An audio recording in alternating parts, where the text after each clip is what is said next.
Greetings! Please join us this Sunday on a free global online episode to celebrate the 26th anniversary of World Tai Chi and Qigong Day.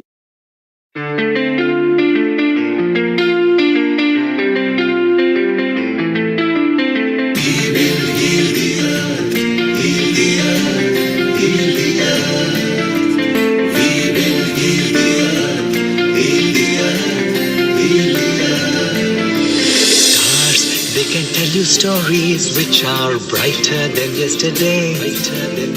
The streets have never been so quiet. The squirrels found a new hideaway. Tomorrow will never be the same. There is so much hope in our hearts. Brick by brick we shall overcome and walk right into a new start. Welcome to the brand new world. Give the children of a mother earth. Reach out your hands.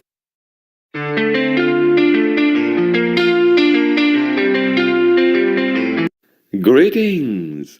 Please join us this Sunday on a free global online episode to celebrate the 26th anniversary of World Tai Chi and Qigong Day.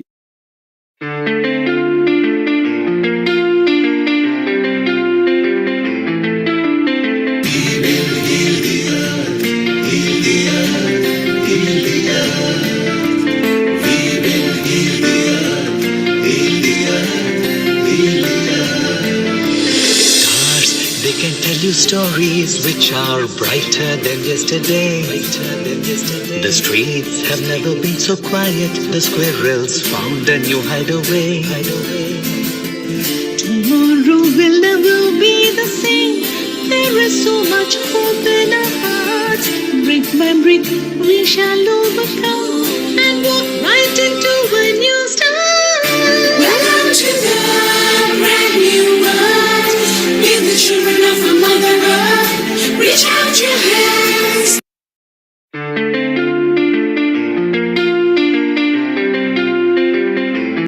Greetings! Please join us this Sunday on a free global online episode to celebrate the 26th anniversary of World Tai Chi and Qigong Day.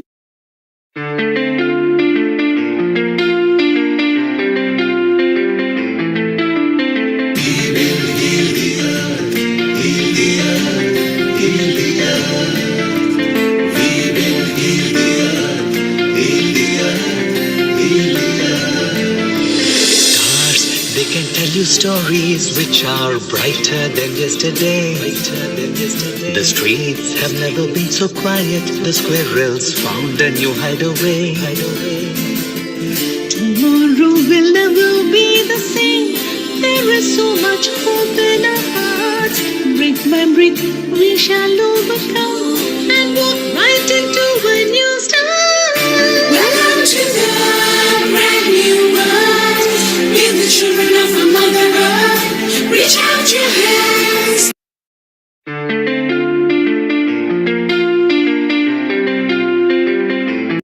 Greetings!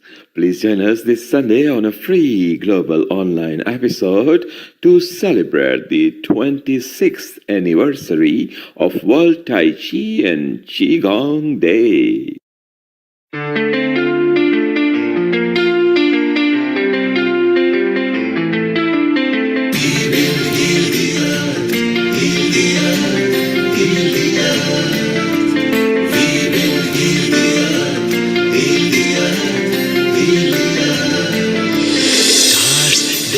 Stories which are brighter than yesterday.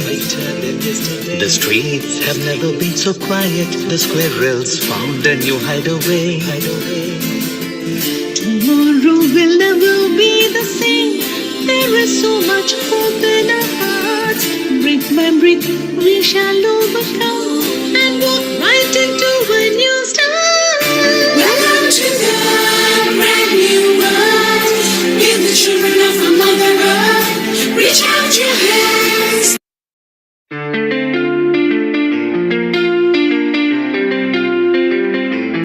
Greetings!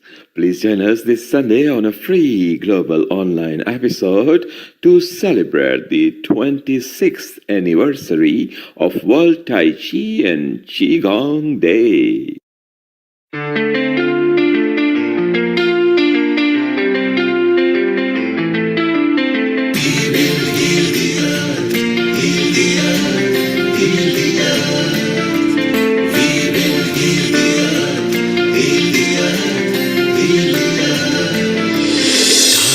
They can tell you stories which are brighter than yesterday. The streets have never been so quiet. The squirrels found a new hideaway. Tomorrow will never be the same. There is so much hope in our hearts. Brick by brick, we shall overcome and walk right into a new start. Welcome to the brand new world. Give the children of our Mother Earth. Reach out your hands.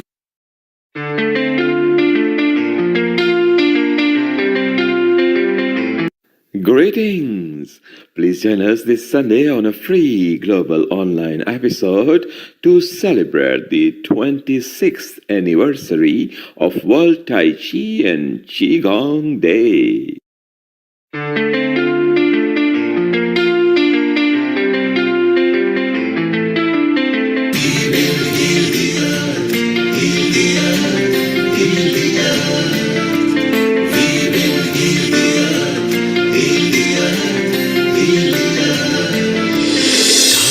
They can tell you stories which are brighter than yesterday. The streets have never been so quiet. The squirrels found a new hideaway. Tomorrow will never be the same. There is so much hope in our hearts. Brick by brick, we shall overcome and walk right into a new start. Welcome to the brand new world. Give the children of our Mother Earth. Reach out your hands.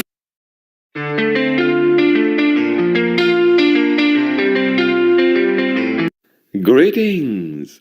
Please join us this Sunday on a free global online episode to celebrate the 26th anniversary of World Tai Chi and Qigong Day.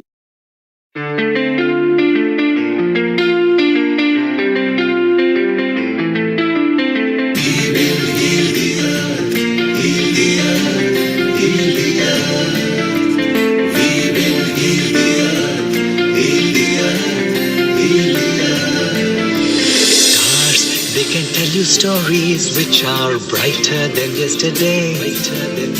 The streets have never been so quiet. The squirrels found a new hideaway. Tomorrow will never be the same.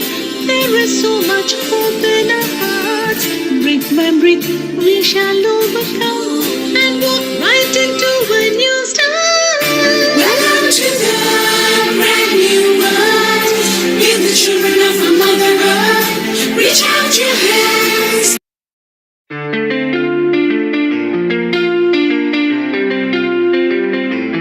Greetings! Please join us this Sunday on a free global online episode to celebrate the 26th anniversary of World Tai Chi and Qigong Day.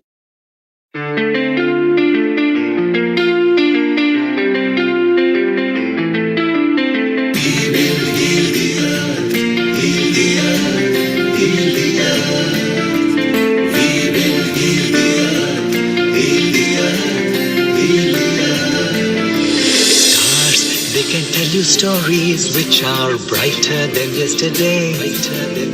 The streets have never been so quiet. The squirrels found a new hideaway. Tomorrow will never be the same. There is so much hope in our hearts. Brick by brick, we shall overcome and walk right into a new start. Welcome to the brand new world. Give the children of our Mother Earth. Reach out your hands.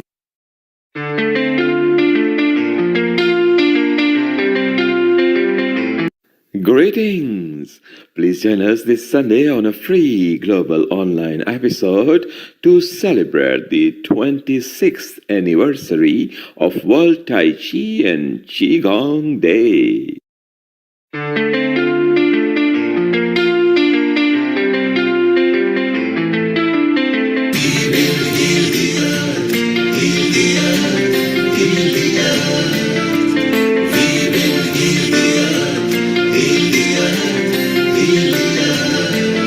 Stars, they can tell you stories which are brighter than yesterday. The streets have never been so quiet. The squirrels found a new hideaway. Tomorrow will never be the same. There is so much hope in our hearts. Brick by brick, we shall overcome and walk right into a new start. Welcome to the brand new world. With the children of our Mother Earth, reach out your hands.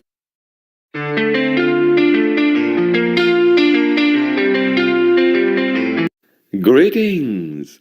Please join us this Sunday on a free global online episode to celebrate the 26th anniversary of World Tai Chi and Qigong Day.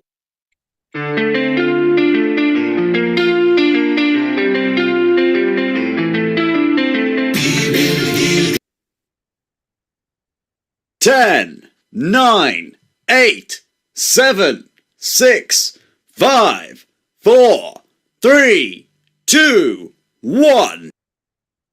Global Namaste. Good morning, good afternoon, good evening to all the viewers of Healing Our Earth. I'm your host, Amrita, and I welcome you again this Sunday for another episode, which is celebrating World Tai Chi Day and Qigong. And therefore, today we'll be having a lot of discussion and talk about Qigong and Tai Chi. But before that, let's have a short prayer as well as a minute of silence before we start the mantra for all those people who have left their lives because of the Kashmir episode, as well as let's also have a minute of silence for the prayer in the condolence for Pope Francis. Bless the Holy Father, and may you rest in the arms of Jesus. May your love and humility be for all the people, stay forever for all of us. And therefore, we pray for the family and the friends for a moment.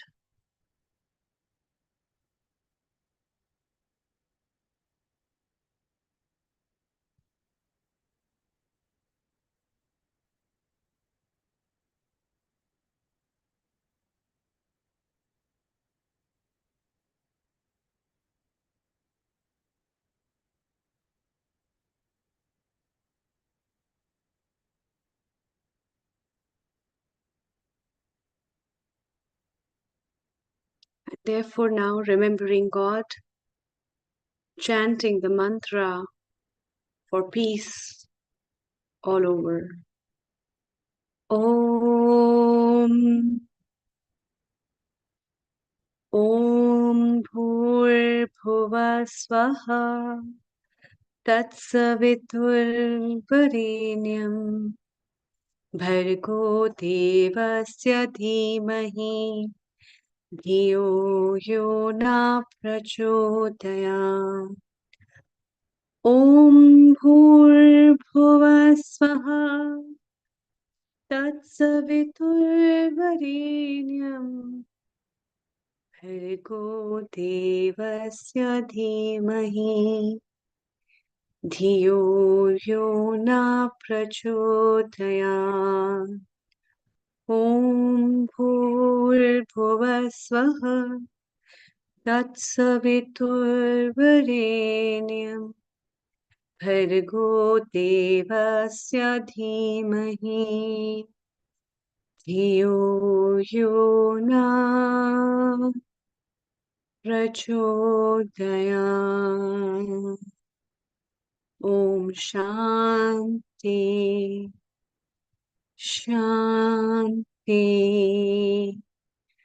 Shanti.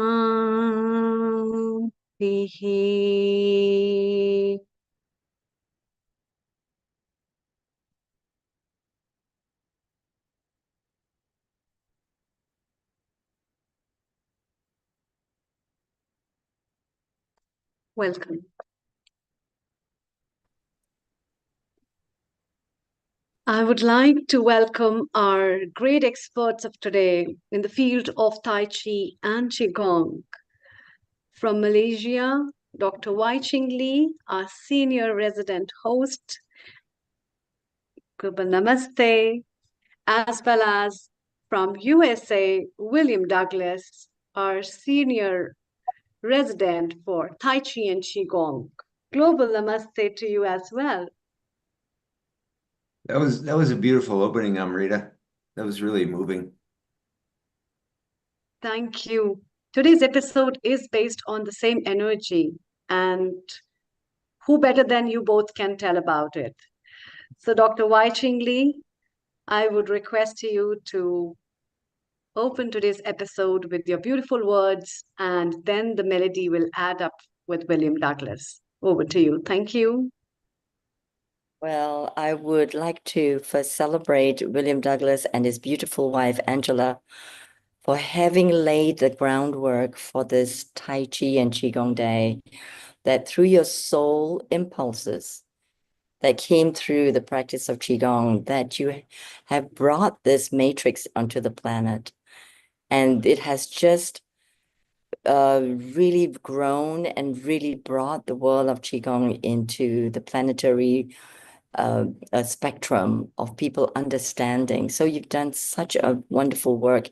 And I would like to actually first invite you to give a historical panorama of the history of Tai Chi and Qigong Day before I start. Well, yeah, actually, I've told this story a couple of times recently. So, the way that it all occurred, would you like to kind of see how the inspiration for it happened? That where the energy came from? Well, what happened? There was a synchronicity that happened, and one thing was I got my first hospital class. It's getting close to 40 years ago, and in that hospital class, there were a whole bunch of doctors. It wasn't for the doctors or the staff, but it was for the public. But back then, Tai Chi, Qigong, meditation, these things were really strange in the medical system.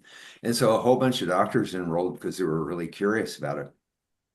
And what happened was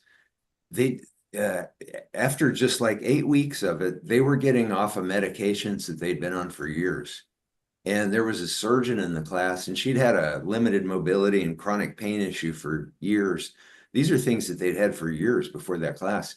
And anyway, after 8 weeks of that class, she had full mobility, no more chronic pain, and it was really blowing their minds. And so they went to I think this was before Google or before I knew about Google.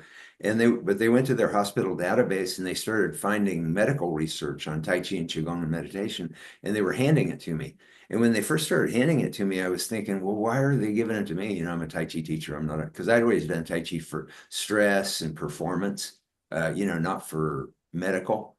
But I was pretty young at the time, but these doctors were really old, and they were getting off of these meds, and it was blowing their minds. And anyway, this stack of research just got bigger and bigger and bigger and bigger.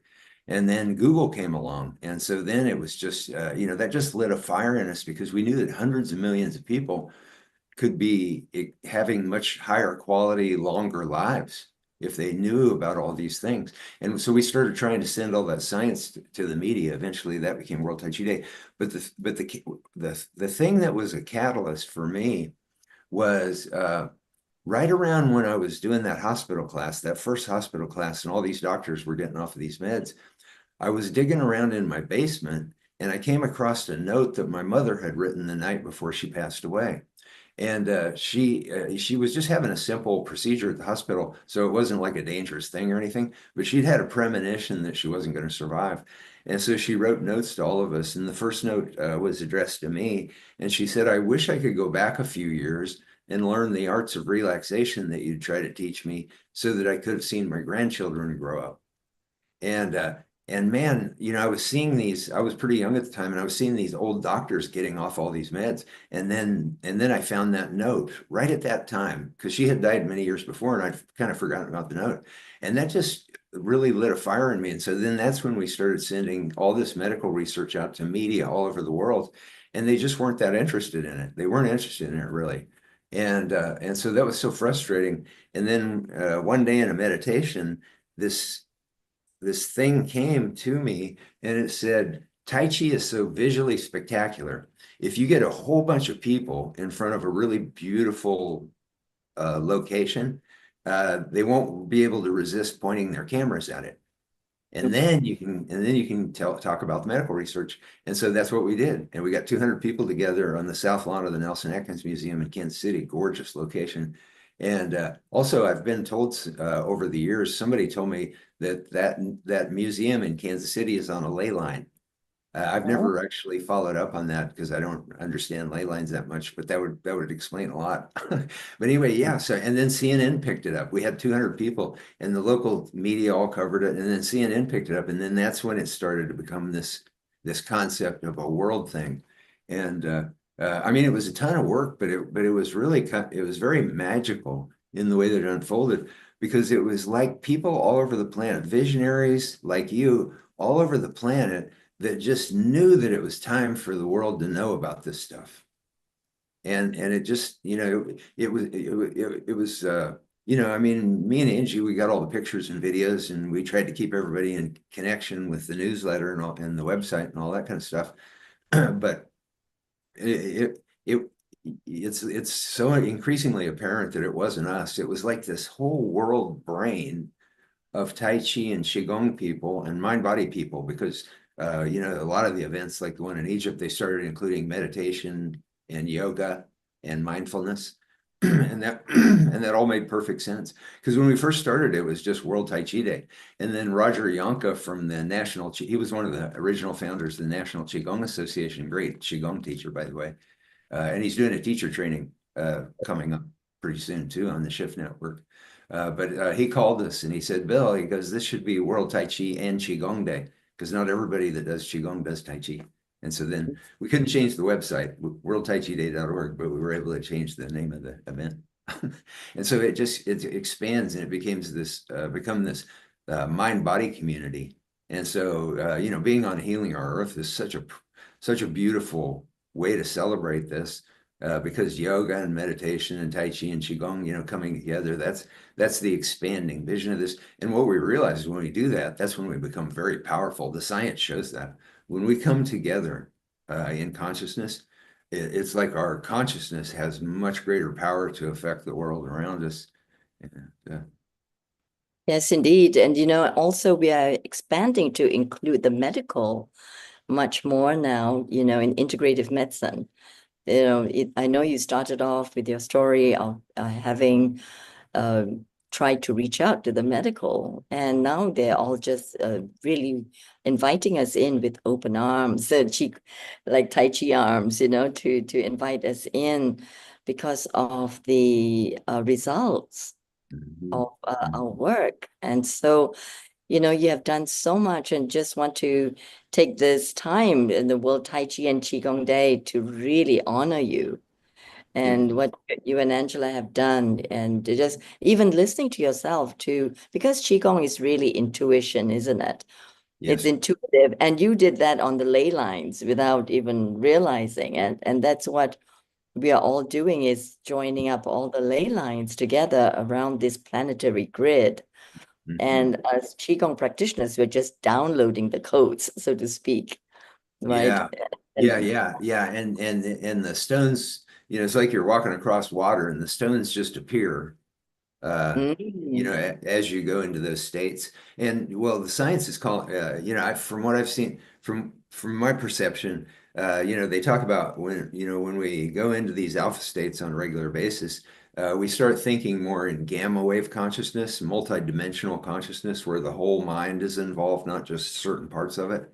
And I think when we go into that kind of hyper coherence of consciousness, and are in that alpha state. And that's what led to the Global Transformation Project, because there were two things about World Tai Chi and Qigong Day. One was we did see. I was just explaining to some Violet Lee on her Tai Chi Examiner program recently that I grew up in a small western Kansas town. I had no idea that people all over Africa were doing Tai Chi and Qigong and yoga and meditation. I didn't know they were doing it all over Iran. I didn't know they were doing it all over Israel. I just didn't know. I was ignorant, and now I know. And so there are effective, highly effective mind body teachers all over the planet. And so the thing that needs to happen as soon as possible is for public education to become aware of the science on all these mind body practices, Tai Chi, Qigong, yoga, meditation, mindfulness, and start employing those mind body teachers in the local public schools to teach kindergarten through 12th grade, because children are in a meditative state or alpha brainwave state most of the time up to about age 7. And then at age 7, they start to lose touch with it. And so all these mind body practices, these big 5 mind body practices, they cultivate that alpha state consciousness. And so we don't lose touch with that. And the ramifications of this are so massive, because if we get this into public education, through a United Nations resolution, everybody can sign the petition at globaltransformationproject.org, and worldtaichiday.org has a link to sign the petition. And then when we get 100,000 signatures, we're going to approach every United Nations mission in the world to co-sponsor this campaign to get mind-body education as a core part. What we're recommending is 1 hour a day, 5 days a week. So you'll have a whole generation of mind-body masters. But the other thing, and this is all leading up to what you were talking about, Amalia, and that is imagine the impact of having hundreds of millions of school children around the planet going into coherent consciousness on a daily basis. That would be, I mean, when we say Global Transformation Project, we're not joking around. And that would literally massively change the future of humanity. Yes, and we are right in the wave with you, all of us, and especially those of us also doing educational programs for children and seeing the difference, and especially children who have been wounded and who have been hurt in their upbringing, that it's such a phenomenal shift to see the healing, that when they can connect back to their essence. Yeah. Right? Because what Qigong does is it connects us back to our spiritual essence beyond any religion. And that's what we do in restorative healing. And Qigong and Tai Chi is so powerful in that, and especially in children. So, which is also my work. And today actually was really interesting that I did Qigong in an environment that was held by technology. It's called the EE system, energy enhancement system, that's developed by a dear sister, a friend of mine, who is a Qigong practitioner, Dr. Sandra Rose Michael. And it's just terminals with downloads of colors and like symbols, very much like the Matrix. Right, just down, down, down, down, down, like that. And there were 24 terminals and in a room of 12 people. So I was taking them through the Qigong as well. This is when technology and our technology, the human bio, energetic system came together, and it was just so powerful. So, as we move into this new cycles of Qi, into energy medicine, into quantum and this holistic medicine, that it is so exciting to combine the two, which is the field, and how you are using technology to outreach the Global Transformation Program, to outreach, and how we can use technology to send the message out over and over again until it pervades and it just interweaves with all the realities of the planet and transforming it. Yeah. What we've found is that when you first introduce, like a huge concept like this, it it feels overwhelming at first. It's it's too multidimensional, but the more you look at it, the more you start to go, oh my God, why haven't we done this already? And one of the things that you said that was that we had a woman on who I wish I could remember her name, but she's one of the supporters of the Global Transformation Project. If you go look at the supporters, and she has a program that works with the United Nations, and they go into troubled areas where people are suffering trauma, and they share mind-body practices with them, to try to help them get through it. And they accumulate data when they're doing it. And what they found in their data was that people who had a centering practice before a calamity occurs are vastly more likely to be able to recover from that calamity. So imagine the implications of that. If every public school child around the planet was being educated from kindergarten through 12th grade in effective mind-body practices, then we would be setting them up for success in their life, no matter, even when the traumas hit. It's like, going to the root would be such a powerful, powerful thing. And yeah, so the petition, if everybody can just circulate that petition in any way that you can think of, because everybody's doing great work out there. And so we're not trying to, compete with anybody's work or try to diminish anybody's work or try to get people not to do the work they're doing. We're just hoping that they'll just use the networks that they've created to get people to sign the petition, because we have to have some soul force behind us when we go to the UN missions. I can't just, call them up or send them a letter or go in an embassy and say, hi, I'm Bill. Here's this plan. But I walk in there with 1 million signatures. And I go, here's 1 million people that, we're hoping you'll co-sponsor. You see what I mean? Yeah. Yes, yes, yes. And the time. They did pass the UN International Day of Yoga with a record number of co-sponsoring nations, 177. So the world, the UN General Assembly, the world never had come together at the level that they did when they created the International Day of Yoga. And so the UN General Assembly they're aware that it's time for things like this to happen, I think.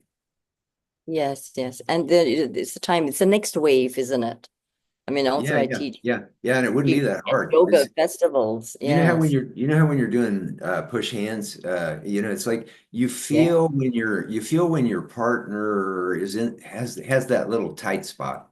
And when you feel that little tight spot, I mean, if you wanted to, you could push them down, but I don't. I just tell them, okay, right there, I could push you right now and you would tumble because that's your tight spot, you know what I mean? And so, you get used to feeling where just the least little bit of effort can have a huge impact. And that's the way I see how the global, and it had to be World Tai Chi Day. World Tai Chi Day gave birth to the Global Transformation Project because it showed us that people like you are all over the planet. We're all over the planet doing these things. And it would take so little resources to just bring those people into public education. And then prisons would start to empty. We'd save trillions of dollars year after year after year on saved healthcare and also police and prison costs and social costs and all those kind of things.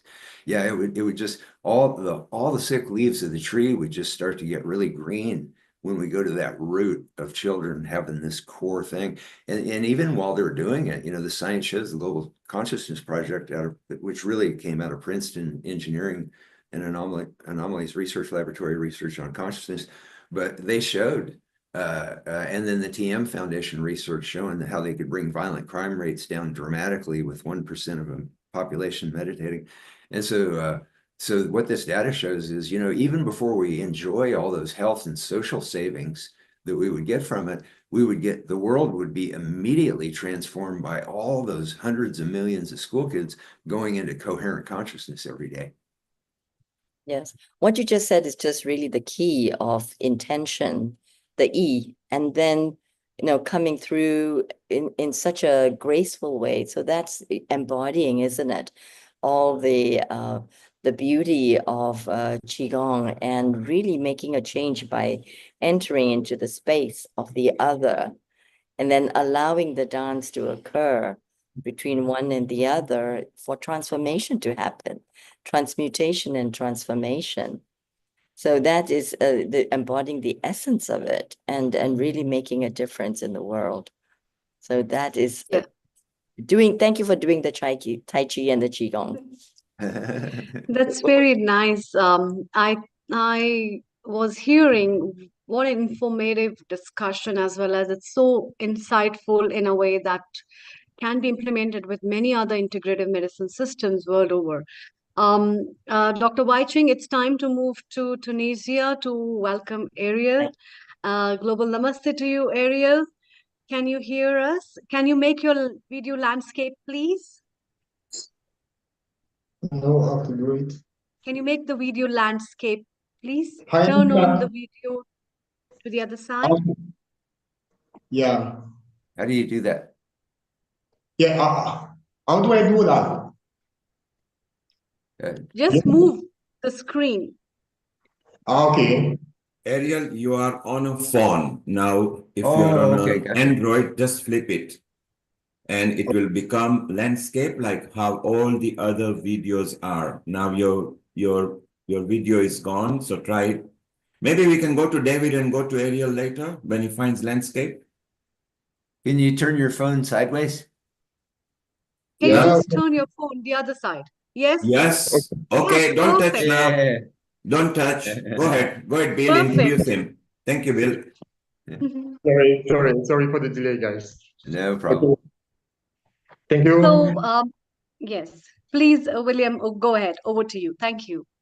Yes, Ariel Bete, he's a visionary. Well, I mean, he's a great teacher, Tai Chi and Qigong, but he's a visionary, and he spread World Tai Chi Day into different countries in Africa. Now I know Cameroon and Tunisia, but there was more than that, and then also, you know, when you started those events up there, I think it inspired other countries that weren't even connected to you. And so we had a chance to go to Tunisia and do celebrate World Tai Chi Day with Ariel, and it was so beautiful. He had a great program where they were training Tai Chi and Qigong teachers, a lot of Europeans, but I think there were people from Australia there too. And it was just a really beautiful time. And then we all went to the movies on the last night. That was really fun. We went to see the universe. It was so funny. Well, it's really beautiful to be with you, Ariel. You've been such a huge force in the World Tai Chi Day development. Thank you, Bill. Thank you, Bill, and thank you for all of you guys because of this event and also your presence. It has been extremely impactful actually for all of us, and Tunisia is still impregnated for your signature here. So how are things going there with your teaching? I know you've done teaching programs like the one that when I was there. Exactly. The one called Fit Tai Chi. We plan to have something by the end of this year, and now we have all over Tunisia. We have something along like 30 teachers, 30 international teachers from actually the Fit Tai Chi event, and they are just so passionate about Tai Chi now. And it's really a live practice now. It's really a live practice. That's great. And you said Fit Tai Chi, correct? Yes. Yeah. Now, I'm curious. I was just curious, Ariel. Have you been in contact with any teachers now? Where are you at? You're in Tunisia right now? Okay. Yeah, exactly. I am. Yeah. Have you been in contact with any teachers that have been working with like school age children? I'm always just kind of curious about that. Yes, exactly. And you know, we have even been contacted by the Tunisian Confederation, and who has a great leader by the name of Riyad Behaj, and he was thinking about teaching Tai Chi to also some sport coach in order to place Tai Chi in primary school. because of all the benefit from health and everything. So we're actually planning to spread out around the country now. So that's our, let's say that's our next step. Oh, that sounds exciting. That sounds exciting. Well, any kind of education that you do with school-age children, we're collecting like YouTube videos on that, so that because we want to show that these things are already happening, so the people, because when you see the video, you see, oh, children are so capable of learning this stuff. We just got this adorable video from Pakistan the day before World Tai Chi Day, and it was a bunch of Pakistani school children doing, I think it was the Chen style, but I'm not positive. I only know my style like really, really well. But I mean, it was just so cute. Those kids were trying so hard to follow along. And you could tell some of them were like really into it. They were like, there was this one thing they were doing where they raised their arms and looked up, and you could see the kids' faces. It was like, oh yeah, that's that look that you get when you're feeling the chi. Yes, exactly. And even in American school, actually ACST, Tunisia, American Cooperative School in Tunisia, we had a program like that. We have one of my colleague. At the time, he's in Florida now. It's actually David Santiago. He was an ex-Marine, and the guy has such a great idea about, let's say, creating a connection between Tai Chi and basketball. So I was actually helping in basketball coaching, and we connect so we figure out that students are so stressed when it comes to competitions and everything related to that. And he had a great idea to teach kids basketball through Tai Chi movement.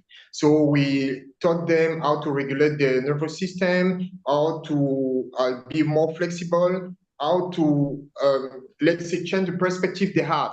So, and finally, during the competition time, they really, really had great results. Okay, we also have a colleague of mine who is called actually Nejla. We also, she also does a great job. She also does a great job around that. So yes, we are really positive about spreading that actually to That is kids. so exciting, and and also it's a synchronicity too. Have I told you about my basketball story? Oh no, Okay, I want to hear about just that. real quick. When I was in school, in sixth grade, I tried out for basketball, and I was horrible. I was so horrible. I couldn't even hit the backboard. If I hit the backboard, I thought, oh, that's good, but I couldn't make baskets. And so I virtually never picked up a basketball my whole life for like 60 years. Oh, And then I started going to the gym to get away from the computer. And what happened was I was still a pretty poor shooter. I'd shoot about 30% at the free throw line. But one day I was at the gym and there was a little kid, 11 years old, and he never missed. It was only me and him on the court, and I noticed he never missed. I went over and asked him. I said, "I noticed you never miss." And he said, "Yeah, I'm a free throw shooting champion." And I said, "Yeah, but how do you do that? How do you do it?" And he goes, "Oh." And he's thought about it. And he said, okay, he said, when I'm bouncing the ball, I relax. I completely relax. And then I let the shot come up through my relaxed body and go out through my fingers. And if I'm relaxed the whole time, I know that I'm going to make the shot when it leaves my fingers. If something tightens while it's going through me, then I know I'm going to miss it. And within a week because when he told me that, I thought, this is Tai Chi. This is what I've been practicing, relaxing out of the way of movement. And then I applied it to the free throw shooting. And within a week, I went from 30% to 70%. And since then, I started going to the gym and shooting and applying, this Wu Wei, this song, this relaxed flow, with my shooting. And the focus, and also I've been really re-immersing myself in my Tai Chi and Qigong and meditation, pretty intensely. And anyway, I'm out shooting most of the NBA. I have video of this. I have video of this. I'm out a kid that couldn't hit the backboard in school is out shooting most of the NBA. And I'm talking free throws, mid-range, and three-pointers. I'm almost 70 years old. And I'm shooting at an NBA level, three-point shots. We've got to talk more about this because the potential of this stuff and the meditation is such a huge part of it. I realize. Thank you, Bill, for that. Thank you, Bill, for that wonderful story. Ariel, you've got 5 minutes left. what would you like to demonstrate or meditate for our people who are on our social media? Anything you like over the next 5 minutes? Over to you, Ariel. Okay, what I would like to, let's say, talk about is really the importance of the regulating the nervous system, because it's just so important with everything what is going on in the world now. People have hard time regulating the nervous system. We have actually so much stress. We are overwhelmed with everything going on social media and everything, and we can clearly say that even the planet is suffering. So in the same level that we have in the nervous system that we have to take care about, uh, the planet where we are also have a nervous system. For example, because as an African, in African tradition, we have a different way to regulate a nervous system because it's all about community. I think we all know the South African concept of Ubuntu, which means I am because you are. And it's not about I, it's truly about we.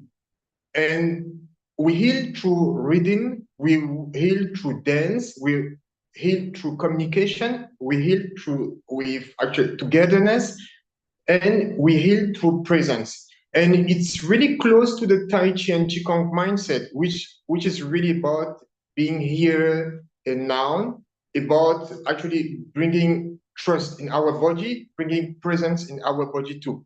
So what I would like our viewers to get and to keep with themselves, wherever they are, it's truly to gain the ability to come back to themselves. Okay. So one thing, for example, I do whenever I'm into a stressful situation, I've been honestly in such a situation, let's say earlier this week, and I came back to myself just by actually sitting, closing my eyes. For example, you can sit, okay, or you can stand up. You just close your eyes. You just keep yourself into a grounded presence. You relax your mind, you relax your body, you relax your, let's say, your whole nervous system, and you bring your breath inside. You breathe in and you breathe out. You breathe in presence and you breathe out all the stress and all the unnecessary tensions. You breathe again, presence, and breathe out all the stress. And then you connect with nature because nature doesn't rush things. And let's say you just connect with whoever came in your life with love, presence, and care. And you finish with these three sentences. I'm a vessel for presence. I'm a vessel for serenity. I'm a vessel for love. And here and now, I decide to be happy. And you breathe in. And with every being on this earth, you breathe out. Thank you. So that's what I wanted to share. And thanks again to all the viewers. Thank again, actually, Neil, and all your wonderful works. Yeah, I know that so many people are working beyond, actually, So, behind. Ariel, tell me, how is Tai Yeah. Chi and Qigong taking up in Tunisia? Oh, actually, it's really great. Like yesterday, we had the World Tai Chi and Qigong Day in Tunisia. We had so many people coming, and it's always a great opportunity to celebrate inclusivity. It's really the main word for us is really inclusivity. We have so many people, and it's really a great time to connect with everyone. So as many people as you can connect to in Tunisia, if you can ask them to sign the Global Transformation Project on the link, the more we garner, the better it is for us. So together we can grow. And it's so wonderful that in Tunisia, you're doing an outreach of Tai Chi and Qigong. Isn't it wonderful, Amrita, who is in India at the moment? Yes, Sorry? yes. It's really Yeah. wonderful, Ariel. Global namaste to you. And I was also wondering that this is one of the very beautiful facets which I have found that very recently people have started adapting these medicinal systems, these holistic healing methods for healing themselves, not only mentally, but then physically, spiritually, and for the sportsmen, as you mentioned about the basketball players. So Yeah. that's very, very fascinating, in fact. Could you throw some light on that? How, uh, what all kind of little techniques you guide them or tell them, and what enhances their performance, as well as what gives them a light to be a very good athlete in that way? Over to you. Yeah, Thank you. absolutely. Let's say the training was about first how to relax, also the art of recuperation, because basketball is really intense, it's extremely demanding. So there's the Hmm. physical part, but truly basketball is, let's say, 10% physical and 90% mental, because you can be a great athlete, but if your mind is not there during the game, you will lose. And so it was really about, and some of our students has, because we are talking about high school students, so most of our students sometimes has hard time with parents, hard time with the school, and it was really important to bring them during the game to be here and now. We also had blindfold practices, so learn to feel the ball, feel the opponent instead of just seeing. So seeing with all the senses. And the great things with, for example, David Santiago and what actually he brought with his also Marines experience, it was also, let's say, create a sense of danger so that they knew how to relax during pressure. Yeah. That's very nice, Ariel. That's wonderful. Lovely tips from you. And remember, let's build our family. You are part of the family at Healing Our Earth now. Stay Thank now. you. You're going to enjoy the next guest, who is Bill's friend as well. Amrita, Bill, let's welcome David Dorian. This guy is an amazing guy. He's one of the most favorite person in America as a Tai Chi master teacher. You will not believe it, Amrita. He has been studying Tai Chi for over 45 years. He doesn't look 45 himself, but for over 45 years, he has been actually That's studying Tai amazing. Chi. He's going to bring so many different kind of facets over here. We'll ask Bill to tell him more about David, him. He's David, could I? also a competition winner and a record holder in US and a world class level. So William, tell us more about David, and maybe David, you can get us into meditation or your style of teaching. Over to you, William and David. Yeah, I wanted to introduce David via, I just wanted to mention something to Ariel real quick. And that is, Ariel, I just wanted to really thank you for bringing that meditation of love out there through Tunisia and wherever you're teaching. I think that's such a huge part of Tai Chi. And that is a perfect segue to David Dorian Ross, because David, I've been looking forward to this program today more than anything about this World Tai Chi Day, because a lot of times we don't realize as teachers how we change people's lives. But you changed my life. One was when you organized the 24 hours of peace for World Tai Chi Day, and David stayed up 24 hours, 24 hours talking to people. Times. Three times. But the other thing that really changed my life, David, and I don't know whether you realize this or not, but we were doing an interview together one time, and you said something. You said, in all my years of Tai Chi, I have never seen anybody doing Tai Chi who wasn't beautiful.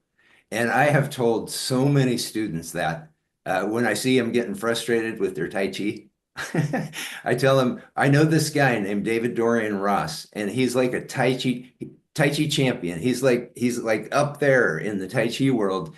And he said this. He said, every time you do Tai Chi, you're beautiful. Well, it's true. It First of is. all, I Bill, mean, so nice to see but you. once you And articulated it, then it's like it became a reality, and you just blazed in my brain, oh yeah. It's so thank you, obvious when Bill. somebody tells you a truth like Bill, that. you've touched and improved so many people's lives with your project. Um, I had an idea much like this, and we were doing local celebrations with my school in Portland, Oregon, in the late 80s, and about the same time of year, because this time of year is also sort of traditionally the birthday of Zhang Sanfeng. So we used to do a Zhang Sanfeng birthday banquet and the whole thing, and we had ideas about expanding this, more widely.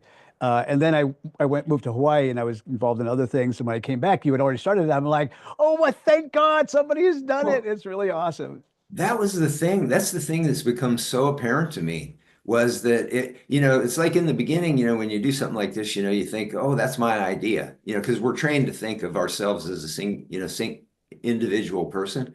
But no, it is so obvious. This was a global idea. It was just that I just have this big mouth and I just can't shut up. It's like that's the only thing. But it was all these people out there, like you were thinking, just like you were thinking all over the planet. There's a real global consciousness. Yeah. I'm um I'm looking to Nils to maybe to Nil to guide me or give me a starting point. I don't know what you want me to contribute here, You could, although well, you could I'd take it love to anywhere you contribute want anything I to. can. Yeah, you can take it anywhere you want to if you have things that that you're working on or projects or, things that are exciting things happening in your Tai Chi and Qigong practice or teaching or just anything. I know you have an online program, Tai Chi Fit, right? Yeah, we were the first. We had the very first online Tai Chi school in the world, um, because we were the earliest adopter of the live streaming technology that people are now using. By the way, I'm 90% sure of this. Obviously there's all kinds of people doing all kinds of things all over the world that I don't know about.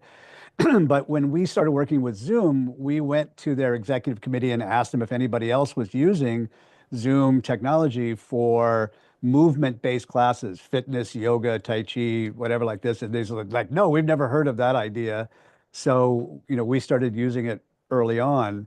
It has sort of been my career path to try to expand exposure for Tai Chi into broader and broader audiences. Um, and so we did that by doing um, television shows and PBS series and all kinds of Yeah. stuff like that. Yeah, And if I then could just finally, interject and let people know, David. Yeah, David, you did two PBS series on Tai Chi, right? Yeah, that we did that a 13-part series from Hawaii, which was really my favorite venture I've ever done, I think. And then we also, several years later, did a PBS special. No, oh no right. real people don't know the difference between these two Yeah, things, yeah. but it was like the first time that PBS had ever sponsored a show on Tai Chi. We produced our first one ourselves, but this one was produced by PBS. And it was one of their fundraising things, where they do around Right. you've seen like 2 a.m. in the morning where they say, if you like this, call in now. I You think that know, was the one that me and my students were noticing. Yeah, right around the yeah. time that I got to know you. It, But it one wasn't thing very I good. well, It wasn't a great show. well, one thing I do want to throw out there, segueing off of that, is I really highly encourage everybody to find out how to get involved in David's classes because the way that David approaches Tai Chi and Qigong is, I mean, he's a highly recognized Tai Chi, champion and everything. But the way you teach things in such a lighthearted, uh, accessible way that just is very lifting. You've really changed the way that I teach. When I meet people like you, it's like I just it was a huge influence on how I approach it, and I approach it in a much more approachable and lighter way because of your influence. And so I Well, really I encourage think people to that take advantage of that. this is, when I'm able to participate in a group such as this, in which there are a number of scientifically oriented individuals who are also Tai Chi involved, that you understand and appreciate the value of data and how you use data to guide whatever your business plan is or your teaching plan is or whatever. So I start from the position of I think that Tai Chi is like the cure. It's like got everything in it. Yeah, It's so all encompassing. This is just objectively true. It's not even we're not getting yet to the level of what is the individual experience of Tai Chi, but just from an objective level, it has like every value that one can imagine, both physically, mentally, neurologically, spiritually, etc. I So think, then the question is, even if this thing is so freaking good, then why isn't everybody doing it? right.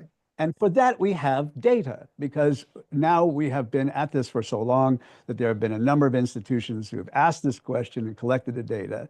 And it comes down to three basic big things. First of all, the vast majority of people in the world think Tai Chi is boring.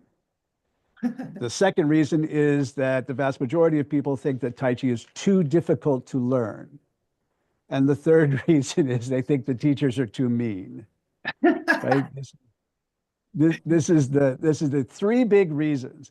So logically, if you know what the big impediments to the spread of a practice like this are, you design a course of action that addresses those impediments. You make it funner. Like, it's people think, like, the vast majority of people think it's too boring. I'll tell you a quick anecdote just to kind of illustrate this. I was buying shoes one day, and I was like trying on my shoes, and I was doing my Tai Chi walk in the shoe store to sort of feel how the shoes felt on my feet. And the kid who was selling me the shoes was like, "Wow, what do you do? What do you like? Is this, kung fu or whatever?" And so I explained to him the whole thing. He says, "Wow, Tai Chi, man, that's so cool." And I'm like, "Yeah, you want to come to a class?" He goes, "No, not for me, but for you. It's so cool." So that's the way the planet thinks about Tai Chi. So we have to first address a teaching style that makes it more fun. Now, that's only in the context of if you want more people to do it. Right. If that is not your orientation, if you're like trying to promote a lineage, or if you're focused on some other spiritual, whatever the thing is, then that's your focus. If your focus is on spreading and expanding the participation of this around the world, then you have to address that. Yeah. The second thing is that you have to simplify Tai Chi in a different kind of way than has been attempted in the past. There's been lots and lots and lots of effort for the longest time about making Tai Chi easier for people to learn, but obviously it hasn't been effective. It hasn't worked. So we have to think beyond those previous attempts and come up with new ways. I'm still, tweaking my system constantly, as I find out new things about people. Yeah. And the third thing is that in my experience, my personal experience, so again, acknowledging that I don't have, like, I don't know everybody or know everything about. In my personal experience, the vast majority of Tai Chi teachers are experts in Tai Chi, but have no formal background in education on how to be a teacher. And so they don't really clearly understand the distinction between a teacher-oriented program and a student-oriented program.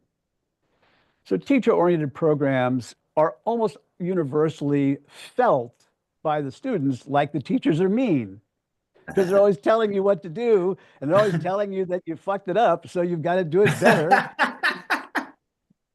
And so David, everybody thinks that teachers are hi, mean. A hi, David. student-centered, David, there is a you know, question from social media from Frederick in South Africa, and he's asking this question to you right now. Do you feel that Tai Chi has made you more aware of your body and movements? oh, certainly. Oh my goodness. That was, and I think Bill and I probably share the same neurodivergence and probably share the same physical origins. All my youth, I was the before picture in every kind, the before picture in anything. In high school, I would have been voted least likely to be a world champion Tai Chi dude. Like, no possible way that could happen. So one of the first transformations that was derived from my Tai Chi practice was this much better, an increasing body awareness, and then an energetic awareness, and those kinds of things. But absolutely. One thing I always talk about is when I was in high school, when I would have to walk across a room, in front of people, it would be like, kind of like a very tight kind of self-conscious kind of thing. And I realized, after doing Tai Chi and mind body practices like this, I realized that I wasn't actually being self-conscious. I was being conscious of everybody in the room looking at me. Once I started doing mind body practices in Tai Chi, especially Tai Chi, I became self-conscious where I was just feeling myself move. And then when you're just feeling yourself move and you're just, sinking into your feet, how you move when you're moving from your dantian instead of leading with your head, then I would have looked way cooler in high school. I would have looked way cooler. So there you No, are, you see, Frederick. right there, Both you have Frederick, hit both upon. David and Bill says that yes, they can actually were made aware of their body and movement. David, let's tell people how to visit your website. So I'm going to bring it up on the screen once again over here. Don't get confused for the people who are trying to find this website. Is TaiJi, Fit.com. If you go there, you can even try it free for a week and you can see different styles, which is on a moving carousel over there. Isn't it Yeah, wonderful? And I really, people can join in free for I a week. really, I really encourage all teachers, like a lot of times as teachers, we think, like I've been doing this for like 50 years now. And, I've fallen into these kind of doldrums where I thought, oh, I already know it all. But when I empty my cup, and then I absorb, like David's teaching here, because I went in on the online classes. And like I said, it changed the way that I teach. And so we can really learn so much from each other. Yeah. And one thing on the proprioception, the science is behind when you practice Tai Chi, your proprioception, which is your awareness of your body and space, dramatically improves, just dramatically improves. Oh, and that was one thing I wanted to mention to Ariel as well. If you go to globaltransformationproject.org and scroll down on the homepage, we have interviews with NCAA championship quarterback of the Michigan State. That was the championship team this year. And he meditates in the end zone before every game. That's how he warms up. He sits in the end zone and meditates because he wants kids to see him doing that. And then I also have videos up there of the Chicago Bulls. The Chicago Bulls they were like there. Nobody has been like the Chicago Bulls dynasty. And Phil Jackson, they called him the Zen master. He taught them all how to meditate, and I have that video up there. So that'd be great for your kids that you're trying to expose to basketball and Tai Chi to see those videos. Absolutely. Thank you. Thanks, Bill. Thanks. So there you are. For those who want to know more about David Dorian Ross, a famous Tai Chi master in America, TaiJi, TAIJI, Fit.com. David, over the next few minutes, 5, 6, 7 minutes, why don't you bring some tips or movements or meditation or anything that you can share for the people who are connected to us on Facebook, website, and YouTube, and then we'll still chit chat, okay? Got it.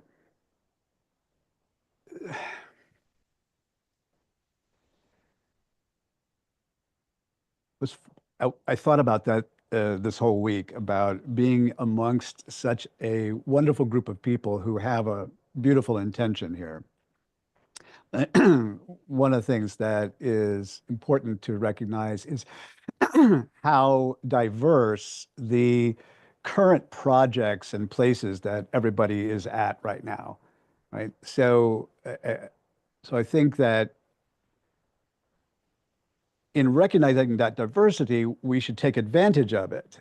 And which is one of the reasons why you're doing this, that you're doing right now. So we have this opportunity to share ideas, techniques, information, news with one another. And Bill is actually spot on when he talks about falling into the doldrums. No matter how brilliant you are, no matter how good your teacher is, this is what will happen to you if you have a career, if you have any longevity as a teacher. And how do you get out of that? It's like things like this. And so we should do more of it. This is my point, right? There should be more of these kinds of exchanges where people can maybe, learn from each other and then go include that.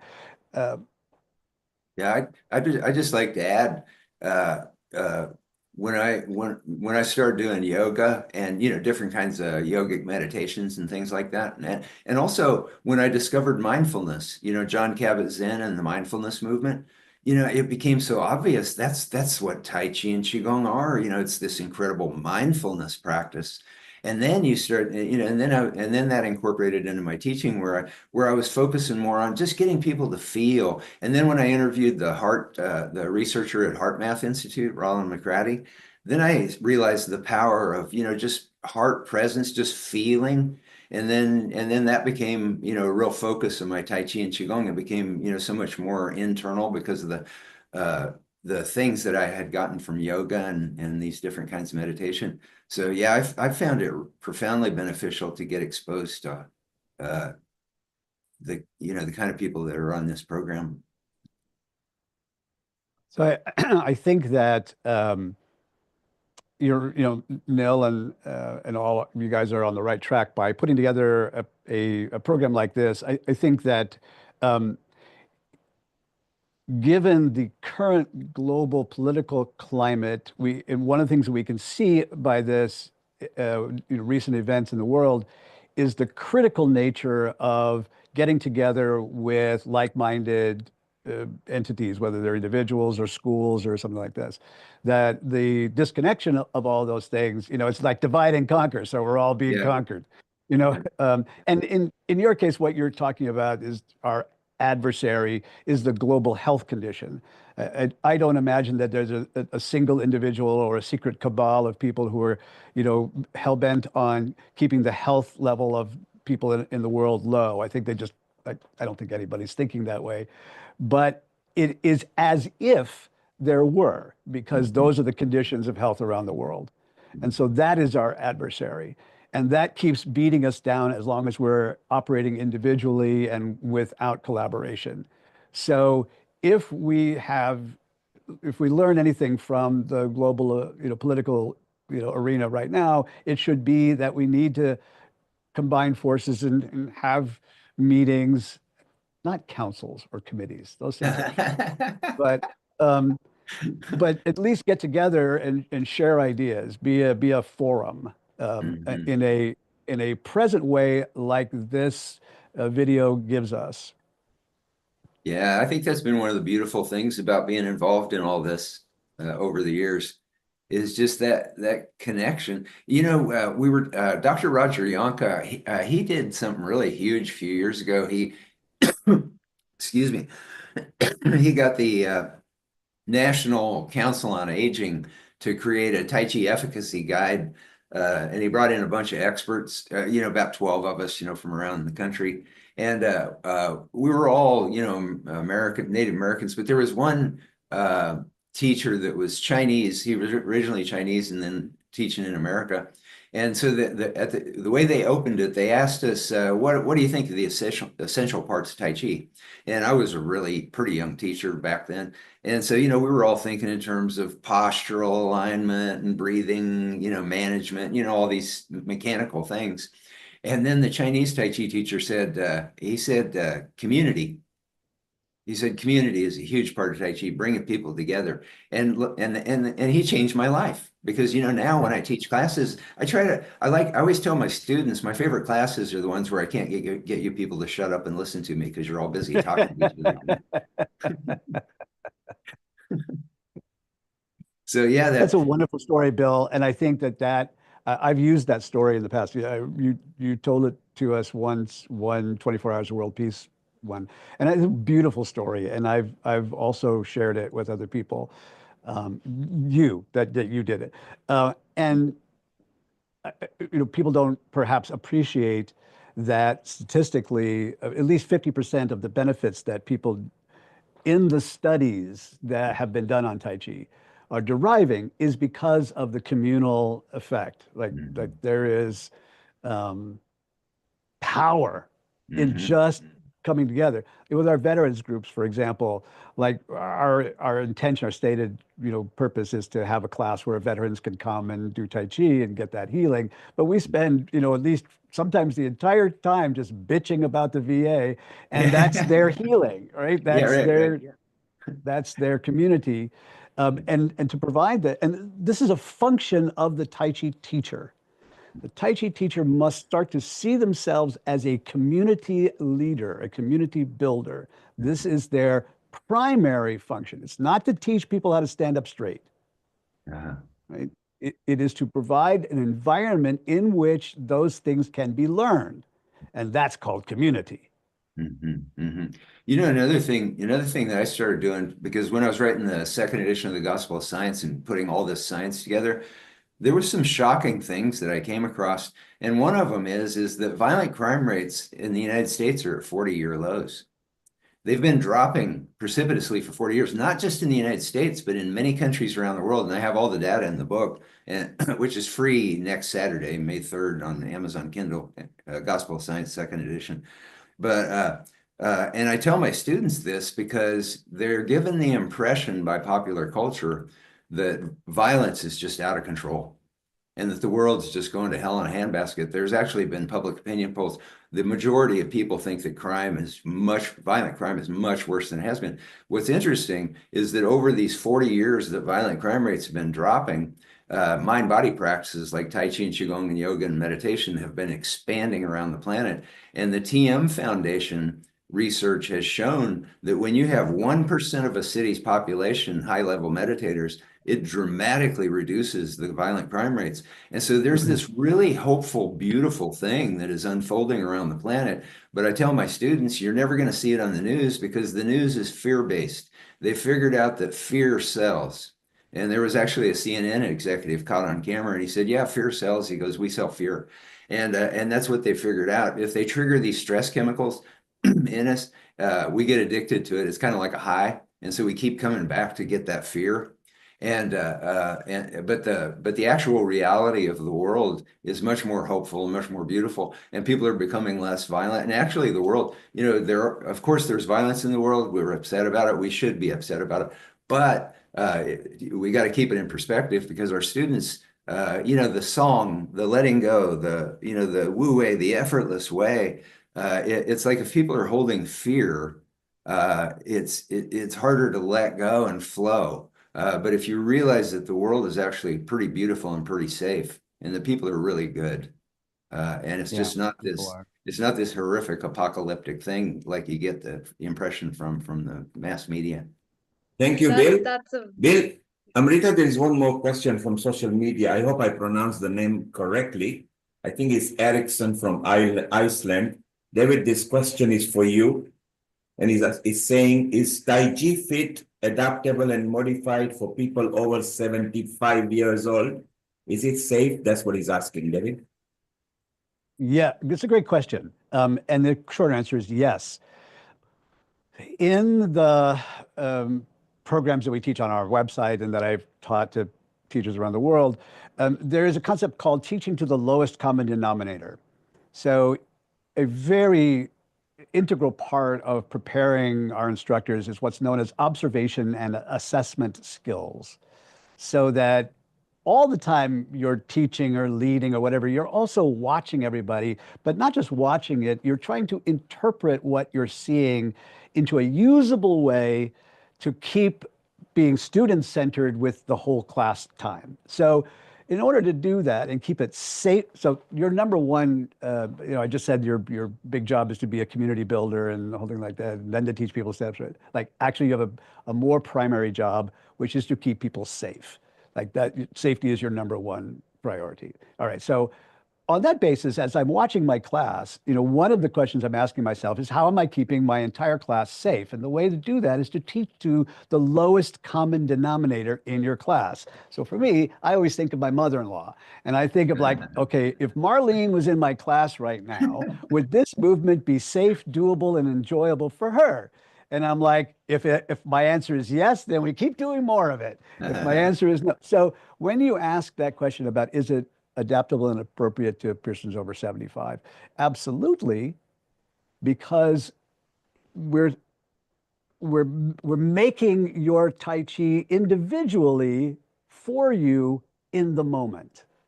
So Erickson, the answer is yes. Go ahead, maybe visit the website called taijifit.com. You will know more about it. David, stay around. Bill, stay around. What we are going to do now is Bill Douglas's open session now. I'm going to bring CJ Rhodes. She's actually a yoga and she is actually a health guru, but she also knows Tai Chi and Qigong. She's involved in it. Let's welcome her. We'll also invite our Dr. Wai Ching Lee as well.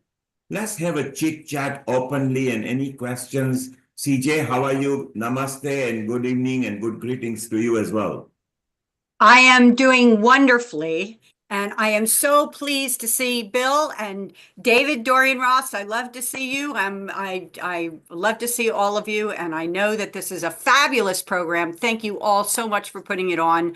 I am so pleased to have been involved in World Tai Chi Day for so many years with Bill, so I'm happy to be here. So CJ, stay around. We are going to come back to you. Amrita, you and Bill have got comment for David. So Amrita, you go first, then we go to Bill, and then we go to Wai Chin. Amrita, over to you. Thank you, Neil Kumar. I welcome you all for this beautiful discussion. In fact, well, what you have been talking about, and David, when you have been talking about community development, this I think is a need of an hour. And this not only will harness a lot of other things, but then the kind of mental health problems people are facing in regards of isolation, in regards of fear that you mentioned about it, the fear that rises inner anxiety among people. And that's why this kind of a thing, which Will, you were mentioning about the kind of insecurities people are feeling, because of which people are pretty violent, the number of road rage episodes that has increased and the kind of people feel so much apprehended about a lot of things in life which are pretty subtle, but they create gross reactions in their personal life, in the social life, as well as relationship. And in that way, this kind of harnessing these kind of community building things and then working on with the holistic healing therapies is a much need of an hour. I, being a professional in this field of holistic healing and mental health, see people the way these kind of isolated bars we have made around us, and we are not ready to even say share a smile to people because of our inner apprehensions. It's a very important step, and I would like to congratulate all of you for making these things really viable. And definitely I think the democracy of wellness in that way is the need for today. So that's Yeah, what I have to say, and congratulate you, David, for that. Yes, yeah, Bill, over to you. Thank you. that's beautiful, Amrita. And I don't know if I mentioned, I think I did. Your opening was really, really moving. But one of the things that I wanted to suggest to all mind body teachers is, well, in my book, which is free next Saturday, I have a lot of the data that I'm talking about violent crime rates, 40-year lows, and the planet being vastly less violent than it's ever been before in human history, so that people can have some of that pressure come off of them. But I encourage teachers all over the world to look into the data, because our students, when I sit down in a class, students will tend to talk. I have a lot of older students, and when they start chatting, if they're new students and they kind of don't know how my classes operate, I'll hear them talking about the topics of the day and the violent things that have happened and all that kind of stuff. And so then when I tell them that violent crime rates are at 40-year lows, a lot of them won't believe it. And in fact, some of them, they kind of get angry when you suggest it, because they've invested in this fear-based way of looking at the world that the data doesn't support. The reason it seems like there's more violent crime is because that's the only thing they show on the television. I tell my students, they never come on TV and go, 7,700,799,000 people today were really nice to each other and opened the door and said please and thank you. But that's what happens all over the planet. And what I recommend to my students, to be honest with you, is stop watching mainstream media, because it's all fear-based. And once I walked away from it and I stopped watching it and I started just observing people around me, at stores or in traffic or something, I am continually amazed by how kindly people treat each other. It's such a huge different world from when you sit down in front of that shiny box in the living room and let them present to you what the world is. And if you turn it off and you get away and you start meditating, and getting out and actually observing real human beings, people treat each other incredibly decently. Humans are such a beautiful species, but you never get it from the news.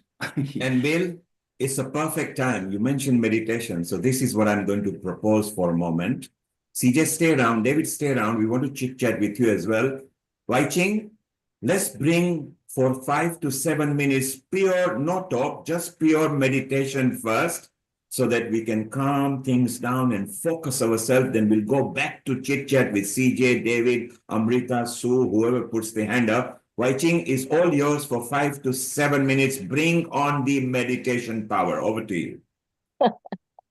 Neil, I love you for doing this. You just always put me right on the spot for doing this. And so I assume that he wants me to do a meditation. Actually, David Dorian is already in a meditative pose from his photo. So he precedes me. And what he said about community is so relevant because it is, first of all, communion with the self. And so since you've just invited me to do this, let us have a beautiful communion with self first, with the Wu Ti, with the illimitable, the void, the nothingness, and everything, from which 1,000 things arise. With each breath, we connect even more with Shen, with spirit. And to know that at the time of our births, at the time when the constellation was as it is, we decided to come through, to be incarnated, to be exactly who we are at exactly this time. With the next breath, we fill our lungs with this love, this light from the sun, the moon, the stars, and the planets, the elements, the natural forces of which we are, not a part of, but which we are. And take all the elements to every single cell of our bodies as we fill our bodies with light, and as we feel the light matrix in our bodies moving through the meridians, moving through the centers, whatever names we call them by the treasures, the 3 treasures, or any other names that we have no names. We are just who we are, humans, mortals, incarnate together for love, for peace, and to be in unison, to be in communion when we choose to be. We celebrate our humanness, our oneness, and our diversity. We embrace all those who are not of the same mind and heart, and we lift them up to higher frequencies of beingness. We receive the new codes, the source codes for this next cycle of bringing in the Tai Chi of life, the Qigong of oneness onto this planetary realm, this 3rd dimensional realm which we are part of the yin-yang of polarities. And we smile into our hearts and our lips and eyes, and we send this love out to embrace the planet and all of humanity. On this day, we also dedicate the Tai Chi and Qigong Day to humanity every day.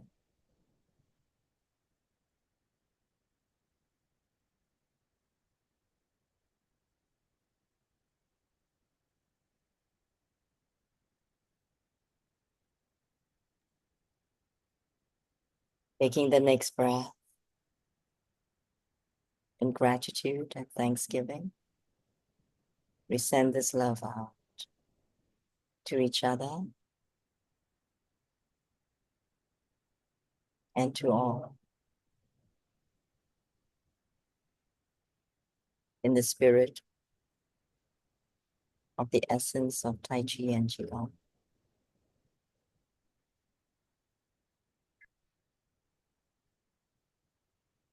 So it is.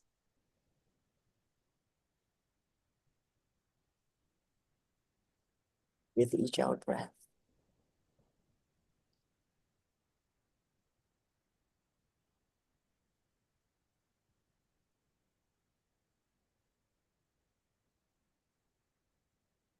That was beautiful. Thank you so much.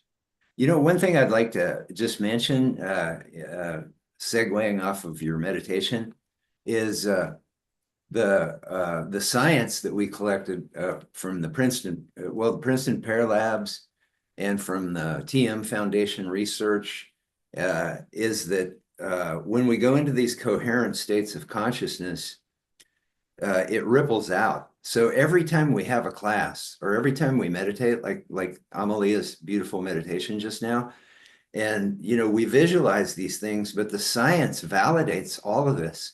When we go into these coherent states of consciousness, it ripples out. And one of the things that I really loved was when we interviewed Dr. Roger Nelson, who was the 20-year director at Princeton. And over 20 years, they collected data on what's called global consciousness. He has a book. It's called Connected: The Emergence of Global Consciousness. I highly recommend it. And you learn how all this research evolved. And he said in the interview, he said the most exciting thing of his 20 years of research is what they found is that when people go into these states of connection and healing, that's when our consciousness most powerfully affects the global consciousness. And he said, if you stop and think about it, it makes perfect sense. Because when you go into these states, you're going into a state of connection. We were talking about the Chinese Tai Chi teacher at the Council on Aging process that said community, because you go to China and Taiwan, and you always see people doing Tai Chi and Qigong together as a group because they're sensing that coherence that comes when people come together in coherent consciousness, and it ripples out through the society in huge ways. So every time we do this, it's good for us, of course, but it's rippling out through the fabric of the consciousness of the whole planet. And I think we're having a massive effect. Just what we're doing, just our classes, just our, weekly classes. We're transforming the planet in ways that you'll never see it on the news, but it's happening. So Thank you, Bill. This is a phenomenon that's known as rhythmic entrainment, and it occurs in a lot of different kinds of environments and settings, but it's very pertinent to the idea of consciousness. So rhythmic entrainment is what happens when you're, in a group of people or close by somebody who's really good at getting into this state of meditation. This is just one example, one use case, about rhythmic entrainment, which is why when you go study with a great master and you come away and you go, oh my God, it was just so amazing. It was like magic. I was just there with him and I was doing it. He was doing it. It's like, because you're rhythmically in training with another person who has a high level of skill in getting into that state. So this is the idea of a collective of people who are constantly going into this state, having an impact on the people around you. There's certainly a global effect, but also it's like in proximity to you, your freaking neighbors are benefiting from you doing your Tai Chi. Just think about that. Yeah. Yeah. I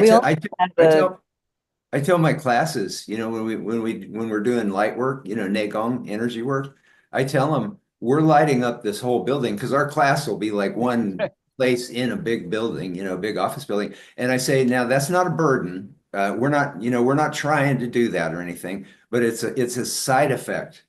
When we light up, we're lighting up this whole building. Yeah. Yes, indeed. And then, since, my Qigong that I teach is called Infinity Quantum Qigong.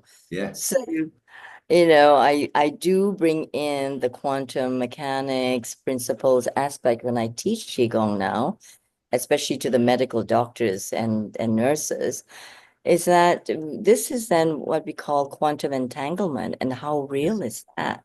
Yeah.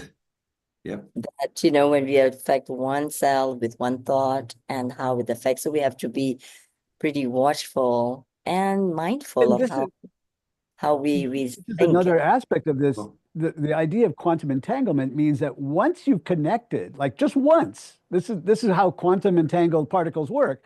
Just Yes. one engagement, then they're forever connected, no matter how far away they are on the opposite side of the galaxy.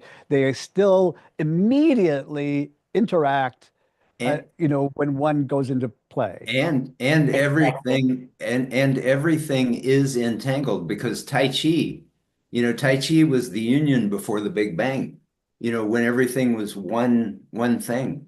And so everything is entangled. Everything is entangled. Mhm.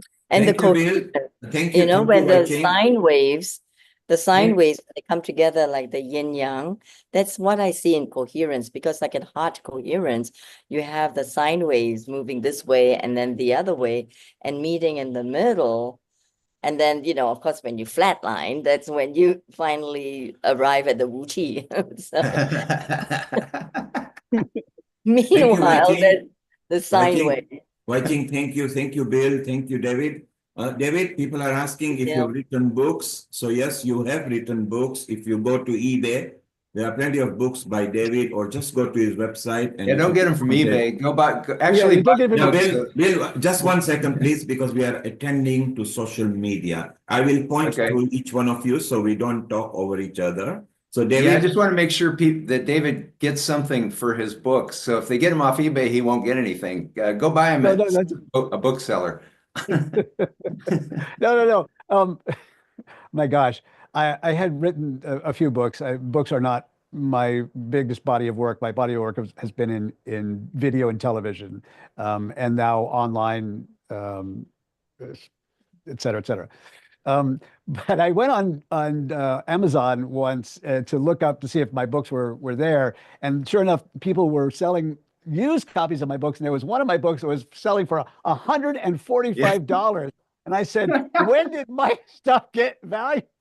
Like, this Well, is so funny. when that happened with our book, me and Angie said, why didn't we fill our garage up with these books? I do Right? have to tell you though, I have to tell you that it's not really real. People, I mean, sometimes people do buy them for that, but most of the Yeah. time that's a price that never gets paid. So Okay. it's not really, they do that with highly used books. As a matter of fact, there were several books, Tai Chi, very important Tai Chi books that were in that realm. They were selling for $900, $1,000. They were out of print and they were selling for huge amounts. So what we did was we found the publisher and we asked them if we could republish it.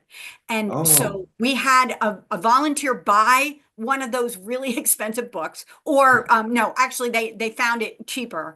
They bought one of the books. They had to cut it apart, cut the binding off, put it through a scanner and scan it, because it was graphical. It's the how to no, my brain's not going to work. How to learn, no, how to grasp bird's tail without speaking Chinese if you don't speak Chinese. It's I never remember that book. it choreographs every move of the form, and it's absolutely the most gorgeous book. But both the artist and the author were dead, and the publisher gave us the rights to do it. And so now you can go to Amazon and get it for 27 bucks or whatever it is, and all the money gets donated to World Tai Chi Day whenever we get Wonderful. that. book Oh, was that's What's the cool. donate the title? money to World Tai Chi Day. And let me, if you give me a second, while you're talking, I'll go look for it and see if I can show you a copy. But anyway, go ahead. Yeah, that What's the Thank I you. title, think CJ? I think that's the title, CJ. I remember that book. I think you got the title right. So the good thing is we are publicizing our World Tai Chi Day. Whichever method you find, just go to the website. You will get better link to the correct buying books. CJ, you are having Tai Chi and Qigong Festival and Symposium over the next 2-3 minutes. Can you tell us more about it, please? Sure. I started doing festivals back in 2002 because I missed the Tai Chi Farm. I'm sure many of you have heard about the Tai Chi Farm. Master Joe Samwa ran a huge Tai Chi festival in his farm in Warwick, New York, back in the 70s, 80s, and 90s. I didn't get introduced to it until the 90s because I didn't start Tai Chi till 1990. But one of my teachers took me to the Tai Chi farm in 1990, I don't know, 96, I think. And I went for 3 years in a row, and then Master Joe passed away, so I couldn't go anymore. And I really, really missed it because it was such a wonderful event. And so I've been running Tai Chi festivals ever since. But this is only the second year that we're actually able to do it in Warwick, New York. Now, we can't do it at the original farm, of course, because that was sold and it's a housing development now. But we found this fabulous camp in the town of Warwick, New York, called Mount Lake Park. And so it was 2 years ago. We did it in 2023, and now we're doing it this year. We're hoping to make it an annual event. But basically we have on Thursday, we have what's called intensive. So we have 4 fabulous instructors who each have their own intensive. So people come in and learn from them all day long. And we also have on Friday, we have the Zheng Sung Feng panels. A Zheng Sung Feng panel is a panel where we honor our ancestors, honor those that have come before us. And Master Zhou Samwa is the first one in the morning. And then we're doing Professor Chen Man Ching. And then we're doing, of course, I should have had this right in front of me because my brain doesn't work. Let me see. We're doing. CJ, I'm bringing it up for you. Could you bring it up? That would be great. Please tell me if website. this is the right one, please. Over to you, CJ.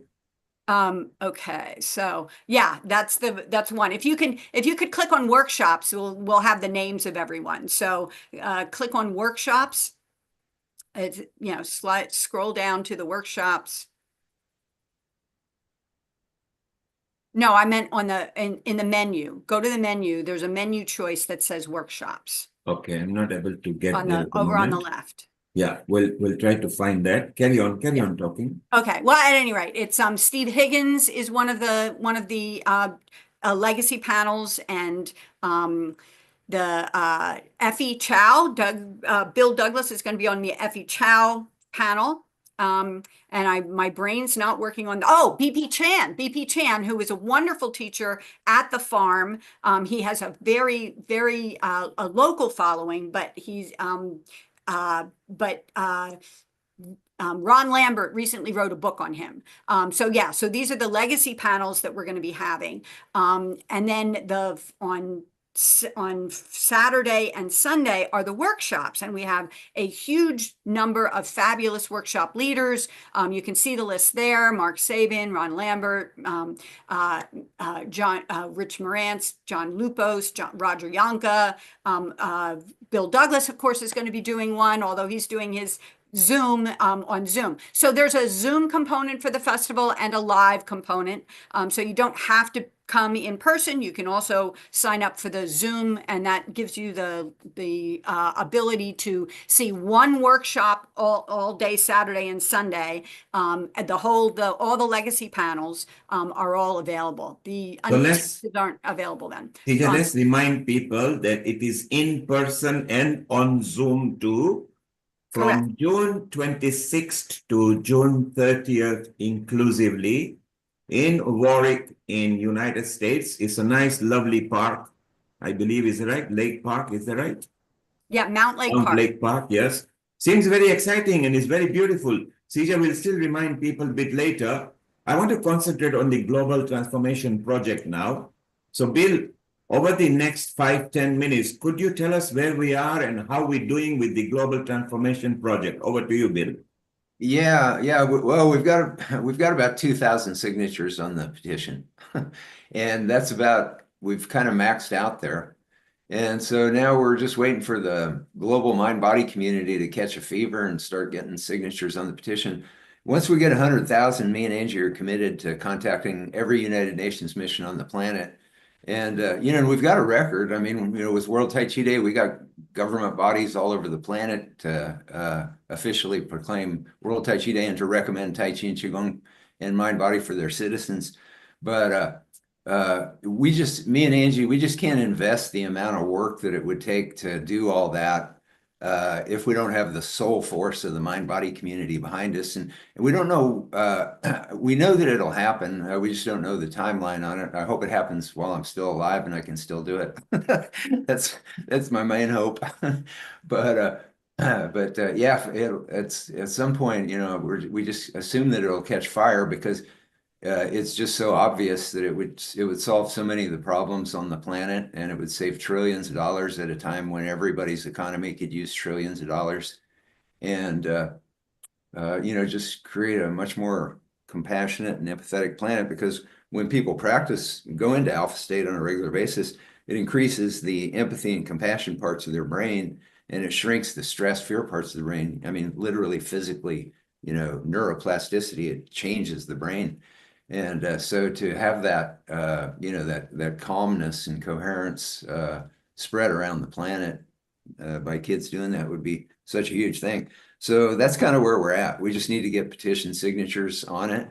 And one thing I'd be curious about, to be honest with you, is just kind of open this up and just see what people think. What do you think would be some of the ramifications of having, hundreds of billions of school kids all over the planet doing mind body 1 hour a day, 5 days a week?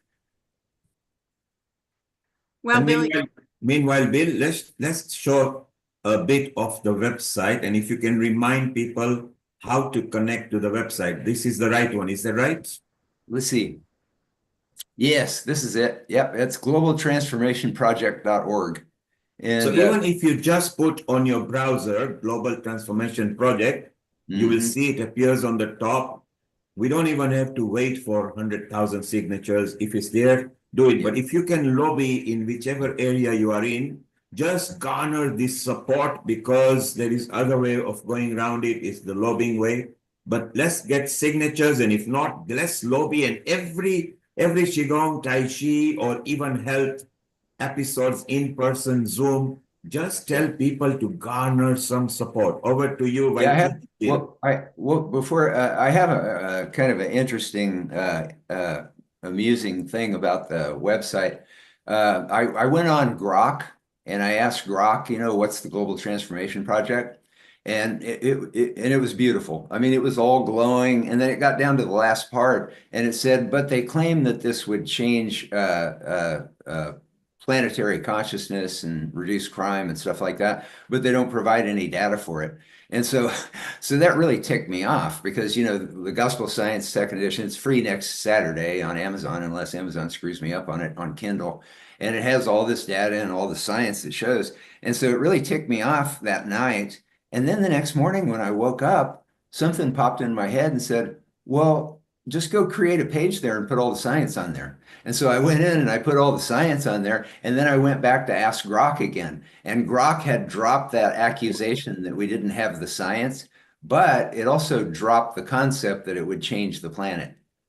So it didn't acknowledge that, yes, they did provide the data that showed that it would do that. So anyway, we're still working that AI thing out. But yeah, it's, the thing that I found with it is, and this was true for me too. It's like, I'm not immune to this.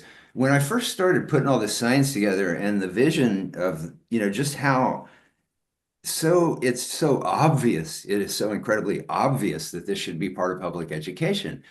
Because, just from an education standpoint, the research shows regular meditators' IQs go up 20 points. Their GRE reading scores improve, their math proficiency skills improve, their verbal fluency improves, their test scores go up. CJ did some great research on students doing Qigong and doing better on the test than the students that did aerobic exercise, and better than the students that studied. And this gets replicated again and again and again and again. So it's so obvious. But the thing, when it all first started coming together, I was constantly filled with doubts, and I'd get challenged by people, about the impracticality of it, or the pie in the sky, or the ponies and rainbows. But I was undaunted because I kept having to immerse myself in the science, with the process of this. But I went through this where it just took me a long time to really kind of wrap my head around it, because it's such a huge, it has such huge implications. But now I'm at the point now where actually I just put a video up. Somebody sent me a video on Facebook, and it was this little girl that was trying to get up on this little pony. And she would just try to get up on that little pony, and then she'd slip off. And this just went on and on and on for like 5-10 minutes, this little girl. And finally, she got a leg over that pony, and she got up on that pony. And so I started spreading that video through my social media. And I said, this is me trying to get mind-body practices through a UN resolution into public education. This is all I can do. It's so obvious. It's so clear. I can't do anything but this. I can't do anything but just keep repeating, hey, we should be doing this. Hey, we should be doing this. Hey, we should be doing this. And if enough of us start doing that, it'll just happen. I know it's going to happen someday, because it's just, when I taught at Folsom Prison, I thought I was going to be introducing them to mind-body practices. But I found out when I got there that they had a Tai Chi Qigong program for 2 years. Judith Trethway, she's the one that got that program going. And there was he was an assistant student. He was an inmate, but he was kind of an assistant teacher in the program, James Heckel. And he's out of Folsom now. He's a Qigong teacher, Tai Chi Qigong teacher. But anyway, he wrote extensively on this, and I published it in the World Tai Chi Day website and newsletter. But anyway, he said that during the 2 years of their program, he'd been watching prison statistics. And for the Qigong, the Tai Chi Qigong group, their recidivism rate, their return to prison rate went from 70% down to 30%. That's huge, 70% down to 30%. We could be emptying our prisons, is what that told me. But the other thing that was so huge was that he said that during that 2 years, the behavior rates, they call them incident rates, they had improved for the whole prison, which goes to that TM research where you just have, if you have a small percentage. So the thing is, we could be emptying our prison. And for the United States, that's a really huge deal, because the United States imprisons more of our people than any country on the planet. We're number one in prison. And what's amazing about it is when you look at the data and you see that violent crime rates are 40-year lows, why are we imprisoning the max, more people than we've ever imprisoned before when our violent crime rates are 40-year lows? It makes no rational sense. And all this data and these experiences, what it all shows is we could, if public school kids were getting 1 hour a day mind body, we would be virtually emptying our prisons, and that would save trillions of dollars over a period of time as well, year after year after year, and just creating, just a more coherent society. Because when these people go to prison, it wrecks their whole family. It doesn't just wreck them, it wrecks their whole family. And our prison system is not a rehabilitation program. I've been teaching kind of in and around prisons since I did that Folsom thing. I correspond with prisoners. I corresponded with a couple of them for years. One of them I continue to. And yeah, there's no attempt to rehabilitate prisoners. In fact, one prisoner was in Lansing prison in Kansas that I was communicating with, and the other one's in a Texas penitentiary. And they took away all their mind-body books. See, that's how I connected with them. They got the Complete Idiot's Guide to Tai Chi and Qigong, and then they wrote me letters, and then that's how I started the correspondence with them. And yeah, they took away, in both Lansing and Texas, they took away all their mind-body books.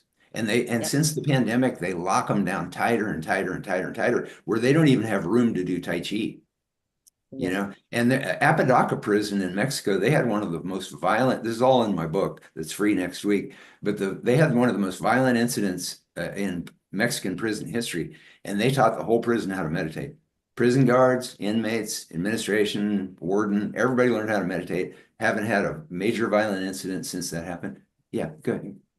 You say something very important, Bill, is that it's the officers, the wardens, the administrators, the Mhm. judges, Yes. and all those people that have to meditate, because especially in the US, where it's notorious that the prisons are private institutions. Yes. They're Money making. profit-making institutions. It's them who need to meditate. They've actually arrested judges who have been getting paid off by the Yes, prison industry to give kids these horrific sentences, and a lot of them exactly. committed suicide. Yeah, Exactly. that We know happened here that. in Pennsylvania. We locally, Yeah, we right. had I heard we about had that. people who actually were basically pushing crimes that weren't real crimes, marijuana, a couple of Yeah. couple of joints. And they send Yes. them to prison. Why do they send them to prison for a couple of joints? Because they're making money for every single person that they Exactly. send, and they're paying Yeah. the judge for See, every that's single person that the judge sends to them. see, that's So one they, of the re luckily they found them, they put them in jail, they fined them, they did that. that's But one of the re that's one of the here's the reasons. thing, right? Let me finish, Bill. One of the things that is even more important is studies show that when, and I'm not going to talk about the prisons because the study wasn't on a prison; it was on a healthcare, on a senior a senior nursing home.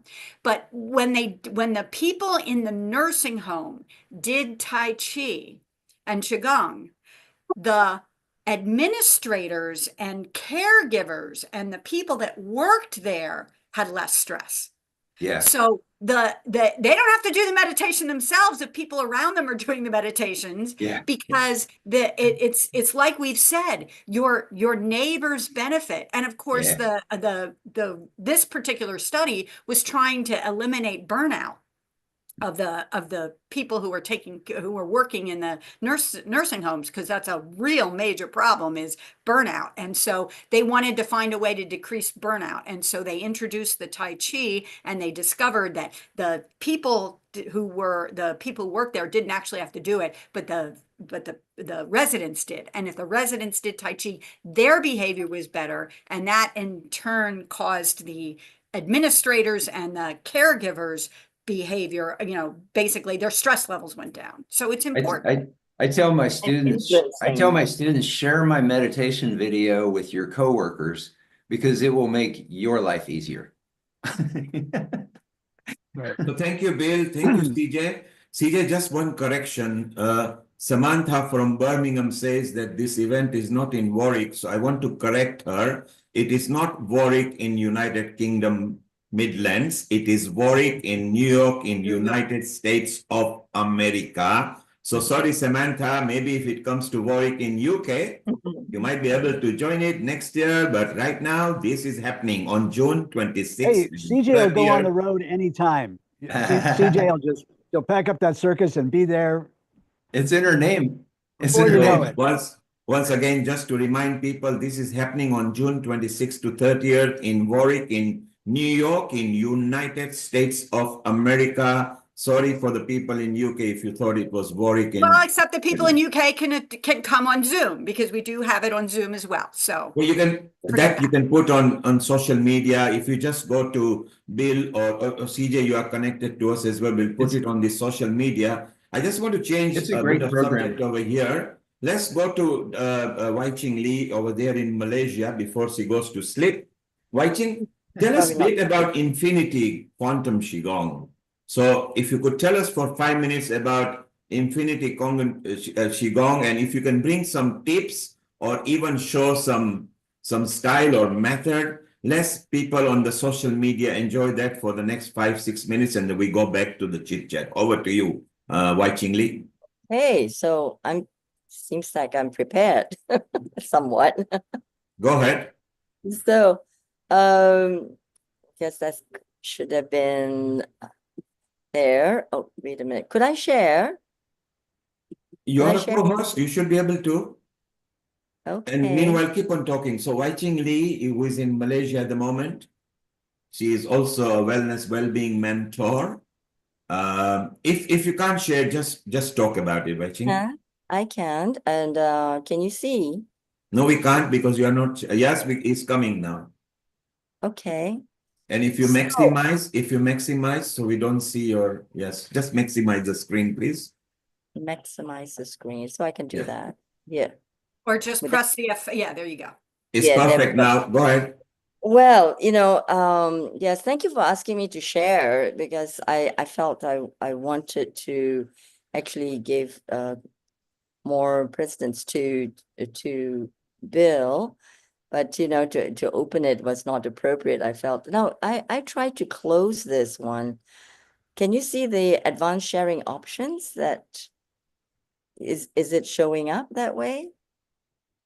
No, Is you it are on a frozen screen where it says Nikola Tesla if you want to find secrets of universe. Yes, You need to okay. move it. You need to move it on your left bar. If it's a PowerPoint, you need to flip it one by one. Right. I can't wait a minute. I can't Okay, no worry, Wai Ching. You can You stop. might have move to this click one, on but it. Just never click mind. on it first, Amalia. I'm trying to Click get on my it, and then you can down arrow to get to the next one. whoops, I'm trying to get to close Yep. it. If All you right, never mind. It's fine. Is that so you can see that Qigong is the frequency and vibration. And usually I show a model of our bodies, a bioenergetic model of our multidimensional self. And here we have a physical substrate. And this is thanks to Alex Gray, who gave me permission for using all these slides. And so we all know about this, that perhaps it's for those who are newbies to Qigong, is that we are physical bodies, but also we are energy bodies that is called by many different names: Tandian, meridians, chakric, nadi systems, the auric and orgone fields, and the fascia, which the liquid light matrix runs through. So this is actually who we are, which is this beautiful weaving of etheric light lattice with our centers of consciousness. And on another level, beyond all that, this is our beautiful soul matrix configuration in spirals and figure eights. And this is what I've seen in the inner vision. And I have been, of course, told that this is what acupuncturists see in the ancient days of charting out the meridians. And of course, my background is that my great-grandfather was a TCM practitioner in Malaysia to the Sultan of Selangor. So somehow it's in my blood to come to this understanding. And in meditation, one day I'll make it fast, is that I started seeing the yin yang in different configurations like this. It was all spinning one way and then the other way. And then also, in a convex and concave manner. So it was spinning in all the different directions. And while it was spinning, I could feel it spinning in my cells. And then I also observed that the vortex or the vortices was just spinning within me, and I was going into a vibrational field, and I was feeling the trembling or the frisson of the qi going through me. So this is part of the practice that occurred in my own bodies, and actually that also happened with seeing the toroidal field around myself. So this was all in the inner vision. And going into the field, into the yin yang, and also coming out of it as a way of understanding what's happening with my own body. So I felt that there was the Tao, the aspect of the fullness where nothingness was felt. And then it came through the supreme, which I recognize as the Tai Chi. Of course, I put the terminology together with the feeling aspects. And then finally into the yin yang when we practice Tai Chi and the energy rises and descends by itself. And once we connect with the Tai Chi, and of course the different movements and how it expresses itself into Bagua and hexagrams and into life. And these I recognize as codes of universe. And as I heard the voice telling me to call it the quantum field, I question it. But actually, I started doing a little bit of research, and then lo and behold, it was indeed that. And how I felt the center is the 0 point. And experiencing the void as a black hole and a black hole. And then starting to see all these wonderful crop circles with the yin yang. And I felt that it was truly a message from my stellar, my interstellar self and galactic self, that I recognize this truly in my beingness. And this is how I learned. I can't learn anything else except that.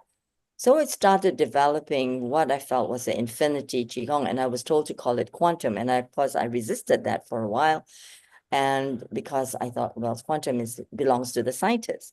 But I was told just to do that, and it will reveal itself, as it always does.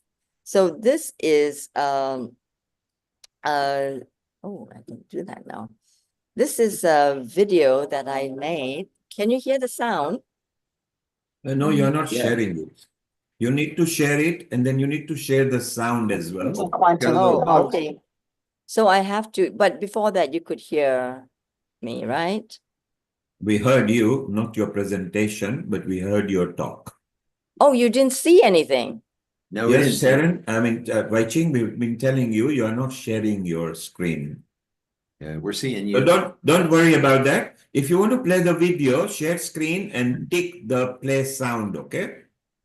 There's no Oh, copyright in there, is that I right? know that was the very beginning, but There is no copyright, is that right?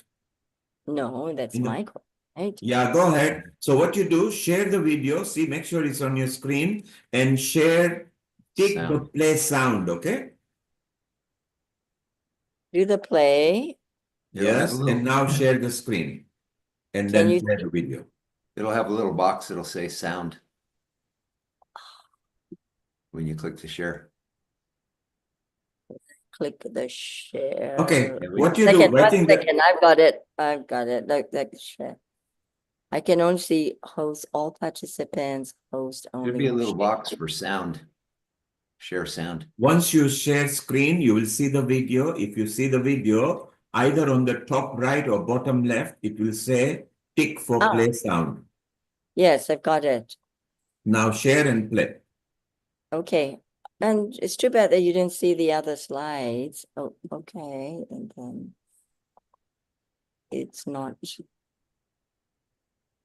Yeah, there we go. You can see it now. Yes, Yes. maximize the screen. And have you shared the sound? Okay, Yes. this is PowerPoint. Okay. You didn't. Should I run through the rest? No, that's fine. Play the video. Bring the video. Bring the video. All right. Okay. Let's see. Here we That's go. beautiful. Yes. Okay, here we go. That's the genesis of this. And if you maximize the screen, look, yeah, that's it. Maximize. Thank you. Wish you told me. I can't maximize the So screen. Infinity Quantum Qigong start. Good enough. If you play now. You're right. That should be fine. It's not playing though. You need to click play or something. Is So it playing? Infinity Quantum Qigong started when Yes. I saw It's not playing on what you are sharing, Wai Ching. coming from the tree lines and It's playing on your screen. Okay. So you can see this. But it's not maximized yet. Okay.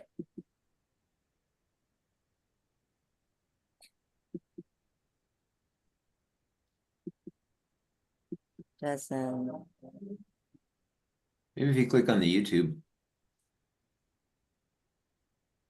Click on the YouTube thing. Yeah, down there. you can't play a YouTube through a PowerPoint on a Zoom. It's just There too you go. many Click on levels. Yeah. YouTube. Click on the If you go to YouTube. the YouTube site and play it directly No, from If you YouTube. just Here we click go. on that YouTube where Okay. it says YouTube down there, Thank you, Yeah. guys. Okay, no panic. Can you Just see switch it it now? off. Here we Just go. switch it. click on Just YouTube. stop. Wai Here we Ching, go. stop screen share, please. Just stop the screen share. so Okay, can you do it now? Quantum Qigong started when I Can you saw hear it these now? strands of Yeah. light We can hear it. You are not playing it with us. sky, and they were intersecting, forming Okay, that's intricate fine. If you stop it at your end, Wai Ching, stop at your end because the sound is coming. shapes now. and they were intersecting. Okay, let's go into chit chat. Wai Ching, First, I stop felt it this at your end, please. deep Okay, vibration. I'll mute her. Okay, Yeah, fine, we we're- can't hear. So we're Bill, all while learning. Wai Ching is sorting that out, We're all learning. let's keep on chit chatting. There is no problem because we have got audience connected to us on the social media. So You know, that's fine. You So know, let's let me jump in here because I think this is like really like a basic critical thing here. Like I can see Okay, exactly we should like have left it at that. I think I can see Wai Ching's process here and how she in her level of comfort and expertise with this. I can see that she's done this many times before, but it didn't And there come was a through, did rush it? of energy going. So every teacher here, if we're really considering a global impact, needs to be able to master the ability to use the communication technology that reaches a global audience. And CJ is so good at this. Like, if I would lobby to have CJ do a workshop for everybody on, you know, putting CJ on the spot here. Maybe she doesn't want to do it, but I'd like somebody like CJ who's really, really good at this. She is an expert at the technology here. She's developed for those who don't know, she developed, I think she's the current version, or at least one of the versions of the World Tai Chi and Qigong Day website. Like she made all that happen. Like, so this is a valuable teacher that we should leverage to make sure everybody has a mastery level of using these communication platforms like Zoom and share screen and all that kind of stuff. Otherwise, we are continuing to struggle to get our message out to the audience that we want to receive. Your students in your class, Bill, don't need your global Qigong effort. They already have you, right? Wai Ching, your patients don't need your global Qigong effort. They already have you. We want to reach people that we haven't been talking to, and for that we need this technological platform. Thank you, David. And I'll tell you what, if you partner with me, I will be happy to offer a worldwide how to teach how to teach Tai Chi on Zoom class. When COVID hit, none of the faculty members at Kutztown University were cognizant of any of this technology. And so the university asked me to teach all of them how to use it, because of course I've been using it for years. I would love to do that. And so if you, David, if you partner with me on that, we can do that. Yeah. And I'll be happy to do that. I'd be happy I'm so to. glad that my dilemma has come to something good. Yeah, they always do, don't they? Yeah, There's the dilemma is always there's always a light at the end of the tunnel. So look, CJ, you, David, William, Wai Ching, we all agreed that let's bring a global platform. Again, we are always here to support you. We can even host it for you. Let's just bring in, because at Healing Our Earth, we like family uniting, creating projects for the betterment of better communities and humanity. So it's a good idea that we can just bring it over here. Wai Ching, what you can do in the chat, just throw the YouTube link you want to show. We might be able to help you. Just throw the YouTube link that you want to show on the chat, okay? So let's carry on talking again over here. David, some good. Yes, Bill, we'll come to you. We'll point them to you so that you can talk. What we do, let's bring out, because more than just because we are not a webinar, we are on Healing Our Earth, where the audience are outside. I'm going to go around each one of you for a minute or two. If you can give your best tips for Tai Chi or Qigong that you know, or how people can get interested in, or how they can break into it, it'd be very good. So let's start with you, David. David, how can you encourage people to take Tai Chi or Qigong? Play fun music. Fun music? Yeah, this is like an overlooked aspect of how to entice people into your programs. And I'll just give you the contrast so you can really appreciate the difference. For years, I tried to teach Tai Chi in fitness environments and all kinds of places, community centers, and we played these lovely, like, classical music or Chinese music or something like this. And and new age music, spa music. And I would see people like walking by our open, I always leave the doors open. So walking by our classroom, and they're like against the opposite side of the wall because I don't want to get close to those freaks over there and whatever they're doing. And then I was like personally just tired of that kind of music. So I started playing things that I like, like Marvin Gaye and, and Sublime and stuff like that in my classes. And then, first of all, a lot of people go like, what are you doing? I can't, like, why are you playing this music? But the people who walked by the classroom now came to look inside the door and walked in. Before you can have any impact, you must get people's attention. And music plays such a powerful, people's association with fun, with enjoyment. There's this wonderful quote by Spinoza about what is pleasure. I'll read it to you really quickly. Pleasure is the transition of a person from a less state of perfection to a state of greater perfection. Beautiful. And so there is a sort of pleasure of the body that we call excitement. And when you play really like lively music, people get excited, right? And which is an indication of the transition from a lesser state of perfection to a higher state of perfection. And now they're like, this is where I want to be. Yeah. That's how that's one tactic for getting people into your Tai Chi Yeah, class. I've thought for years, I've been planning to have my phone or something set up with a speaker. And at the end of every class, right at the end, right after we finish Grand Terminus and everybody's all shiny and glowing, the Beatles' Good Day Sunshine would come on. And then everybody would walk out of class, Good Day Sunshine. Well, So I David actually says, teach David, Qigong. Uh-huh. I actually teach the Qigong, the standing Wuji stance and the alignment, all that before I go into the aesthetic dance aspect of my work. So I play we get some acoustics as well, and then we move into aesthetic dance and then bring it up with some techno. And then so I've done something called techno Tai Chi, and the kids love it. And so it's like really moving in slow motion to the so they love Here's it. an invitation for all of you is to go onto YouTube and search up the movie Hair. In the first opening 10 minutes, they play uh, Let the Sunshine In. Age of Aquarius. Age of Aquarius, thank you. Yeah. I'm an Aquarius. And all the people in that scene are doing hippie Tai Chi. Yeah. And you've got to watch, like, that's the way we should all be doing it. Not that you have to abandon your style or whatever, but the feeling that's coming out. Yeah. That's what every David, wait until you see Sharon Rose's Quantum Chi that's about to come out. And Wai Ching, she's part of. Now I can't remember. Are you the one that's doing that kind of wave qigong? Was that you?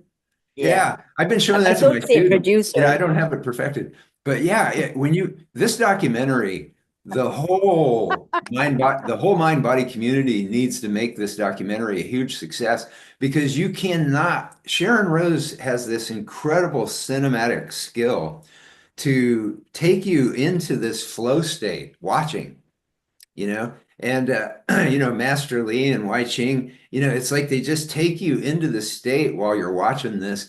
And if we should make that a huge success because anybody that watches that, if they don't do Qigong and Tai Chi, after they watch it, they're going to be thinking, wow, I need to start doing that. And for those of us that do it, it'll leave us with the feeling of, wow, I need to be doing this more. I need to be in my practice more. So here's a thought for you. Like, if you look at, and even Bill, I'm going to call you out on this. So as we try to promote the benefits of our practices, we tend to focus on all of these very traditional kinds of touch points. The talking points are about the health benefits. The talking points are about the energetic benefits. The talking points are about the moral benefits of our practice, right? Nobody gives a good gosh darn about any of that. Instead, what is attractive is what Wai Ching is doing. What you've just described is like, I want to see that documentary Yeah. right now. I want to Right. spend the rest of the day watching that. Like, that's interesting, right? The people who are interested in all of these traditional talking points don't need to be convinced. They're already here, right? The people who are not already here are the ones who are like, well, I don't know about Tai Chi, but I dig music, and she's very, you know, attractive doing the dance. Like, who cares what gets them in the door, Right. right? And I Right. think one of the other most important things, I'm going to say two things that didn't even come from me. It came from Bill talked about how a great class is when the people are talking so much that they overtalk him. That do not discount the social aspect of Tai Chi. They're getting with people once or twice or three times a week, just having that statement, oh, how are things going?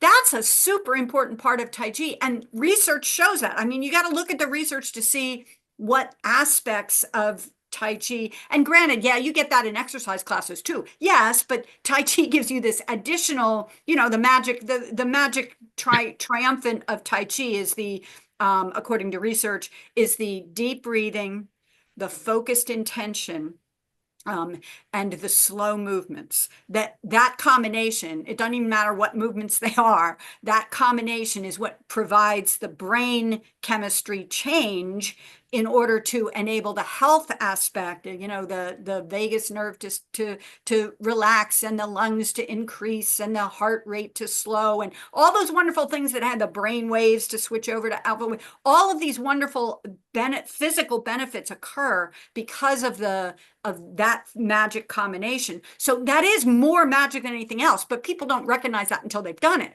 So to get them, you need absolutely music. Dr. Yang Yang always has Michael Jackson. The last bit of his class was always Michael Jackson, and we would do the salsa all around the room. That was really You great. just have And an that's when I assistant play realized how music. much I think music is really important. The other one came from you, David, where you, in your teaching, when you teach your teachers, you make sure they know not to correct the people doing Tai Chi. Because now I grew up in I love being corrected. That's me. I'm an esoteric, weird person who fell in love with Tai Chi long before anybody else did. And I like to be corrected. I want to do it perfectly. To me, that is the whole goal of this esoteric thing. But most people are not like me. Most people just want to go have a good time, say hi to their friends, and they want to hear music and do something fun. That's what they want to do. And that's what DDR, your classes, the classes of your students are more like that than others, which is why they are more popular, I think. And here's the problem. You've got these certain people in the world of Tai Chi Chuan, I love them as well dearly, that say, oh no, that you can't make it easy. You can't make it accessible. That's not Tai Chi. You gotta make it hard. You gotta make sure they know and do it exactly, because if they do, and I love those people dearly, because I'm one of those in terms of loving the art itself. But I know from personal experience that there are very few people in the world that love that art like that. And that if we want to spread Tai Chi and Qigong, we need to spread it in a way that makes people have fun, enjoy themselves, and then once they feel the health benefits, they'll keep coming back for the health benefits. That's what we have to do.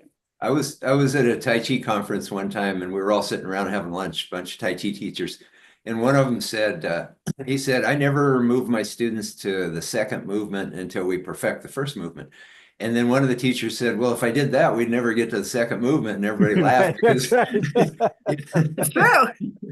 It's absolutely true. but So this is earlier, this is to David, be expected by people who are passionate about whatever is their study. They get a bit anachronistic, and it's like this is my narrow point of view, and we can love them and we can appreciate them, but we have to ignore them. We cannot be bound, even from the heads of the five families.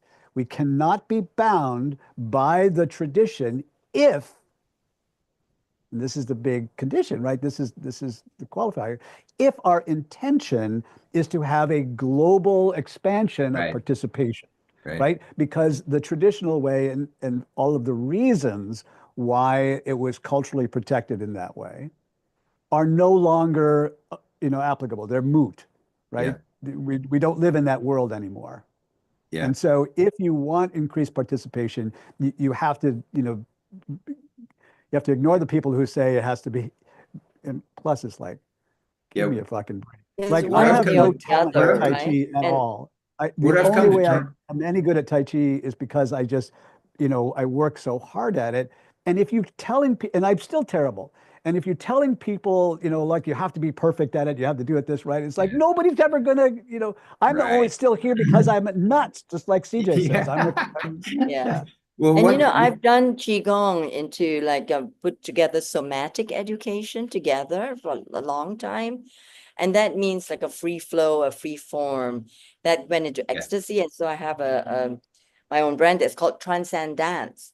So you got to move away from the classic that people expect you to do. That's why I don't teach Tai Chi, because in Singapore, you have to go through a test by panels to make sure that you are teaching it correctly, Yeah. See, and I'm just I like, don't, find your own chi first, go I- with the flow of your own chi. I don't support any regimentation of Tai Chi and Qigong, because looking back, if there had been like a regimentation system when I started teaching, I would have never been able to teach. And I've changed, and we've all changed so many people's lives. We've gotten people off of hypertension meds and diabetes meds and, life-altering things. We've all had that experience. And none of that, for me, none of that would have happened if there would have been a regimented thing, because I was taught in a very unorthodox fashion, with Neigong energy meditation and all that. And, I wasn't familiar with a lot of the mechanics, but what I've come to terms with, observing all this, from the perspective of World Tai Chi Day, is that I've come to the point where I'm not in any of the arguments, because I'm so glad there are people that are really dedicated to keeping some pure traditional aspect of this stuff. I'm glad they're there doing that, but I'm not doing that. I want to change the world, because the world needs this stuff so bad, especially since the pandemic. Everybody's dealing with post-pandemic stress disorder, and the ones that don't admit that are the ones that are dealing with it the most. That's what I found. And it's really, it kind of shattered people's consciousness to be separated from people and not be able to see people's faces and all this, and not be able to touch each other. Because in my Tai Chi and Qigong classes, we would do this thing at the end of the class where we'd form a big circle, and then we'd turn sideways and we'd all start pounding each other on the back and the shoulders, and then we'd rub the shoulders, and you just, whatever you got behind you, you would pass on to the person in front of you. And then, it was like a big group massage kind of thing. All that shut down, and it really shattered people and people's consciousness. They're having a real hard time being present since the pandemic. And so, it's like the ground is so fertile for this stuff to be such a balm and solving, soothing balm to, as many people as we can get it out to.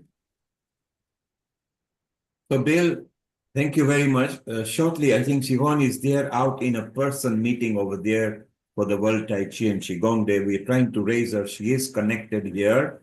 Siobhan, if you can hear me, please put your video on.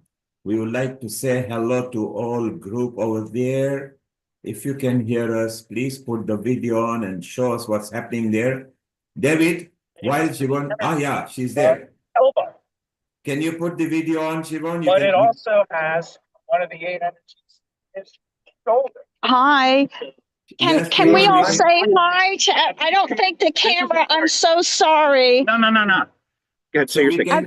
Everybody, Bill Douglas and Angela Douglas, and so many people are online. I hope they can you hear us, Neil? We can hear you loud and clear. Try to see if you can put your video on. We want to see. Okay, I do.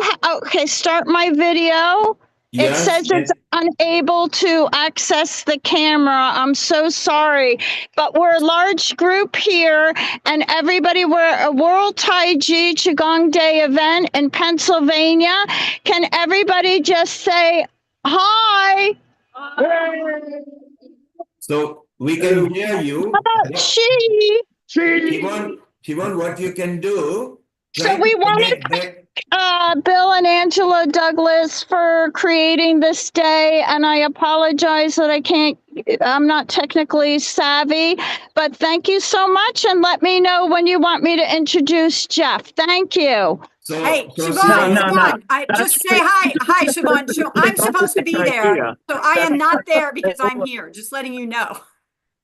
Shivon, Bill is here as well, as is Wai Ching, as is David. Just before, if you can sign back in with your video on, and yes, it is time for Jeff Dunes to come in as well in his retreat. It is your slot. So what you do, if you sign out, sign back in with the video on, so we can see and also bring Jeff as well. Over to you, Siobhan. Did you read me? Over. Maybe Shion, let me see if we can messenger her. So William, just one moment. David, you mentioned about global connection. Can you clarify? And I want the same question answered by Bill and Wai Ching when I point to you.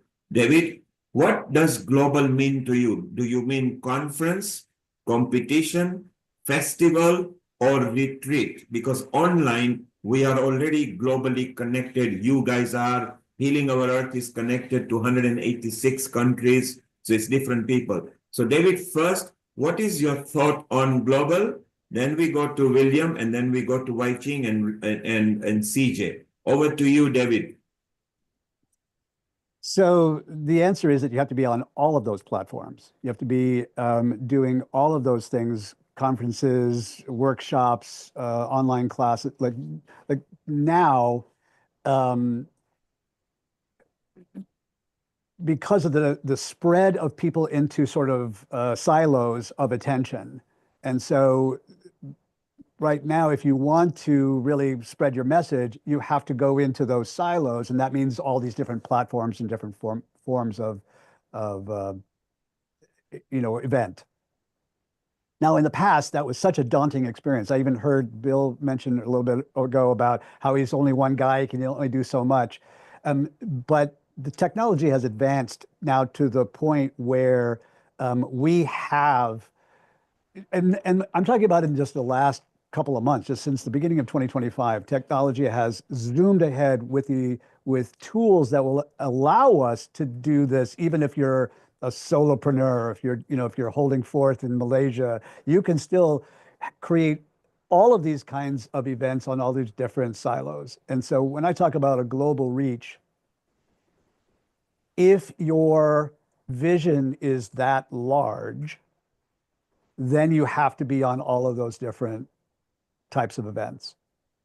That's what I mean by global. I hope that was to your point. I'm not sure that was what you asked. And Bill, for 1 minute, if you could tell us what's your vision: conference, in-person, festival, retreat, and where globally do you think? London, New York, Mumbai, what are you thinking? And Jeff is here, so we'll be going to him. Over to you, Bill, for 1 minute. Yeah. Well, I'm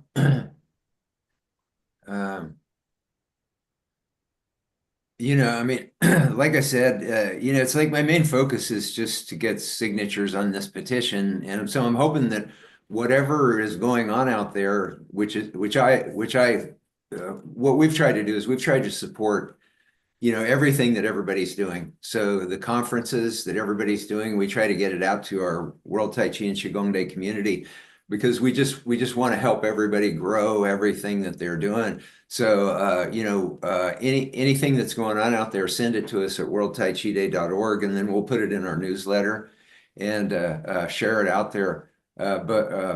What our vision is right now from our perspective is we're just hoping that everybody out there, whenever we're not around, will be taking a couple of moments to just talk to other people about how insane it is that we're not teaching school kids how to do mind-body in public education.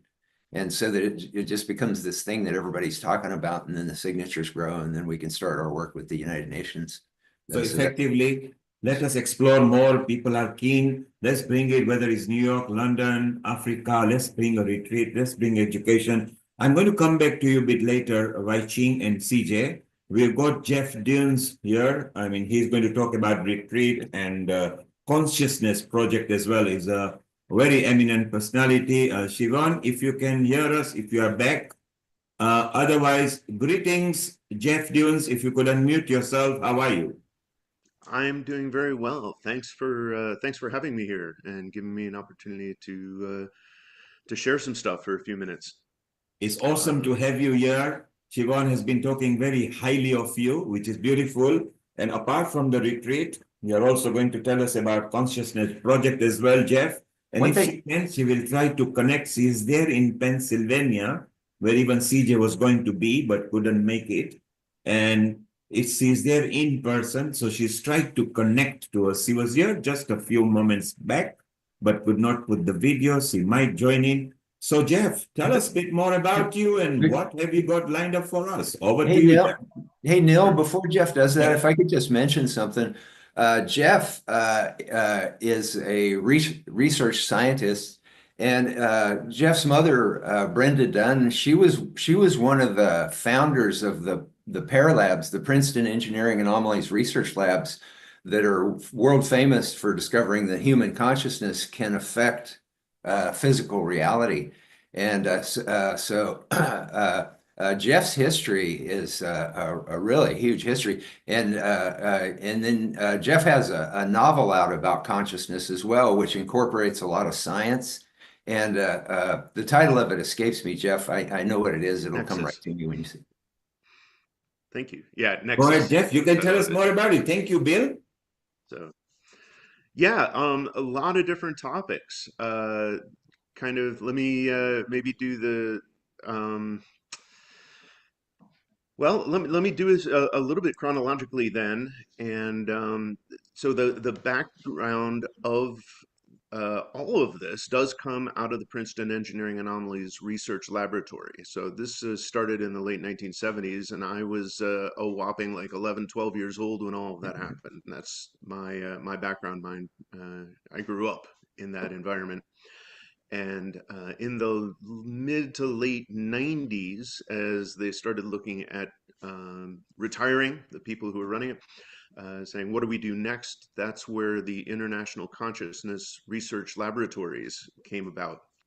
That's a not-for-profit that was stood up by my mother, Brenda Dunn, and pardon me, and Robert John, who were the two who ran the PAIR Lab, with the intent of continuing on the research and hoping to get the word out, if you will, trying to tell people about what it meant, what they found, what it meant, the implications, and exploring how we can actually make the world a better place as a result of that. I took over running ICRL about 3 years ago, after my mother passed away. So I've been steadily getting more and more involved, going from, a few hours a week to a few hours a day of making this a part of my life to, at this point, a good half of my day doing this. A couple of the things that have come out of that, a brief one that Bill mentioned a few moments ago, was this novel, Nexus, which was an attempt to share certain aspects of this in a sci-fi fantasy kind of format, so very easy to access and understand.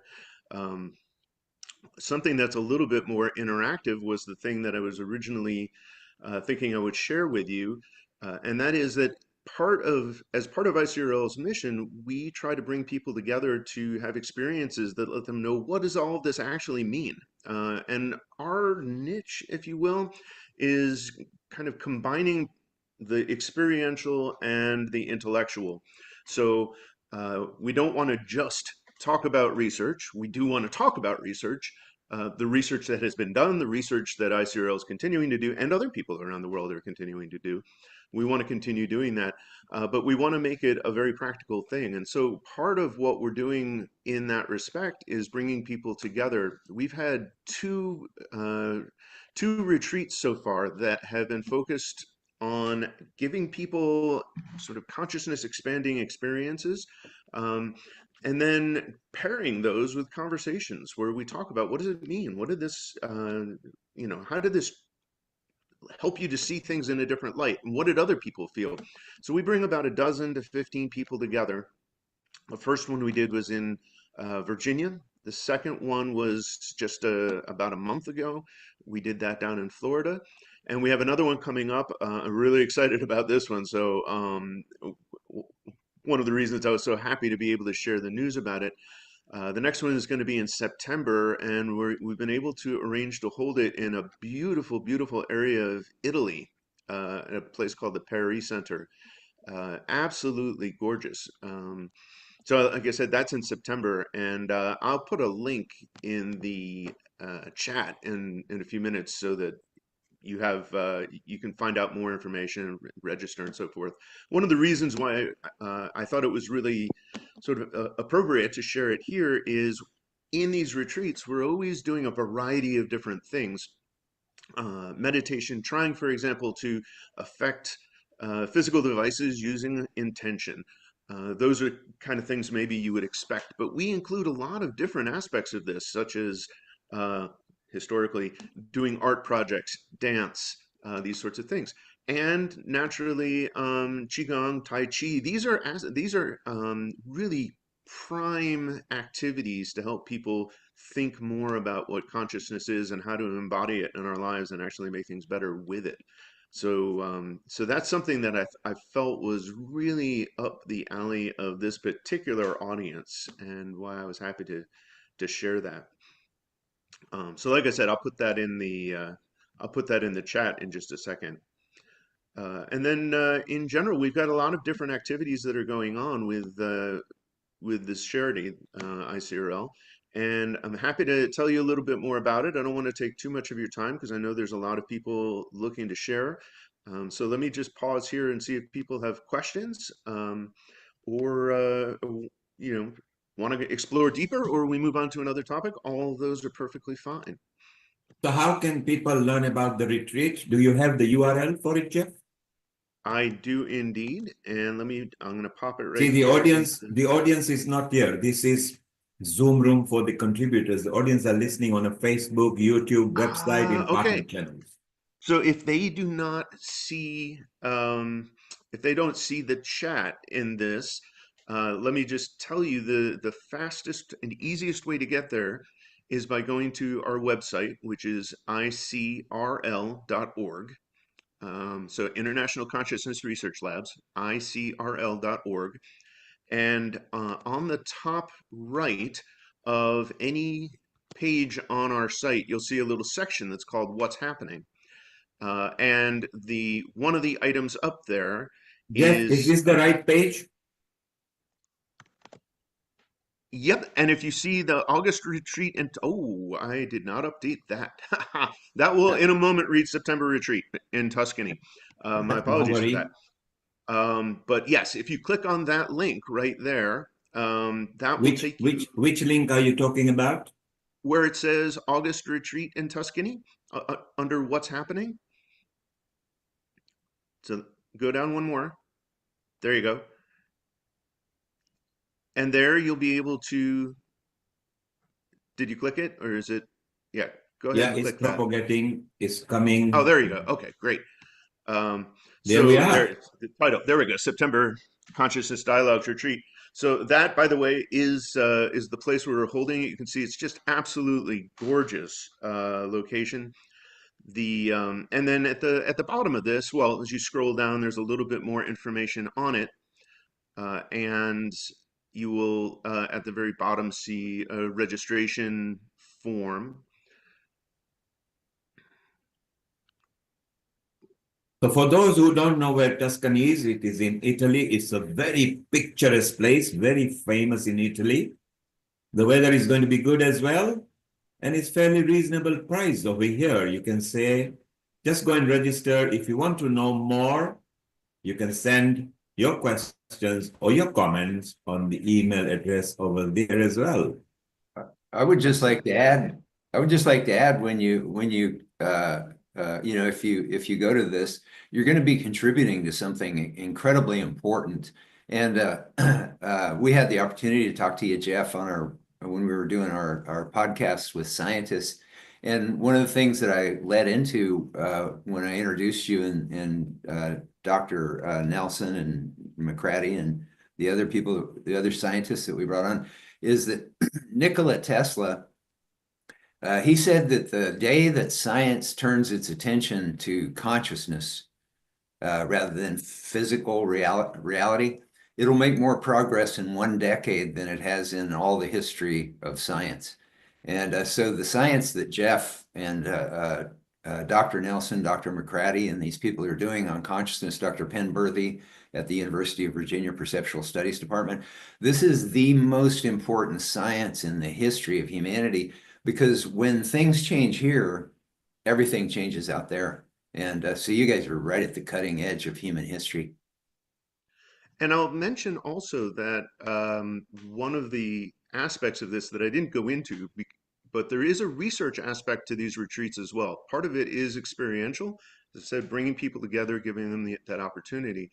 But the entire series is set up as part of an investigation into the language that we use. That's why it's called Consciousness Dialogues. The language that we use to talk about consciousness and that the research community has to rely on to communicate with each other it's challenging. Consciousness is a very difficult topic to talk about because a lot of people mean very different things with the same words. They mean the same thing with different words. And the Consciousness Dialogue series of retreats is aimed at establishing a common lexicon, kind of a Rosetta Stone for different people to understand what do they mean when they use different words like consciousness or spirituality, intention, awareness, the self. And so we are doing research through these to collect those kinds of understandings from a wide variety of backgrounds, which is why for the retreats we aim to have people at from every demographic, young, old, different backgrounds, different educational backgrounds, different areas of interest, different levels of experience dealing with topics of consciousness. We have some people who have been thinking about this for decades, other people who just find it fascinating and have just recently started their journey on it. And all of those add the different perspectives that we're really relying on to build out this map, if you will. Well, these insights that you're collecting, I could see these things being very useful to the whole mind-body community, yoga, Tai Chi, Qigong, meditation, mindfulness, everything, because when you get down to it, when you get deep enough into the mind-body practices, if you do your Tai Chi as like a Qigong mindfulness, presence, awareness kind of thing, it becomes increasingly apparent that, well, like who was it? One of the quantum physicists, he said consciousness is behind everything. And so you realize your mind-body practice, it's really a practice to relax out of the way of this larger consciousness that you guys are starting to try to figure out how to communicate to the public. And so that could be really useful data for all mind-body teachers. And in I fact, encourage mind-body teachers I encourage all mind-body teachers get into this science, because the more you know about the science, the more it liberates your consciousness to have larger mind-body experiences and then to become a more effective teacher. You sitting with you scientists and explaining all this stuff to me, that has expanded my practice in a vast way. And the way that I teach it, it's been huge to have that validation. I can't tell you how important that's been, because I didn't have the faith. I would hear these, you'd hear these, these Chinese masters talk about, larger consciousness and these things.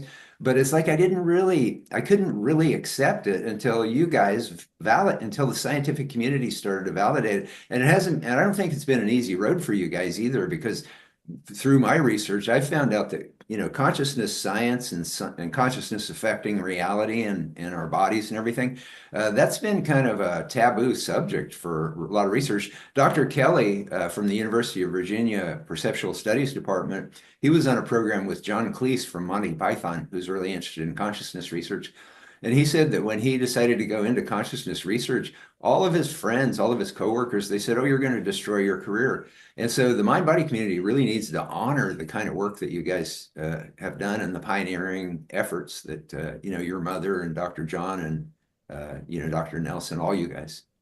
Yeah. Thank you. Bill, Thank just you, to build Bill. on, Yes, Jeff, please go ahead. I have some questions from you. Please go ahead. oh, Yes. sure. I was just going to add to build on to something that Bill had mentioned that yesterday. So one of the other things that iSerial does is we have periodic every couple of weeks we run sessions, dialogue sessions on different topics, and it's called Exploring Consciousness. That's also on the website. You'll be able to see a link if you're interested in signing up. Those have been fantastic. They've grown very popular, and we're really pleased with the success. Yeah. So yesterday's session was focused on topics of intention and intuition, but especially with respect to the part where we were talking about intention. And we point out that one of the things that is so important in being effective in one's intentions is learning to get it not just in the cognitive, just in the intellectual, but having a uniformity at all levels of a person's self. And it's that alignment that just massively amplifies the effect of our intentions. So that's a really important observation that's come out of the research too. Apologize for that. Yeah, go ahead, ask your questions. Thank you. Thank you, Let's Jeff. quickly welcome. Thank you, Yes, Amrita. please. Thank you, Jeff. Jeff, stay around. We'll chit chat with CJ and William in a moment. Amrita, let's welcome our senior anchor Sharon and Yeah. our Tai Chi lead Keith Sharp. Keith will be joining us 20 minutes again later with Nina London as well, making announcement. And Sharon will maybe share the quantum chi video that Wai Ching was trying to show, but maybe it will involve everybody. Sharon, if you can keep it ready, and we're gonna chit chat furthermore. People are enjoying. We'll also have Violet live coming in a while. So Amrita, welcome Sharon and Keith for a quick hello, and then we chit chat. Over to you, Amrita.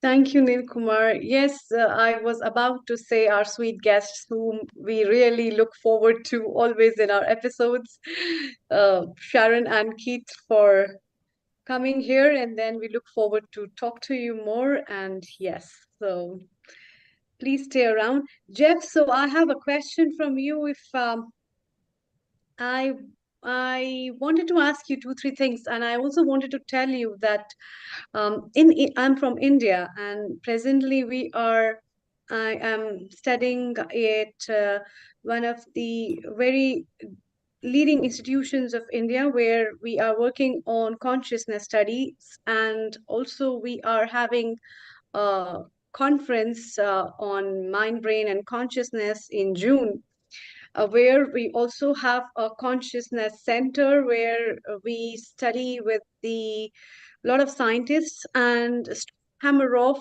if you have heard about him, he is a lead with the consciousness studies and the quantum studies. So we also have setting up a quantum lab at our institute with research scientists from Japan. And I am really very happy to know about the aligning of the thoughts in relation to that. So this is the upcoming conference. Thank you, Neil Kumar. You're always too good in helping everyone. So this is the conference, and I would definitely like to invite all of you. Here we are also having a lot of studies on existence of consciousness and how consciousness from Indian perspective as well as other perspectives of healing from body mind works are there. So we have a lot of themes of this consciousness studies in terms of science of consciousness, quantum perception, theories of perception, neuroscience of mind and brain, cognitive psychology, biomarkers, as well as a lot of other things, because we are related with a lot of scientists who are coming to this conference, will be addressing this conference and talking about their research and work.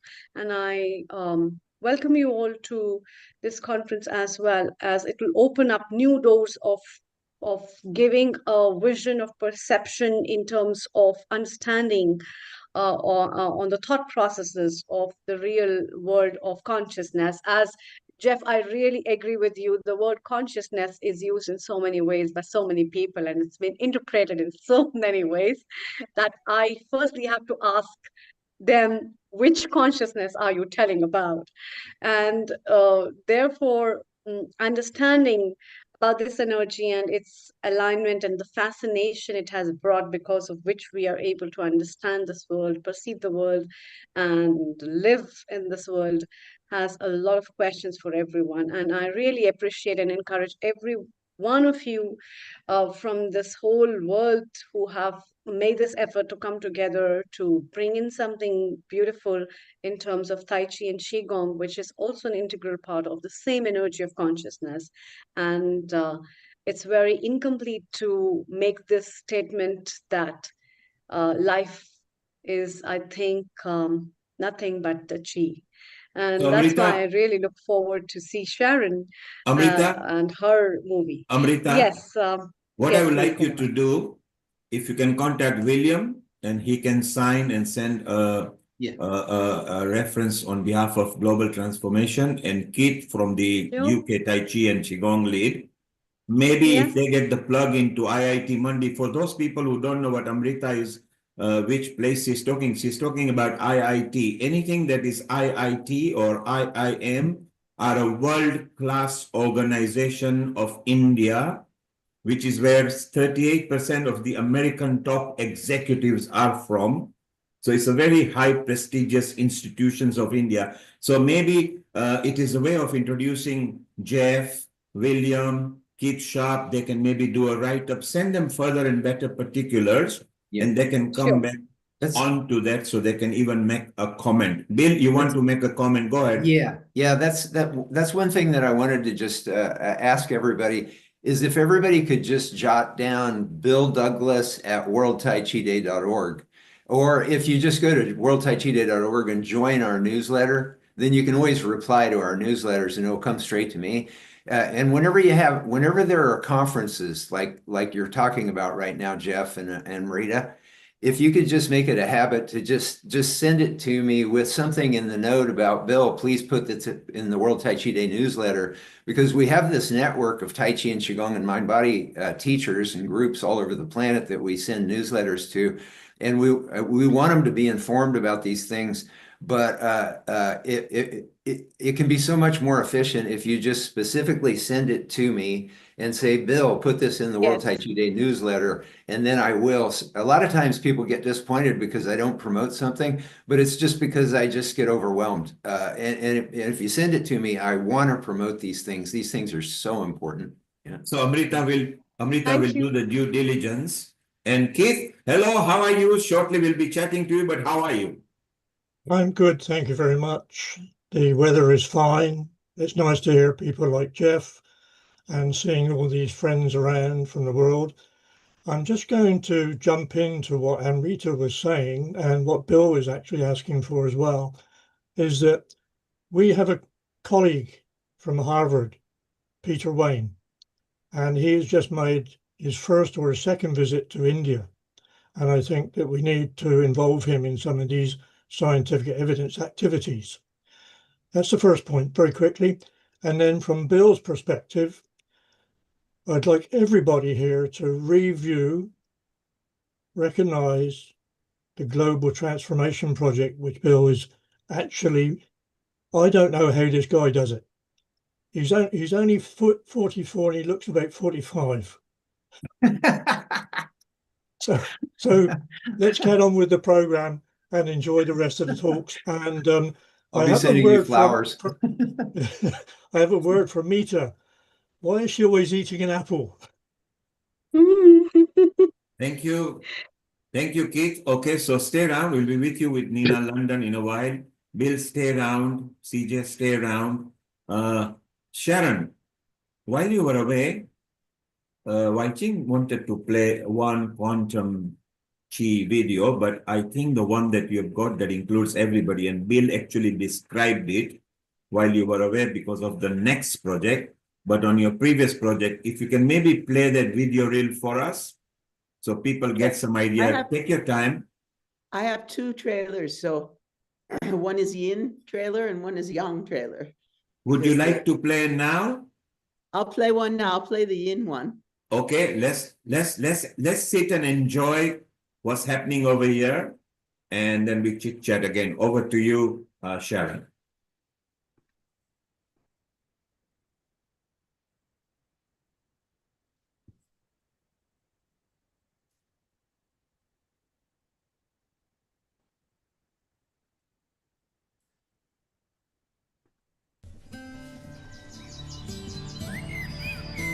Qi is the foundation of many healing arts.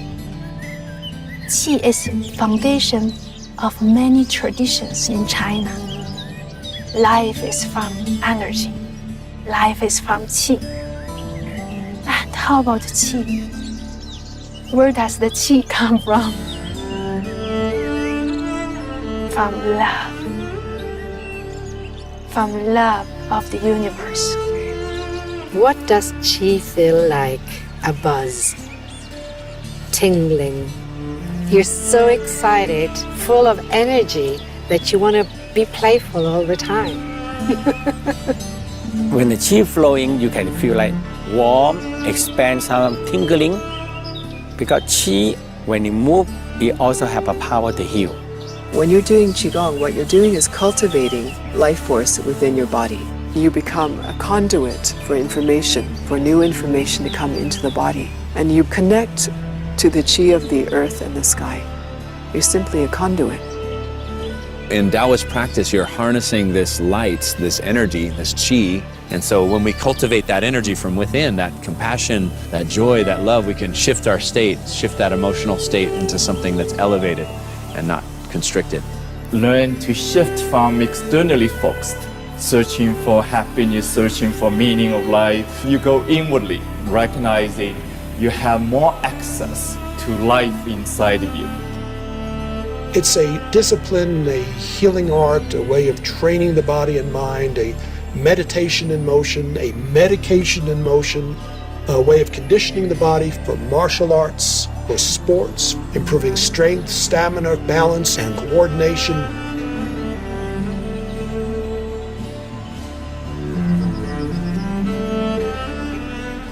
Yoga practitioners and teachers love Qigong. The Qi focus turns their attention to a much more awakened internal sensory awareness. There's a sense of resting in a very natural, open, spacious, clear, luminous energy which then carries you spontaneously and creatively through the movements and the flow.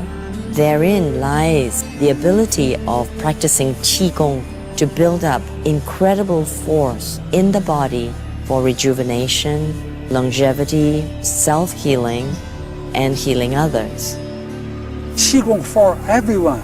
Qi is love. Qi is light. Qi is free. Qi is energy.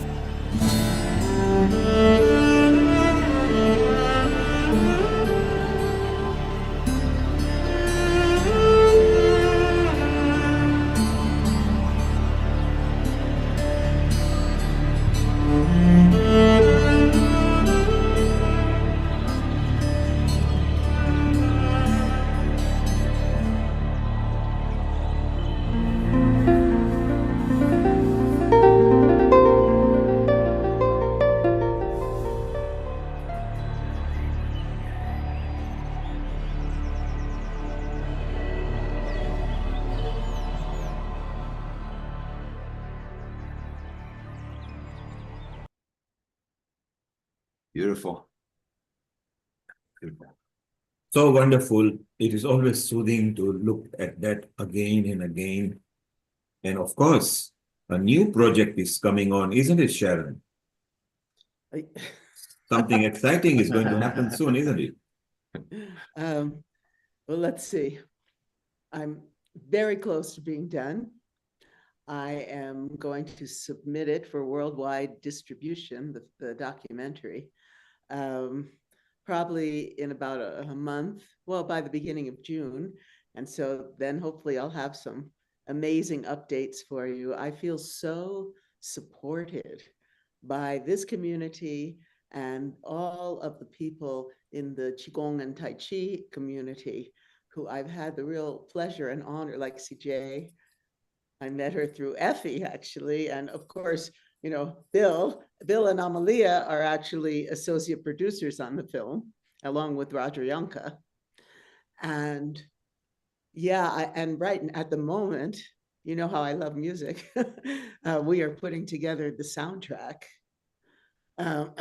for the film, which includes really an extraordinary piece that I wrote together with Jae-Bing Chen, who has been on the show. Jae-Bing is really famous and Grammy-nominated Erhu and Zhonghu player and is very renowned in China.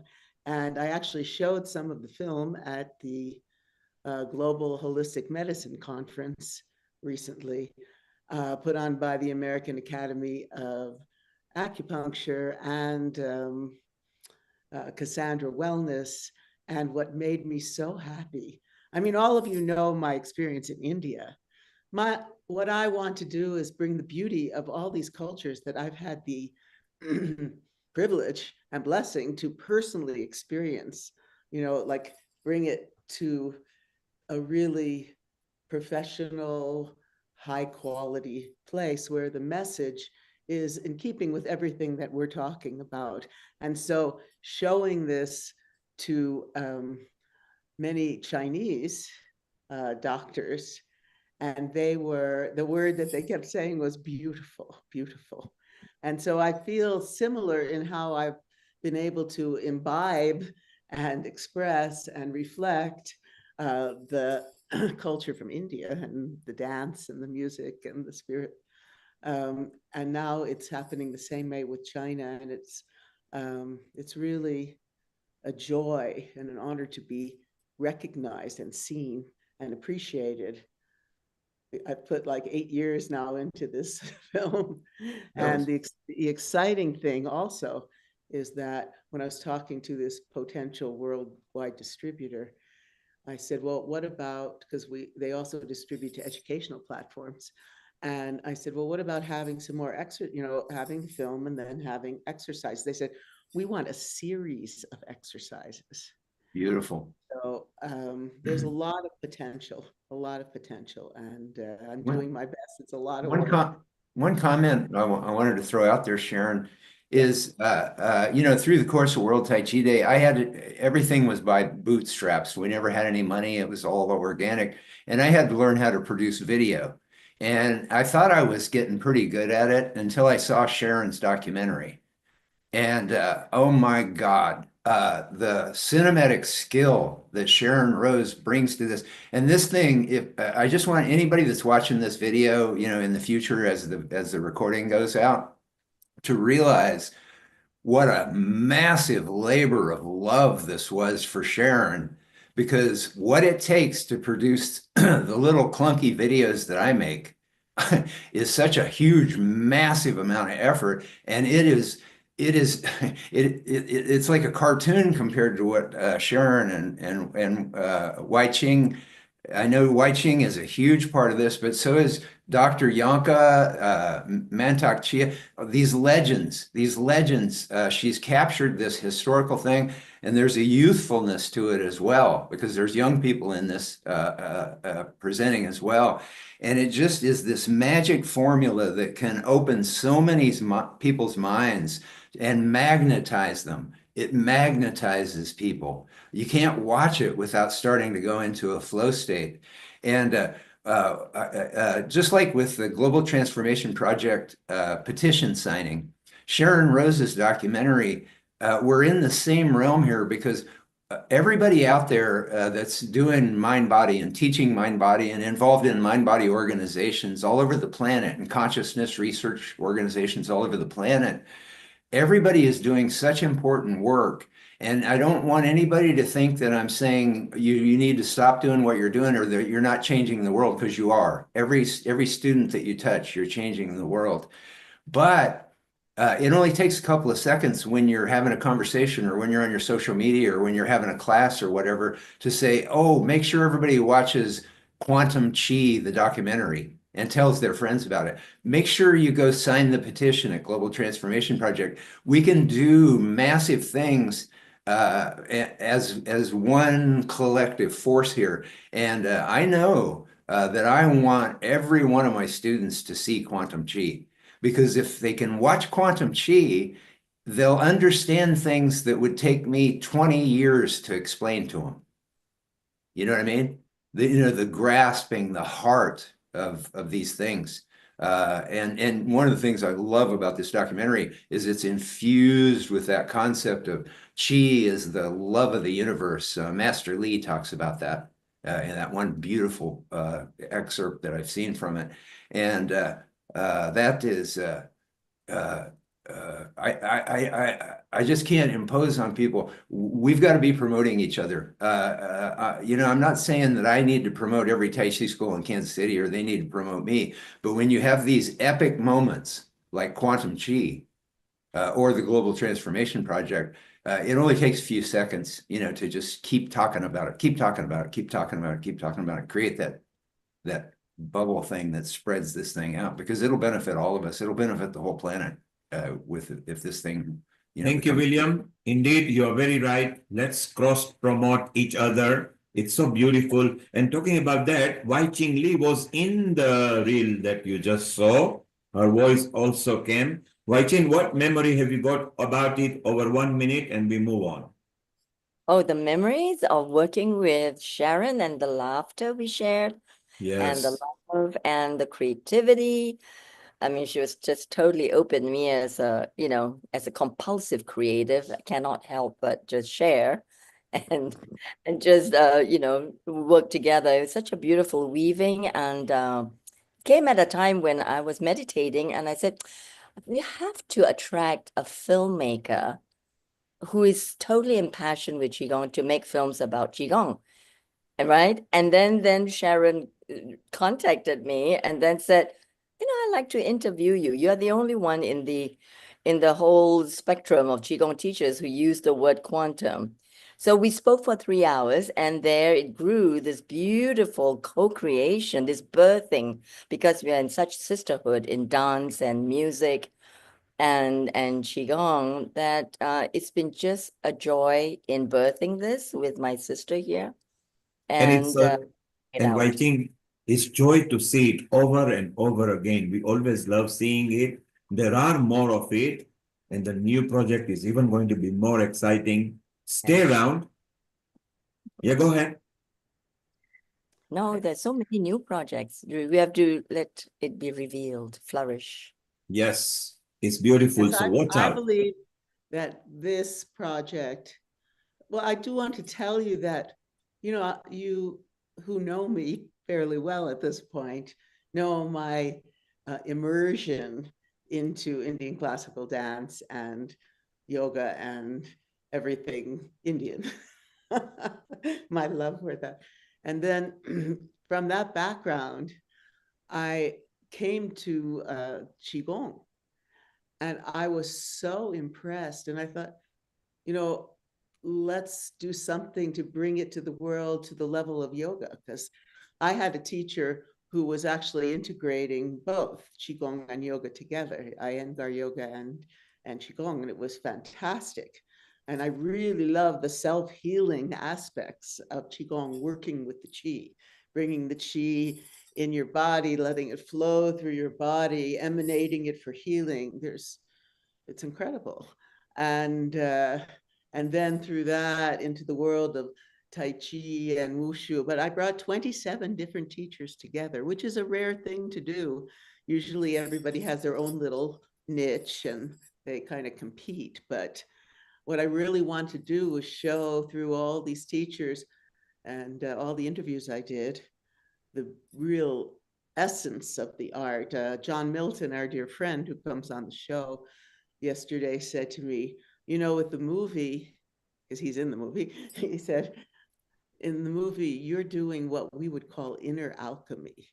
The movie itself is transforming people. And what I found is that whenever I've shown even a part of it, immediately people of all ages are ready to do it, ready to learn, ready to do Qigong, Tai Chi. And that makes me really happy. And so for anybody out there, I really wanted to be shown not only through streaming, but in dojos and events to really, because it really does bring a sense of peace, inner peace, and healing and love. Beautiful, Sharon, and we want people to know more about it. Sharon, stay around. Sharon, Amrita, let's welcome Keith, who is going to make a soft announcement. And then we will also rope in Nina London, who is in Bermuda. And she is also going to share wonderful Tai Chi Qigong matters with us. Over to you, Sharon, Amrita. Let's welcome Keith, who is going to welcome Nina. Over to all of you. Global Namaste, Keith, and welcome, Nina. Kindly unmute yourself, Keith. We eagerly wait to hear you. Hello. I am very pleased that I'm beginning to, at long last, understand the links with Sharon. And I think we have much more to share over the coming years. I'd like to introduce a couple of ladies before I make my announcement, because I think the announcement is very significant, but can follow on. There's a lady down on the left here called Karen Sue. Hello, Karen. It's a long time since we've spoken, and she only lives about 2 hours away from me in the Cotswolds, which is a wonderful area, and she does television programs in the woods with Qigong, particularly Shabasha, which is very, very popular. But now I'd like to introduce a lady who I'm not sure how we evolved, Nina, but we have, and Nina has spent many, many hours with her likable husband, Bill, in the arms of Mantak Chia and many, many days in Thailand. And I'd love Nina to explain where she is with her lovely flowers and her own little activity in Bermuda. So over to you, if I may, Nina London in Bermuda. Unmute. Nina, you are on mute. Go ahead. Okay, Nina. Can't hear you. Nina, we can't hear you, although you are on mute here. Join again or check your sound at the bottom left where the audio is and make sure you share the sound, yes? Or you might be using a Bluetooth, which is not propagated. So Nina, of course, has been on Healing Our Earth before. Uh-huh. Yeah, can you hear me now? Loud and clear, go ahead, over. Yeah. First of all, happy World Tai Chi and Qigong Day, and it's wonderful to celebrate this is very important day with you. My name is Nina London, and I am a Qigong teacher, and I am a founder of the program for women, Qigong for Women, a Radiant Flower Qigong. How I got to how that happened. I had cancer 9 years ago, and I lost my energy after harsh treatments. So I was looking for the ways to regain my energy, but not only life force energy, but sensual energy. Passionate. Even I was 52. I was just married. So I went to Tao Garden and studied with Mantak Chia and other world famous masters. And we end up... Hello? Yes, we can hear you, Nina. Carry Oh, on. I did not see myself. Yes, that's your website as well here. It's showing you your journey. Oh, okay. Carry on talking. Oh, okay. Yeah. Yeah. So, yeah, and I slowly, my energy, my passionate, my sensual energy came back, and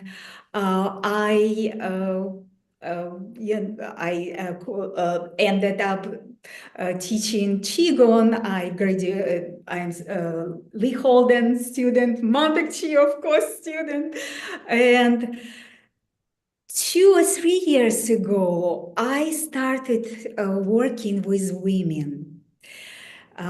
Started giving classes in Tao Garden, where we have house now, and spent 6 months winter time. And here in Bermuda, and that, I don't know how that happened. I brought flowers, and we start doing practices, and I created practices involving flowers. When you hold actually flowers in your hand and do some gentle, beautiful stretching, and you connect your energy with the flower.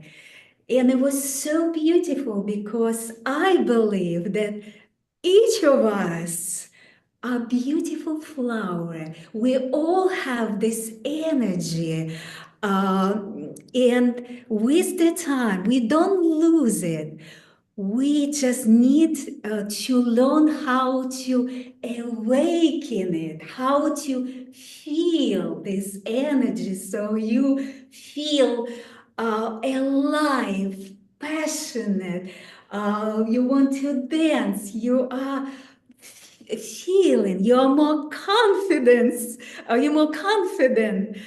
So I created this program combining cherry picking elements from Qigong that speaks directly to women, all ages. Actually, it was very surprisingly, because I thought I would have women of my age, 60 plus or 50. I'm 60 years old, but it appeared to be I attract, or my program, better to say, attract women of all ages. And now I have from 20 years, and my oldest is 83, in Tao Garden woman. And they all of them find something special that speaks to them, to speaks to their soul. And actually was very also interesting, and my part of my program is to balance yin and yang energy, and this is for young girls. They more for young girls, because they said we don't feel any yin energy. We have to compete in this world. We have to be, use yang, and we actually want to know how to feel more feminine. And so that's my story of creating this a beautiful program that I combine Qigong elements. We are not always with the flowers. We are just using it for certain practices. We do stretching, because it's a very, very, very important to stretch, stretch your body, feel your body. We do a lot of work for joints. Also breathing, and I created flower breathing. When we breathe beautiful smell of frangipani in Thailand, or here it's any flower I can find. It's actually wonderful how I created this settings.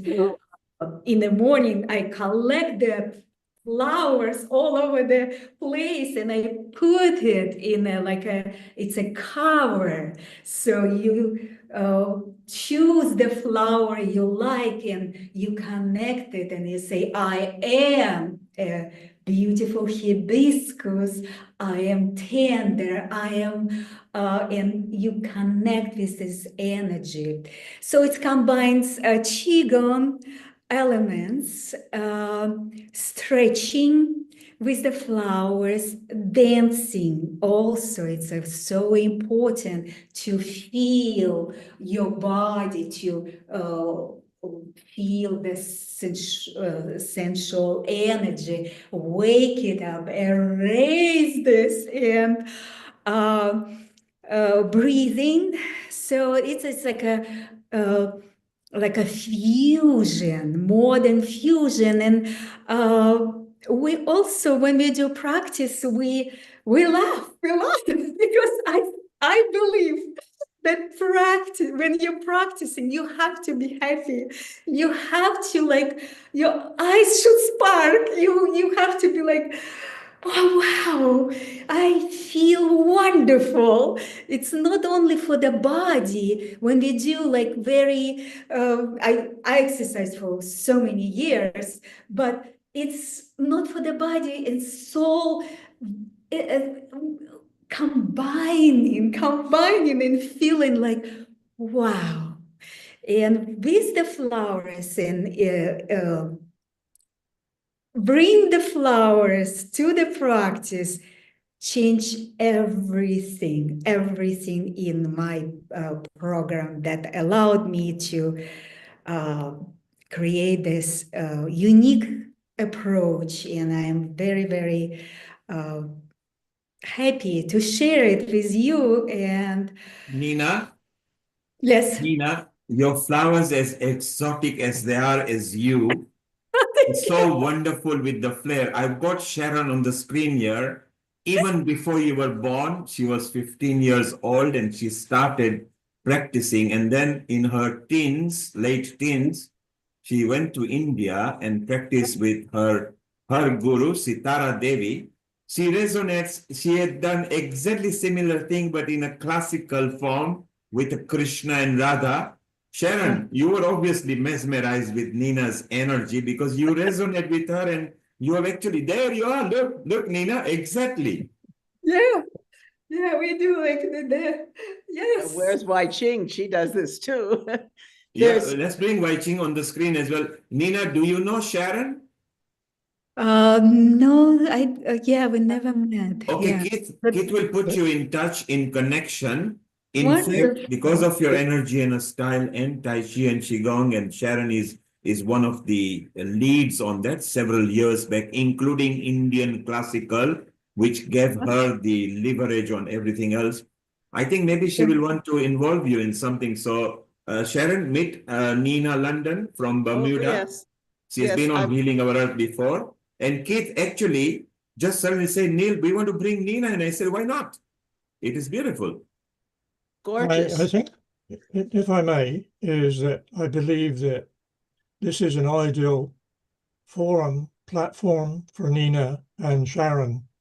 And one of the reasons that I asked Nina to come on again is really she has moved so far ahead from the early days that I saw her performing some exercises which I felt were not necessarily ideal for Qigong, because she was beating the living daylights out of a drum with some of her women friends.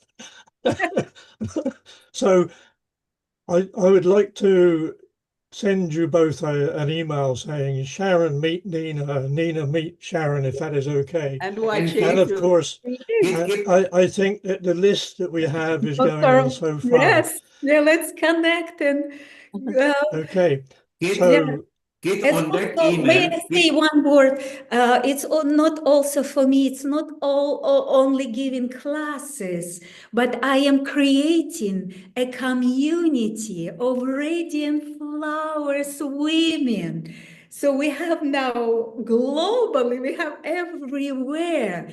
And it's such a wonderful feeling. You can support each other and know you are not alone. And Nina, at Healing Our Earth, we like growing better communities. So, Kate, when you do that email, if you copy Amrita and Wai Ching, Bill and CJ over here, because we are all linked with what is happening. And Wai Ching, you love the moments as well, don't you? I love the moments. The movements, because you like moving like that as well, and in Hawaii and Bali and everywhere. Oh yes, oh yes. And I was just flowing with Nina. Oh my goodness, every time she spoke, I was like. So Wai Ching, we have you, Sharon, and Nina. All three of you, just go and wave your arms and bring that meditational method. Let's do it now. 3, 2, 1, go. Go, all three of you. Look at that. And CJ is on it as well. Look at it. Bill, Come on, CJ. Do you love it as well? Isn't it wonderful? This is like a Mexican wave in a Zoom. I love it. And this is what we do at Healing Our Earth. So Kate, that was a good one to bring it. And Amrita, what do you think from there in Bermuda to Malaysia to USA? Isn't it wonderful? Yeah. You know, one thing I wanted to add, one comment on Nina is, you know, the sensuality that you're talking about. One of the things that really had a huge effect on me, and, you know, just watching Sharon's trailer, you know, watching you, Wai Ching, it's like it's had an impact on the way that I teach Tai Chi, you know, getting people to just be more free and loose like that, you know, instead of just the regimented forms that we do. But that sensuality is such a huge thing, because when we interviewed Dr. Roland McCratty from the Heart Math Institute, the lead researcher at the Heart Math Institute, and he talked about heart-centered consciousness. And that's when we go into that yin state, you know, that receiving state where we're just receiving the pleasure that we're experiencing and that tactile sensation. And I realized that, you know, their science has shown that that's a really healing state of consciousness to be. And as you're talking about it, you know, that receptive yin state, you know, where you're going into the flow and you're really feeling and smelling and all these things, that mindfulness can be such a huge part of Tai Chi and Qigong and yoga and all these kind of things. And it's like this yin, this bringing in this yin. With my students, I'm always trying to, or I'm always suggesting to them, you know, feel your elegance. Feel how elegant you are, because human beings are incredibly elegant creatures. And I'm not talking about how I look to somebody else when I'm doing it. It's that state of grace that you feel when you slip into that elegant state. And this yin consciousness that you're evoking here, this applies to men as well. The whole planet is going through a balancing and an awakening. The yin consciousness is coming through everybody. So it doesn't matter, you know, what your sexual organs are. This is a global experience for everybody. And and that elegance that you know, and Sharon's documentary promotes this so beautifully. Wai Ching's movements are such a huge core of that. And what you were doing it just furthers and reminds me of how powerful that part, that sensory or sensual experience of our being, celebrating how elegant we are. I think people need to get out of this matrix that there's something wrong and defective about human beings, because there's not. There's not. The more you sit back, the more you get away from mass media and you just sit back and just look at humanity. It's so elegant. It's so beautiful. People are such incredible creatures. And I think it's so important that the work that all you guys are doing to bring that home to people, remind people that we're beautiful and elegant like that. Thank you, Bill. Well, Bill says we are beautiful and elegant. Indeed, we are. Let's wish, I think our Mita is in hospital. She's part of our back team there. Maybe we can all send her a good energy. Mita, do you read us? Are you in a hospital at the moment? I can see you there. Yes, I'm in the hospital. Global namaste. Wow, Meeta ji, this is like incredible from the hospital. You are attending the episode. This is like His wow. dedication to healing our earth. Look at that. So yes, I am here since last Thursday. So And I Ching is sending you blessings. Look there. I think everybody wants to send Yeah, we you all send the wishes to you, energy. thank you. collective energy to you, Meeta. You get well soon, okay? You know, Neil, there's something Mita, you just reminded me of something that I've been telling some of my students. There's a documentary that one of my students got me to watch. It's on Amazon Prime and Netflix right now, I think, but you can find it if you look for it. It's called Heal, Heal. I didn't know about that documentary Yeah. until one of my Yeah. students got me to watch it. Everybody has to watch that documentary.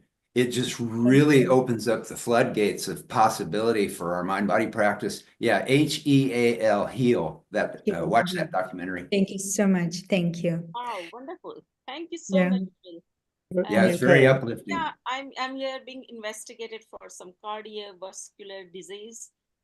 Good news is I don't have a heart attack. I didn't have another heart attack when I was admitted by the paramedics, or I don't even have a stroke. So let's see what. Yes, yeah, watch that documentary. It's so uplifting because there's people, it's a combination of things. It's the science, the philosophy, but it's also a whole bunch of people who are dealing with horrific health issues. And you see these people go through these processes, and it's so uplifting, because we've all been through things. I've been through some hellish physical things in the past. But that documentary is so inspiring because it reminds us of how powerful our consciousness is and how powerful our practices are. So I've been recommending that to everybody that I know since I saw it a couple of weeks ago. Thank you, Bill. And Meeta, everybody sends you their blessing. Relax, enjoy, and watch the program, okay? Thank you. Thank you so Okay, much. thank you. Let's move on now. Sharon, we are waiting for Violet as soon as she comes. Kate, you wanted to even make some soft announcement.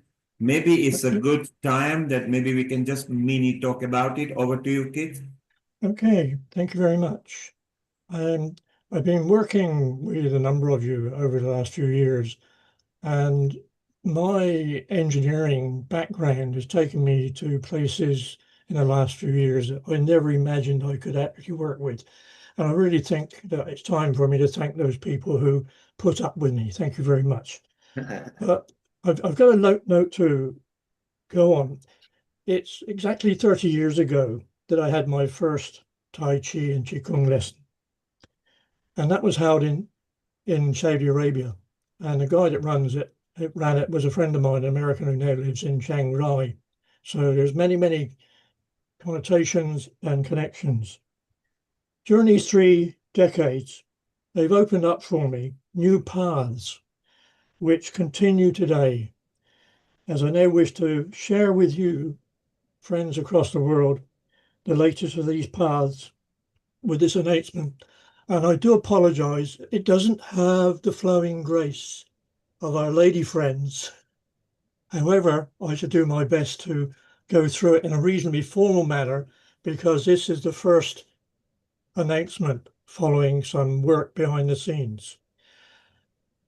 Following the success of the Harmony of Ancient Health Cultures on the 28th of February with Healing Earth, I am delighted to announce further developments regarding Tai Chi and Qigong for health and well-being, and the creation of a global expert advisory group, GEAG.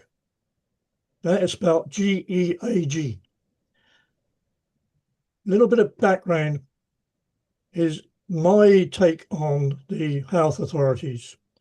The Western world health authorities and governments continue to require science-based evidence for Tai Chi and Qigong to be accepted as complementary therapies. Please, at this note, I am talking specifically about Tai Chi and Qigong, which I've been forging ahead since 2016. We are so well supported throughout the world. There is a plethora of highly experienced and skilled Tai Chi and Qigong health and well-being instructors who continue to report benefits for the community, which we're here, I hope, to serve. Unfortunately, most of the feedback is normally anecdotal. And I repeat that again. All the testimonials that we have, all the verbal feedbacks that we receive for running classes is normally anecdotal to those with the scientific demands. So I've identified 3 areas. I've called them the 3 E's. Establish individual health problems that can be identified as suitable for Tai Chi and Qigong health and well-being proven benefits, such as COPD or strokes. Evidence from random trials are the currently recognized method of realistic and meaningful outcomes, and that's what we should be looking for. Essential that proven health benefits must also be accompanied by financial returns on investments, whether that's our own investments because we're making a profession at what we're doing, or whether it's from funding organizations, charities, etc. throughout the world. And I'm sure that Jeff realizes this as a major problem to get money from anywhere. The outcomes, the objectives of the Global Expert Advisory Group are to oversee and consolidate information that can be clearly and concisely presented to authorities who provide funding or prescribing of Tai Chi and Qigong for health and well-being as part of integrated care packages, whether national or whether international. The 5 people, 3 of whom I think are here at the moment, or 2, is Dr. Roger Yanker. I don't think I need to introduce him too much. Everybody seems to know Roger and his activities. Then, of course, we have a good friend, CJ Rhodes, who's on our screen, and thank you very much. Mark Peters, a name that many of you may have recognized from his time on Healing Our Earth. Mark lives in Birmingham in UK and is probably my most reliable source of inspiration. And he runs his own organization. The next one is Tevye Feng from Vietnam. I've been dealing with Tevye for some years now, and he has a very good curriculum for teaching and training instructors. And the final one on this 5-person list is all the way from Singapore, Amalia. Thank you very much indeed. In closing, these 5 wonderful people, whom I'm sure we can recognize, have kindly agreed that these will be voluntary roles, and as such will not be wasting time on discussion groups, but leading to the objectives being supported by a yet-to-be-announced team of specialists who will be requested to collate scientific evidence from proven sources.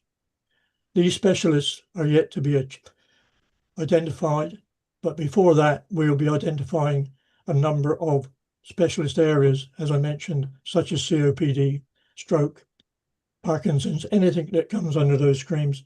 But we don't want to muddy the waters. We don't want to be clear, so that we can end up with proposals to our relative health authorities, funding streams in a clear and concise way, and say, this is a way of saving money, saving medication, and maybe just having an effect on the profits of the pharmaceutical companies. So I thank you very much for that time. And I've just got this down as a draft at the moment, and I found a couple of spelling mistakes already. And the intention is that I will issue this wide. And as I close, some of you may know that Bill Douglas has recognized me, and I am one of his outreach colleagues on global transformation project. There are so many people running classes for children without real control. Here in the UK, it's likely that in the next few years, anybody wishing to teach in a physical activity or Tai Chi and Qigong, yoga, physical trainers will probably have to comply with the needs of the Chartered Institute for the Management for Sports and Physical Activity. And that has been paralleled up in Australia and throughout the UK. And I'm sure there's something similar in the US. And that I hope you find interesting at the moment. You will all have a copy because I will issue it back out through Healing Our Earth. And hopefully we can support that activity. Thank you very much, Neil. Thank you to the team. Keith. And if I may, a quick message to Mita in hospital is that in 1997, I was rushed in with a heart attack, and here I am a few years later. So keep the spirits up, Mita. Well done. Bless you. Thank you for sending good energy, Keith. Wonderful job. And for those of you who didn't capture everything, you will get an email. Keith is very good with email. He'll keep you in touch. Let's make it fun. Let's make it a different kind of organization that can actually flourish into conference retreats. And maybe if it becomes big enough, then you can all see me too in London and we can make it even bigger. So it's going to be wonderful. Bill, I'm going to come to you just in a moment over here. Karen is here. Karen, you can give a quick message just for a moment. She's there. Keith actually introduced her. Karen, your quick moment, then we go to Bill, and then we go to Sharon because she has got Effie Chow's video. Karen, your quick message. Hello, everybody. Yes, we can hear you loud and clear. Go ahead. To be here. So I'm here in Cheltenham, UK, day after World Tai Chi and Qigong Day, which was a wonderful day. I just wanted really to thank you all. I have put it in the chat, but I want to thank you all for everything that you do to promote the ancient healing arts of Qigong and Tai Chi. As we all know, they are so beneficial to all of us, and the more we can spread it, the more other people can feel the benefits, and we all know what that can do for people. It can literally change the world, as we've experienced with World Tai Chi and Qigong Day. I'd really like to thank Bill and Angela for founding World Tai Chi and Qigong Day and being so generous as to share it with the world and share the resources and all the work that you put in. It's really been so inspiring for us. And in Cheltenham, the Qigong has grown and grown and grown, and we have more and more people every week at the park. Started off with me and my mum and dad and two of our neighbours. We regularly now get 50 to 70 people every single week turning up, and more new ones are coming every single week. And we have children coming. We've got, from age around, we've had 4-year-olds coming with their grandparents, and the oldest person now I think is 95 that's coming. So we have the whole range.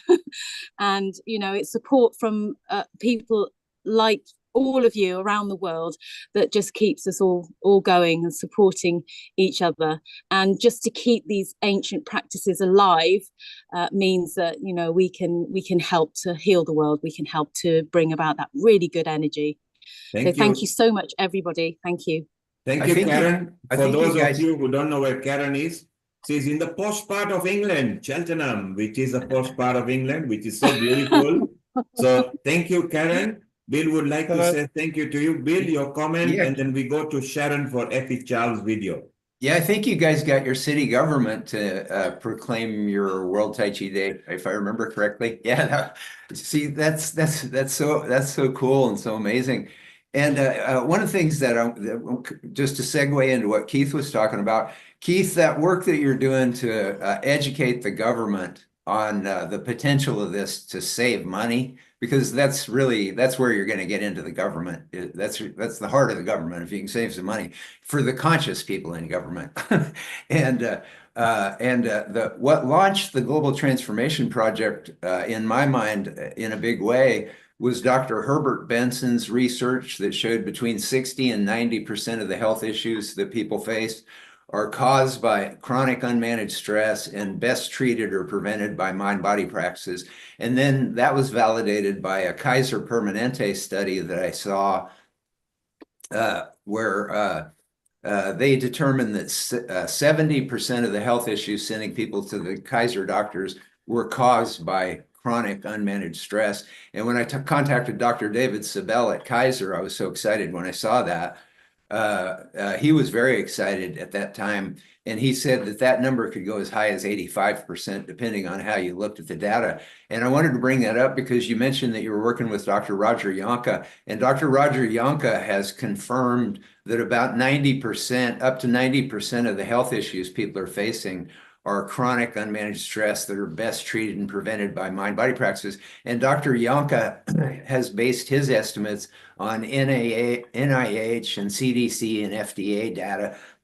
So Dr. Yonka would be a good source to validate, that massive number of people that don't need to be getting these expensive medical treatments for the rest of their lives. If I may follow up on that, Bill, and the rest of us, I've been dealing with Roger since 2006, and we signed a joint agreement about evidence-based facts for activities to reduce the dependence on the hospitals, etc.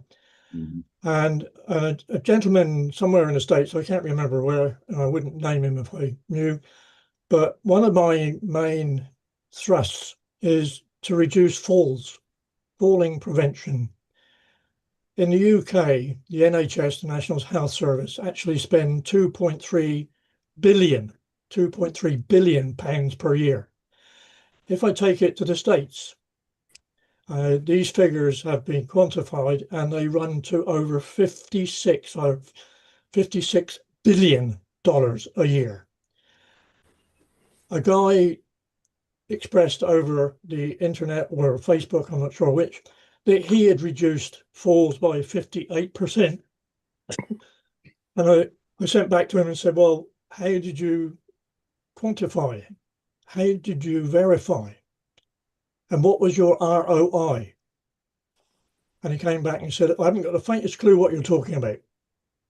Now, I see CJ shaking her head and thinking. It's been, I've been trying so hard to get every health researcher to add an economic quality, an economic portion to it would be so easy for them to just add that. And it's so hard to start from scratch. I worked on, Roger Young and I and many others worked on an article, an economics article, a systematic review, the economics of integrative health and behavioral activities like Tai Chi and Qigong. And not only did we not find enough research to talk about it, we can't get it published anywhere. Nobody, it's so difficult to do, but it would be so easy if all of the healthcare researchers implemented, just added the economic aspect to it. And the economic aspect of it is so clear when you look at it. The problem is that the people who save the money, which is the governments, aren't the ones who are at the level, because they're paying for people when they're over 65. Whereas people who are under 65, generally they have health insurance or they get it through their employer or they're paying for it themselves. And so they're the ones where that insurance company would have to pay for the services that wouldn't get the benefit until the people are 65. But it absolutely is true that there's a lot of benefit. Dr. Patricia Herman just recently did a study, a fabulous study that took two people and it compared the two people, one person who did Tai Chi and Qigong and health exercises and ate right and did all that other stuff. And then the other person who did what normal people do. They have a normal diet. They have a normal amount of exercise, which isn't very much. They have a normal amount of stress, which, you know, is higher than because they don't do anything for stress release. And they did the economics of those two, and the cost difference when they were in their 60s was just outrageous. It was very large and very significant. So it can happen if we just pay attention to it. Sorry, I didn't mean to jump in without. Thank you, CJ.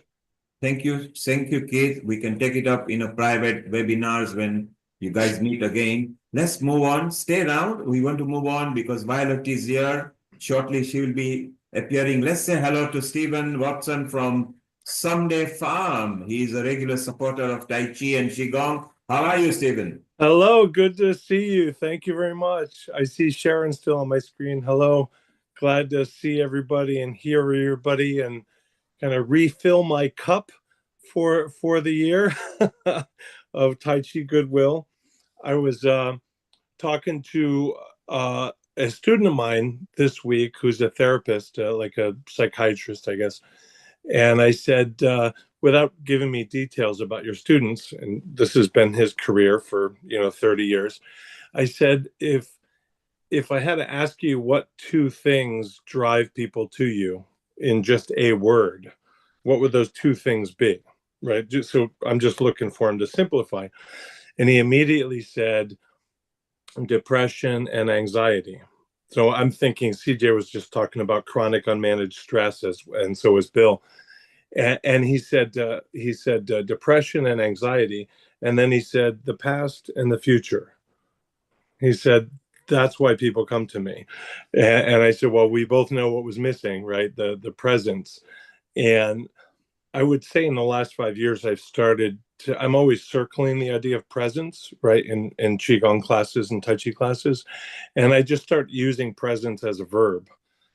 Like rather than root or be still or be quiet or anything like that, or I just say like we're presencing. Let's make that an important element. And it's very interesting because it starts to open up this crack between the past and the future, this oasis, right? Because when class is over, you still have to go back to your life and your difficulties and your maladies and your treatments and whatever might be going on. And I thought that was a very interesting way for him to think about chronic unmanaged stress and the things that might stem from it. Depression and anxiety is how he put it. I said to him, my answer is anxiety and addiction. Those are the two reasons people come to me, and most of them tell me they don't have an addiction because they just think of things like gambling or drugs or alcohol or cigarettes maybe.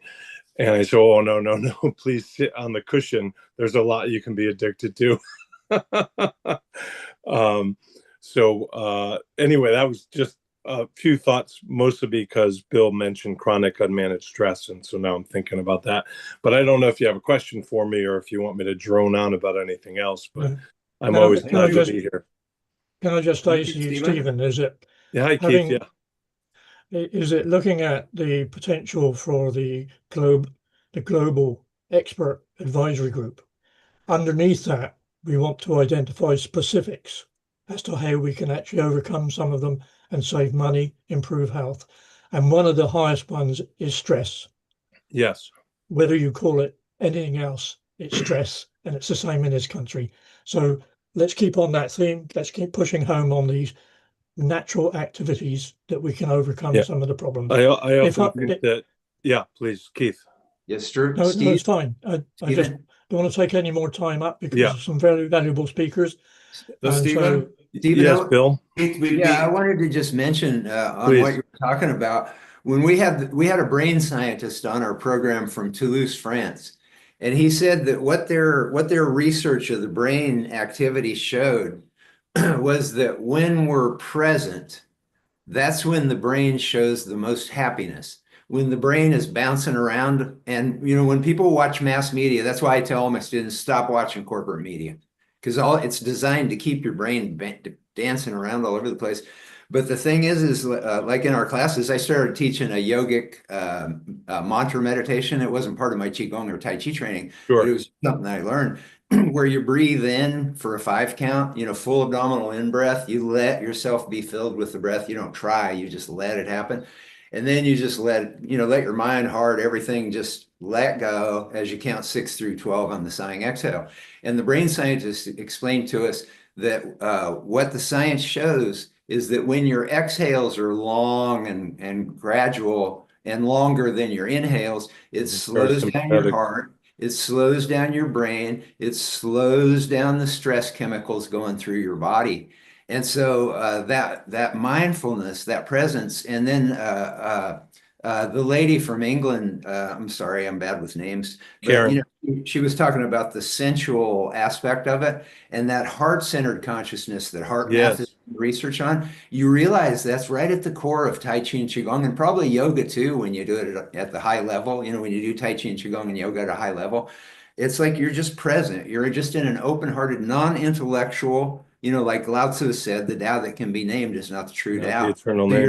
you're not in a word consciousness. You're in a total sensual, sensory, presence. Just present. When we think about that idea of happiness, is in the present, I would push on that a little bit, mostly word choice, but I think happiness tends to be something that we put somewhere beyond the next threshold of the next accomplishment, the next accumulation. It's the thing that we have to. It's the thing that we have to constantly. Fun is something that we can find in this very moment. But happiness, we often kind of think it's after the next thing I achieve or get rid of or solve, whereas fun can be found like in a Tai Chi class. You're right, and that's so brilliant, because we think that happiness is that thing we have to hurry up and get done doing the thing that we're doing so that we can be happy. You know what I mean? If I just hurry up and get this thing done, then I'll be happy. And so that's real profound. What you're saying is just being present here and now, feeling the air on your skin, feeling your breath, just that mindful awareness. Of course, all these techniques that we all teach and that we all study, these are highly refined ways to get to that state. I always tell my students, these things, like in my Tai Chi class and in your yoga classes, these are things that have been cultivated over thousands of years, and they somehow found their way to this room in Leawood, Kansas, where we're all sitting right now. Let's not take this for granted. This is like, and this is true of every one of our classes. Yeah. Thank you, Bill. And thank you, Stephen. You can take it up with kids directly. Let's move on. And Sharon, let's say hello to Violet Lai, who is waiting here for us. And just before we go into her session for 10-15 minutes, shall we show and recognize Effie Chow's work? Violet, how are you? And welcome to Healing Our Earth. Well, thank you very much for inviting me. And first of all, hosting this important event. And sorry, I was running late. I was teaching in the morning, and I drove crazily here, but no, I drove safely. And no worries. You are here. You are part of the family. So stay around. Let's look at the work that Effie Shaw has done, because she's no longer here in person, but she's here in the spirit. So Sharon, let's watch that video. Then we chit chat with Violet as well. Over to you, Sharon. Thank you. Okay.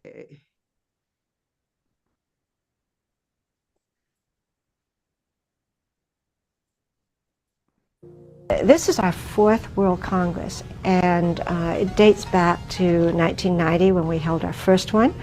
And at that time, we combined with the traditional Chinese medicine as a whole, because very few people know about Qigong. And our desire to bring Qigong properly into the Western Hemisphere, into the science field, was kind of our motivation for holding these major conferences. And so it really coincides with the development in 1997 of the American Qigong Association and the World Qigong Federation as organizations to try and bring a community together instead of, having Qigong masters operate in isolation of one another. Let me introduce you to the Congress visionary, right? This is Dame Dr. Effie Chow. She's in the house. She's the Qigong Grandmaster, and she's the founder of the East-West Academy of Healing Arts, and she's the World Congress founder. That was 1990, hence why this is the 22nd Congress. She's revered as the grandmother of Qigong, and Dr. Chow has pioneered in bringing complementary care to the West. So let's invite you in first, Dr. Chow, to talk about the inspiration behind this World Congress. I've started in 1973, the East-West Academy of Healing Arts, a nonprofit, 501c3 nonprofit. And it was dedicated to my father, who helped so many people come from China in those days, in 1930s, 40s, 50s. It was like, oh my God, he was battling society, always an activist. And so I guess I inherited all that from him. And I want to throw out two concepts that I learned very well. He had many philosophies. He said, whatever you do, do your best. And then he said, live as if to die tomorrow, but plan as if to live forever. Not the other way around, which today it seems is the other way around. They live hard and they don't have far plans, further plans. And they live for today, but it's live today as if to die tomorrow and plan as if to live forever. We can influence the system, and which we have very much in the 20 years of the World Congress and the 1973 East-West Academy of Healing Arts. It's not just practicing, but it's influencing policy and legislation to make the difference.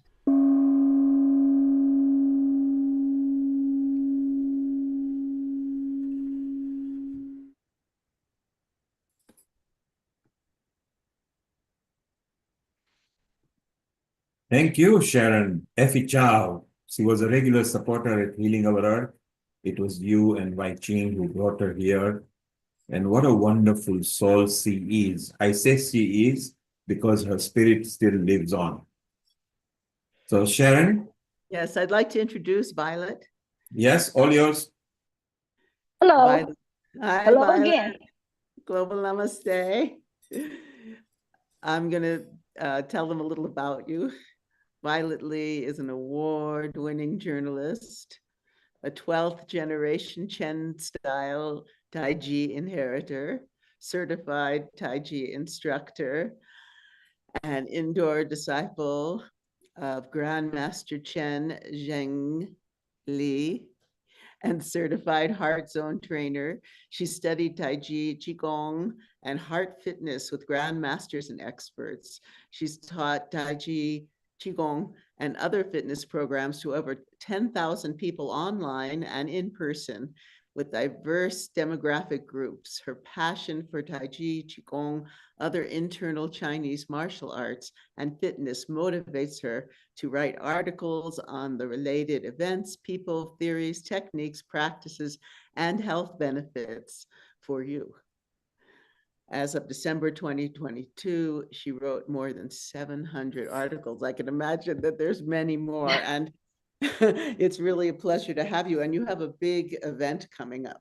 So I would love for you to tell us all about this.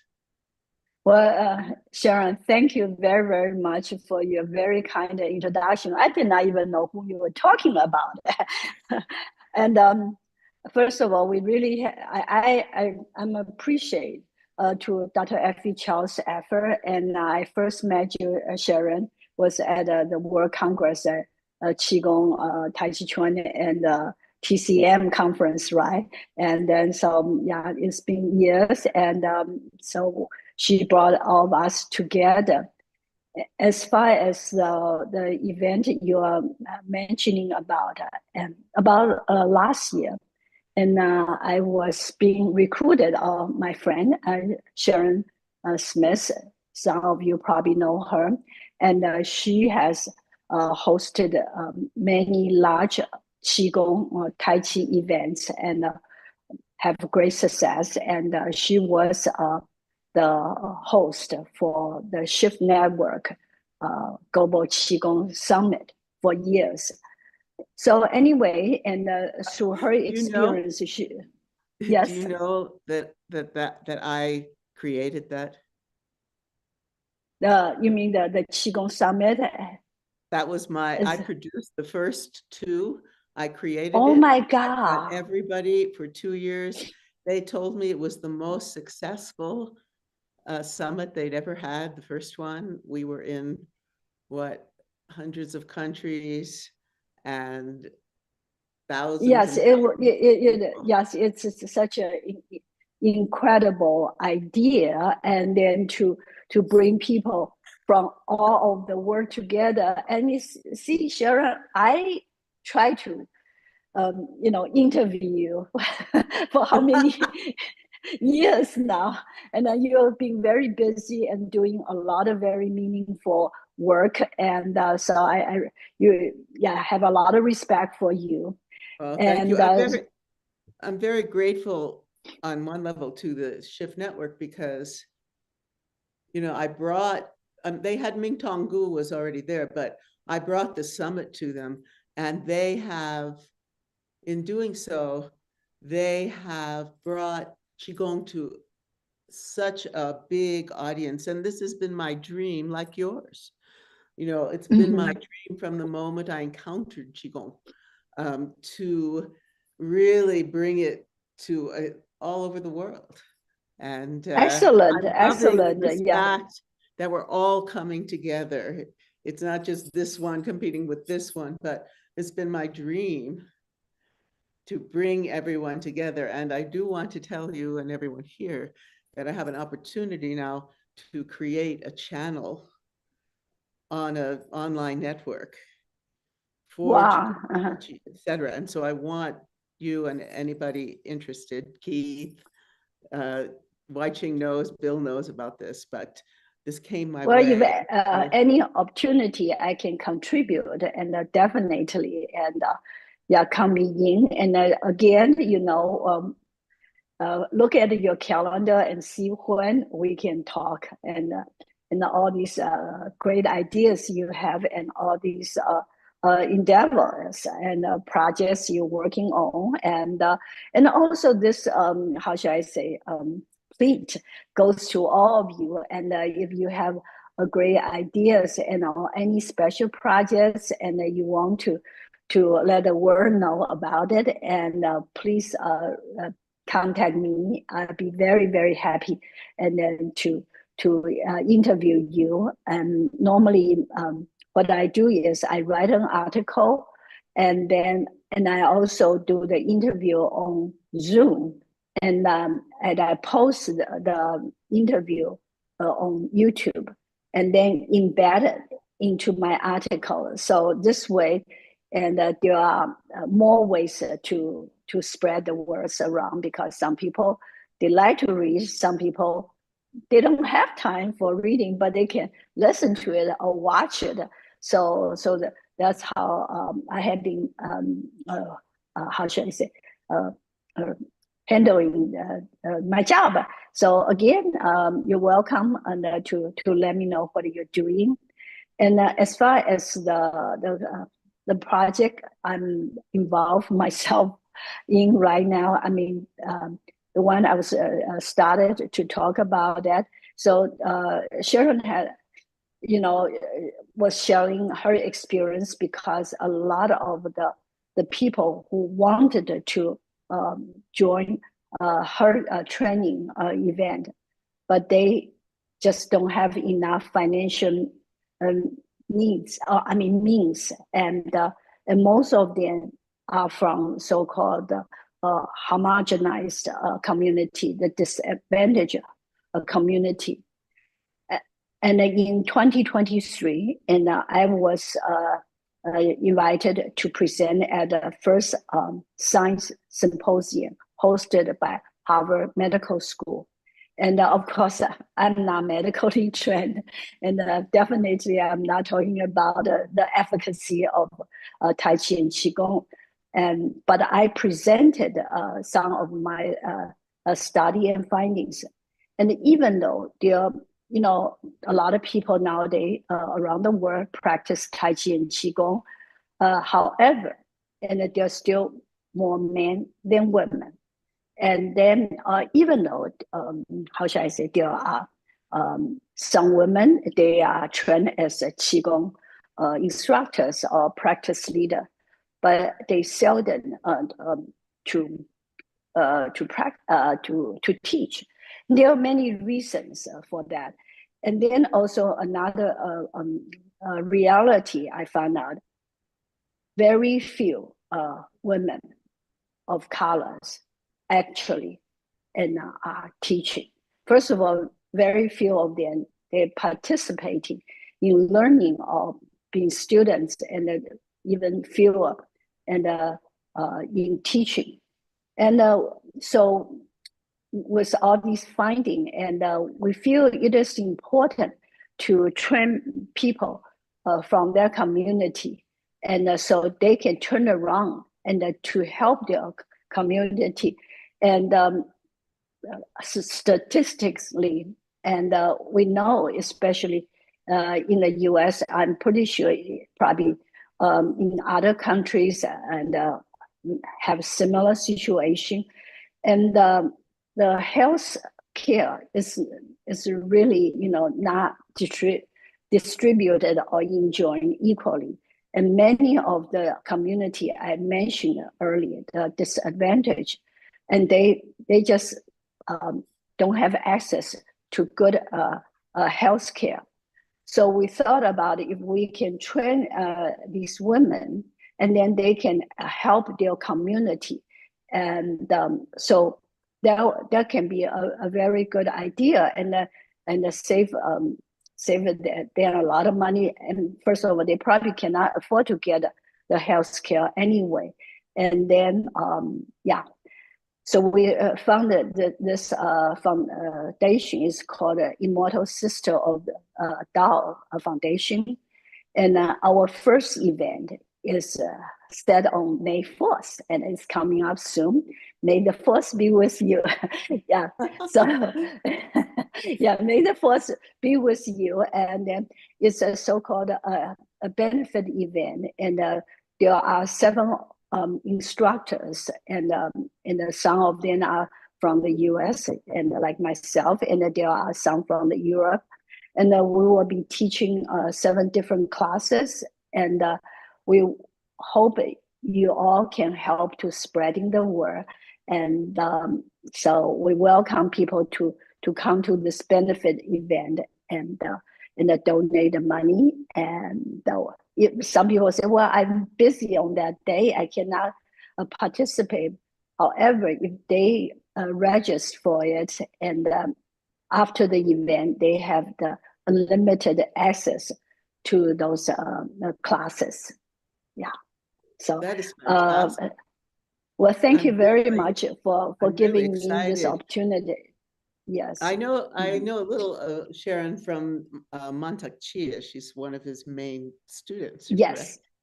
Correct. Yes. She's a great teacher, and I'm very happy that you all are doing this. I think it's a wonderful endeavor, and I wish you have a wonderful event, and everybody here. Well, we still need a lot of people to support us, that's for sure. And so if you all can spreading the words about it, and I really appreciate that. Thank you very much.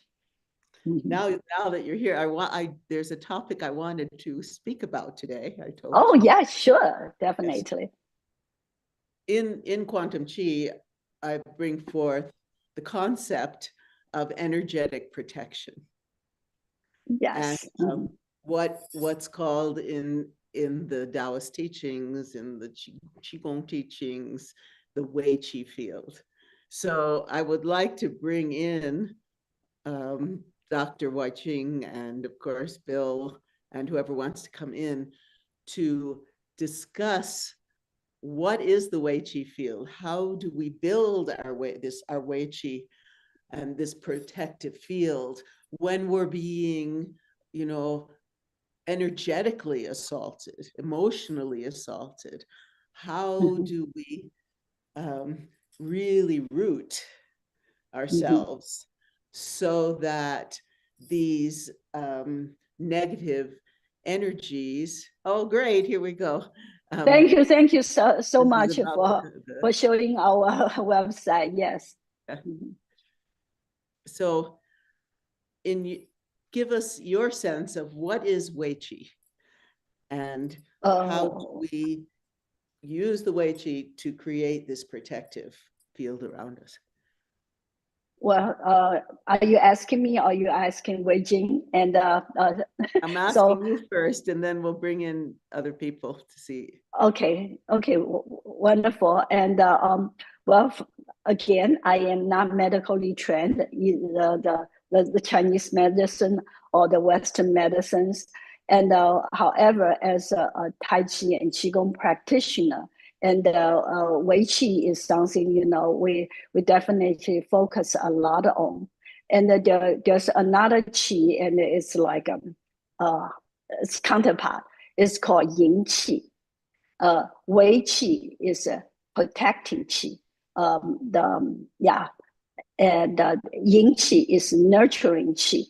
And both Wei Qi and Yin Qi, they are all, you know, how should I say, from the originated from the food we eat, and also from the essence which we got from our parents, and but through a lot of these process, our body processes things, right, and then they will manifest, of course, with the practice of Tai Chi and Qigong, and the certain movements, they are more geared to the how should I say, Wei Qi. And but it also, we don't really look at them very separately, and in that sense, you know, it because it's yin and yang, and in a general way, in a lot of time we look at the Wei Qi is more so-called yang side, and then the Yin Qi is all yin side. But at the same time, when you go deeper, and then you find out it's not necessarily true with that kind of separation, and the Wei Qi can be yin as well. And so if for a lay person, an easiest way to understand and the Wei Qi, it's like the immunity. And we all know, and practicing Tai Chi and Qigong can boost our immunity greatly. So by doing these exercise, and definitely we will create and enhance the Wei Qi. And another thing about Wei Qi is it's how should I say? It's more on the skin surface, and then yes, what there's some is inside, and then they say, you know, it's more on the outs, and instead of like yin qi, that nurturing qi is more internal. Okay, and I don't know, Dr. Wei Qing, and you're trained as the Chinese medicine doctor, or in which field? I'm sorry, being ignorant, and maybe you can address this more. And I don't know, Sharon, do you have any questions for me? Well, let's talk about Wei Qi, then I'll come back, and I want to talk a little bit more about this event coming up and all that you're doing for women. Yeah, because in Healing Our Earth, it's a focus. We have, you know, we even have episodes dedicated to women's empowerment. But let's first ask about other people's perspectives. This comment, the topic of the protective field, why Qi, I'm keying off of the beautiful piece that you did on Dr. Effie Chow. And me and Effie, we had a lot of private conversations that were really private arguments that we were having. And she was trying to convince me not to lose touch with the spirituality of the internal arts. And I rejected it because I went through what the whole world of Tai Chi went through, especially in the United States, is Tai Chi got fractured from all that stuff because we were trying to get accepted into the medical health field. And I was right at the forefront of that. You know, I saw that it could, you know, heal and, you know, save so many people so much misery if they knew about the medical science on it. And so I shied away from all that stuff. And I told Effie, I said, I'm not interested. I said, it's going to dilute what it is that we're trying to do. And this was like a global phenomenon, I think. And I realize now, because I spent all that time talking to all those scientists to create the Gospel of Science, second edition, which is free next Saturday, May 3rd on Amazon Kindle. And then what I realized was that Effie was right. What you see when you look at the science is that compassion and love are the foundation of the universe. They're the foundation of our DNA. And what these mind-body practices do when they take us into alpha state over and over again, where we go into that surrender state, is they bring us into that state of coherence where we're resonating with the universe. We're no longer a separate particle. We're a wave in the universe, and we're connected to everything.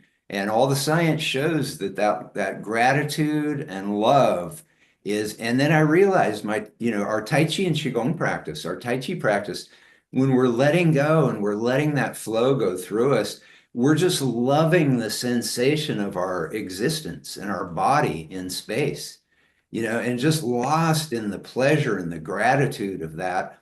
And then the science shows that makes our empathy and compassion parts of our brain larger and more expansive. And like Dr. Nelson's research, the Princeton Paralabs director, that he explained that his research showed that when we go into states of compassion and healing and connection, you know, which that alpha state produces, that flow state, that wu wei state, that song state, that's when our consciousness is the most powerful. So I've come around full circle, and I know that, you know, Effie was absolutely right. And Sharon, your documentary really it's funny, the synchronicities, because as all this is happening, and then and then I see your documentary trailer, and Master Lee, you know, says that Qi is love of the universe. And you know, and then as you practice this, you realize, well, I'm part of the universe. I'm a wave in this universe. So that's self-love, and that self-love is the larger, expansive love.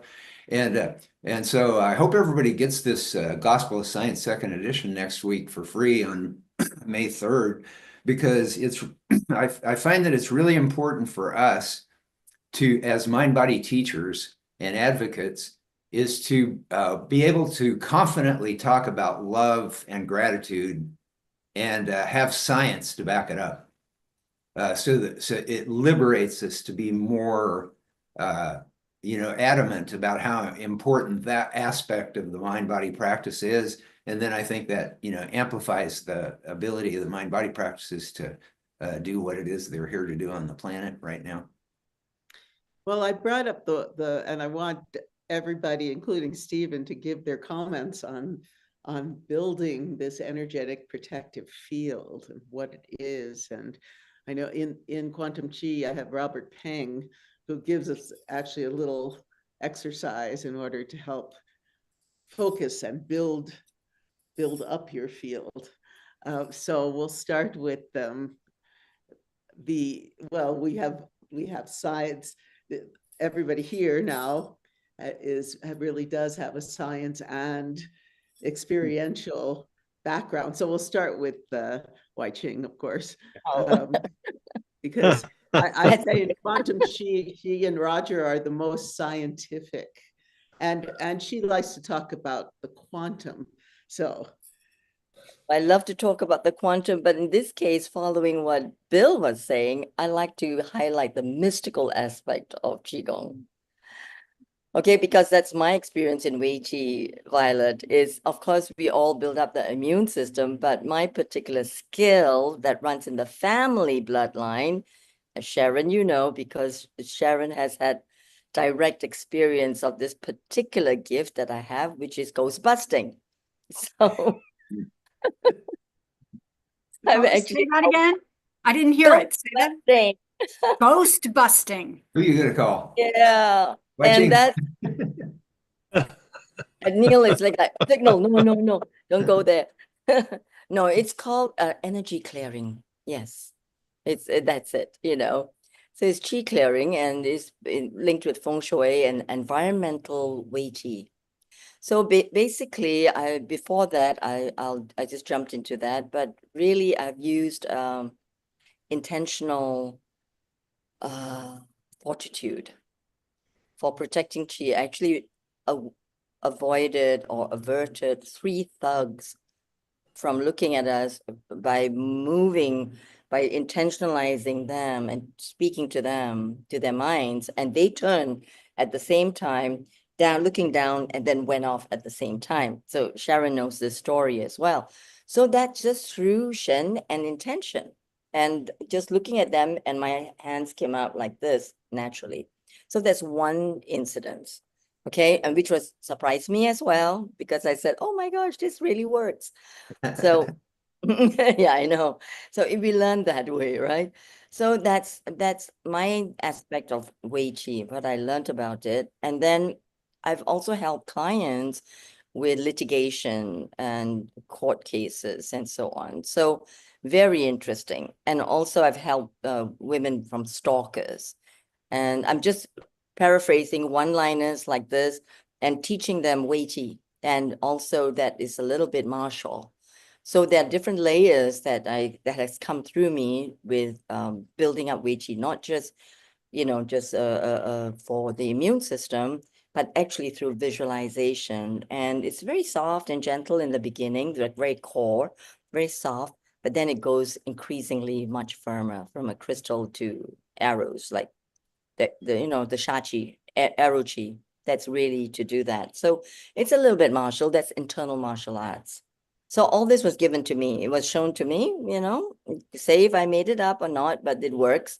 And so that's my experience of the Wei Qi as a spiritual warrior, because, you know, I do a lot of work, as Sharon knows too, with sexual abuse issues, child trafficking issues, and other issues that really need a very strong, thick skin, more than thick skin, really thick aura, and to protect. And of course, a lot of us have been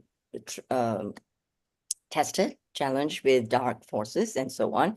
Let's say the polarity, the yang, and say, as long as we know how to balance it. So that gift has come down from my lineage in the family to negotiate with certain entities, right? And in a very loving way. It works, yeah, Stephen recognizes it. And in a very loving, embracing way, that's the chi. And when we can transmute the energy, it goes up and there it is. It's not so difficult, really. I'm training a few people, but only those with an aptitude and a real calling for it. So this is my perspective on Wei Qi. And so I know it's at the far end. So for me now, it really has to do with building energetic boundaries. But really, it comes from being in that totally grounded flow, love state. Yes. That just exudes from one's heart. CJ. Yeah. Yes. One of the things that I wanted to add, especially when Bill was talking about this, is we have known since the 70s that there has to be a spiritual component to it because of the work of Dr. Herbert Benson, who Harvard University, who studied the relaxation response, which of course is the relaxation response is the medical equivalent of the chi flowing through the body, basically, where your brain waves switch to the alpha waves and your body chemistry changes.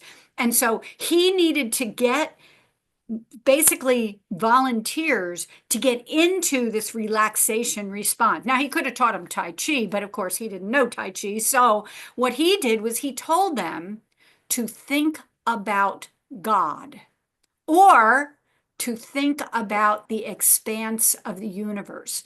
Those were the two things that he had them think about in order to get them into the relaxation response. So the science and the spiritual are connected. So now we can hear from Stephen, because I want to hear what Stephen has to say too. Well done. Like 432 hertz of love is what we resonate in. Yes. Stephen. Yes. Well, that was great. I don't know if I want to say anything now. I want to take all that in and go do a class, and research. So that's always great. One of the things that I think that we tend to forget is that the qi is not just simply that flows through the jingluo, the qi meridians, right? So it's extant in the organs, and it's extant in the lungs or the skin or the field around us, what's called the wei qi. And one of the driving elements of the wei qi, besides the gu qi and the yin qi, as I think Violet mentioned, is our ancestral qi, right? That energy that comes to the present from the past.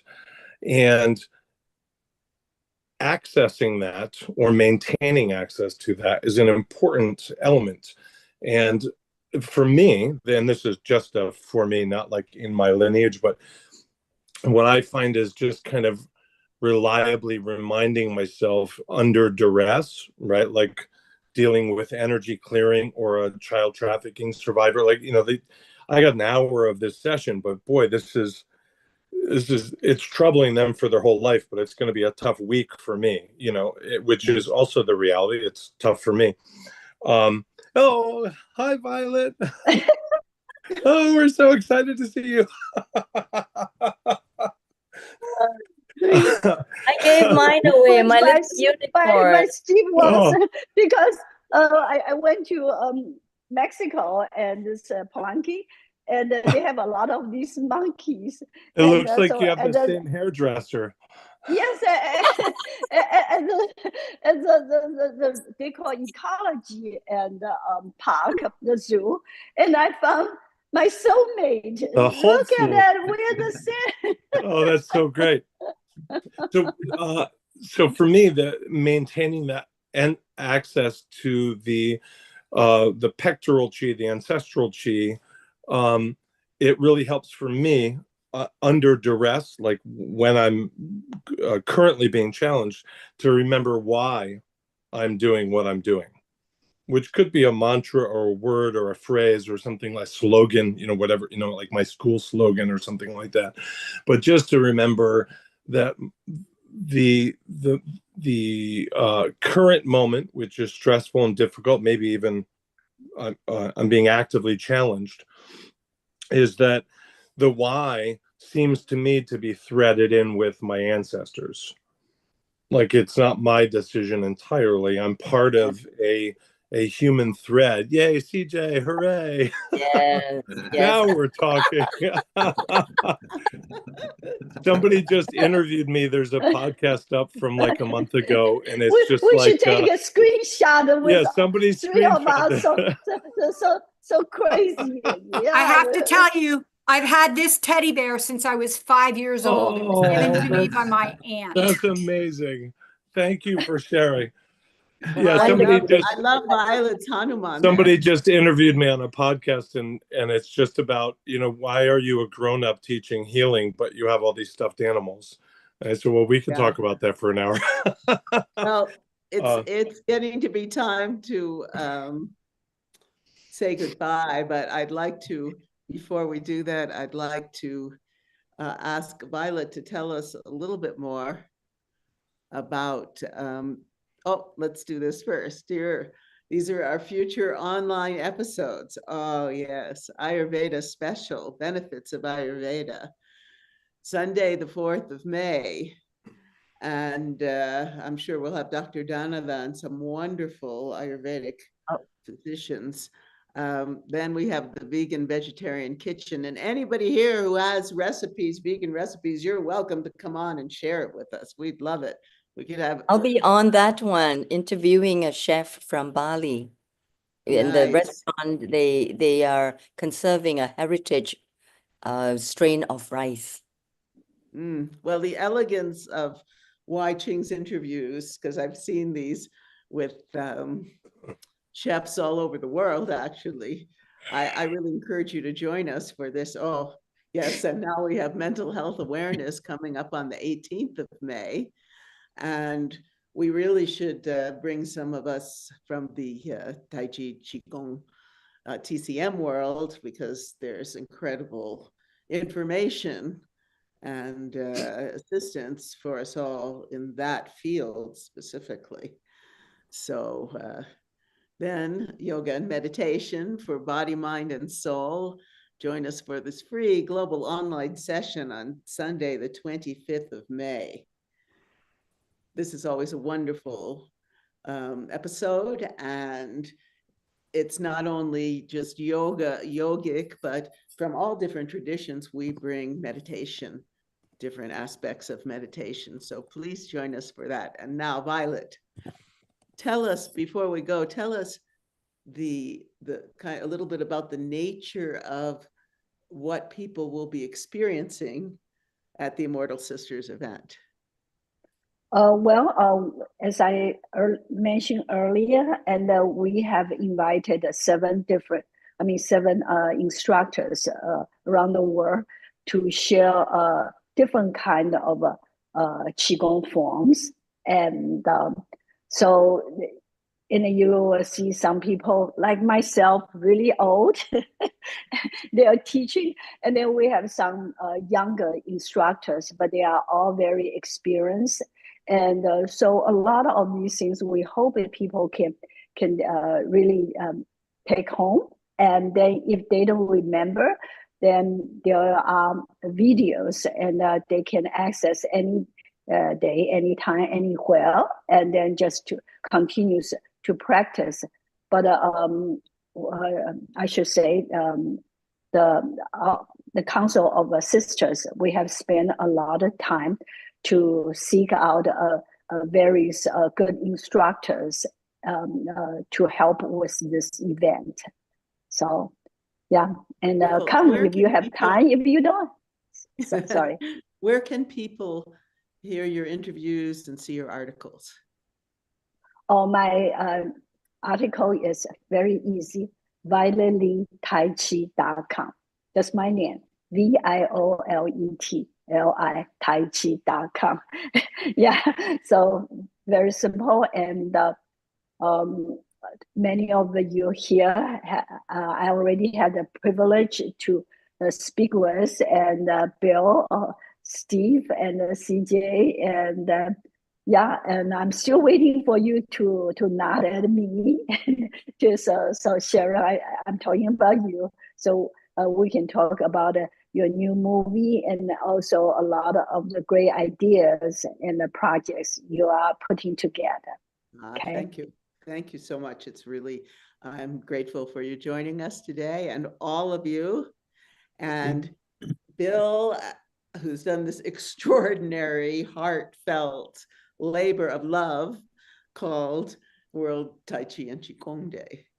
And Keith and everybody here, thank you so much for being with us today. I'm going to give you a little mantra from, well, it's actually from a song for, if you've heard of Guan Chi Yin, she who hears the cries of the world. She's a bodhisattva. And two mantras before we go. One is Om Mani Padme Hum. Om Mani Padme Hum. Om Mani Padme Hum. Om Mani Padme Hum. Om Mani Padme Hum. And that means I pay homage to the jewel in the lotus. And then there's the Chinese, so that's a Tibetan mantra actually. And then there's one And I in my song, I put them together. It goes, Namo Guan Chi Yin Pusa, Namo Guan Chi Yin Pusa, Namo Guan Chi Yin Pusa, Namo Guan Chi Yin Pusa. And that means I pay homage to she who hears the cries of the world. She's the great healer, Kuan Yin. And yeah, so I wanted to end this Taoist session, this Qigong and Tai Chi Day session, with those mantras that really bring about the blessings of Kuan Yin. Hey, you guys, could I mention one thing real quick? On your that beautiful mantra that you just did, Sharon, is I just want to remind everybody, next Saturday, May the 3rd, the Gospel of Science 2nd edition is going to be free. And I'm hoping that everybody will get that and read it, because what all that's led to in a nutshell is the magic formula that I share with all my students now. All this science and all this, and how it affects our mind-body practice, it led to this magic formula that I share. And the magic formula is, that I tell my students, is, one, notice the beauty. Notice the beauty around us, because it's all around us all the time. It's just, where do we direct our consciousness? And then the second thing is intellectually acknowledging that that is beautiful, whatever that is, that sip of tea, that sun on your face, that person, that human being that the universe put in front of you, or the creature that the universe offered you as like a gift. So notice the beauty, intellectually register the beauty, and then feel the beauty. That heart-centered consciousness where you behold, and I love that word, behold the beauty. And that magic formula changes not just our consciousness, but ripples out through the whole planet. And to get the planet that we want, it won't come from criticizing the planet. It'll come from loving it. If we just relentlessly love everything around us and everyone we meet, the science shows that's the most powerful way to change the future of the planet. Beautiful. Thank you. Thank you so much. It was a very, very wonderful, informative, as well as a good episode. And abundance of thanks to Dr. Wai Chi and Bill Douglas, as well as Stephen, CJ Rhodes, our lovely Sharon, Violet, and also many other guests, Jeff, who have joined and made this episode a very good one. And how can I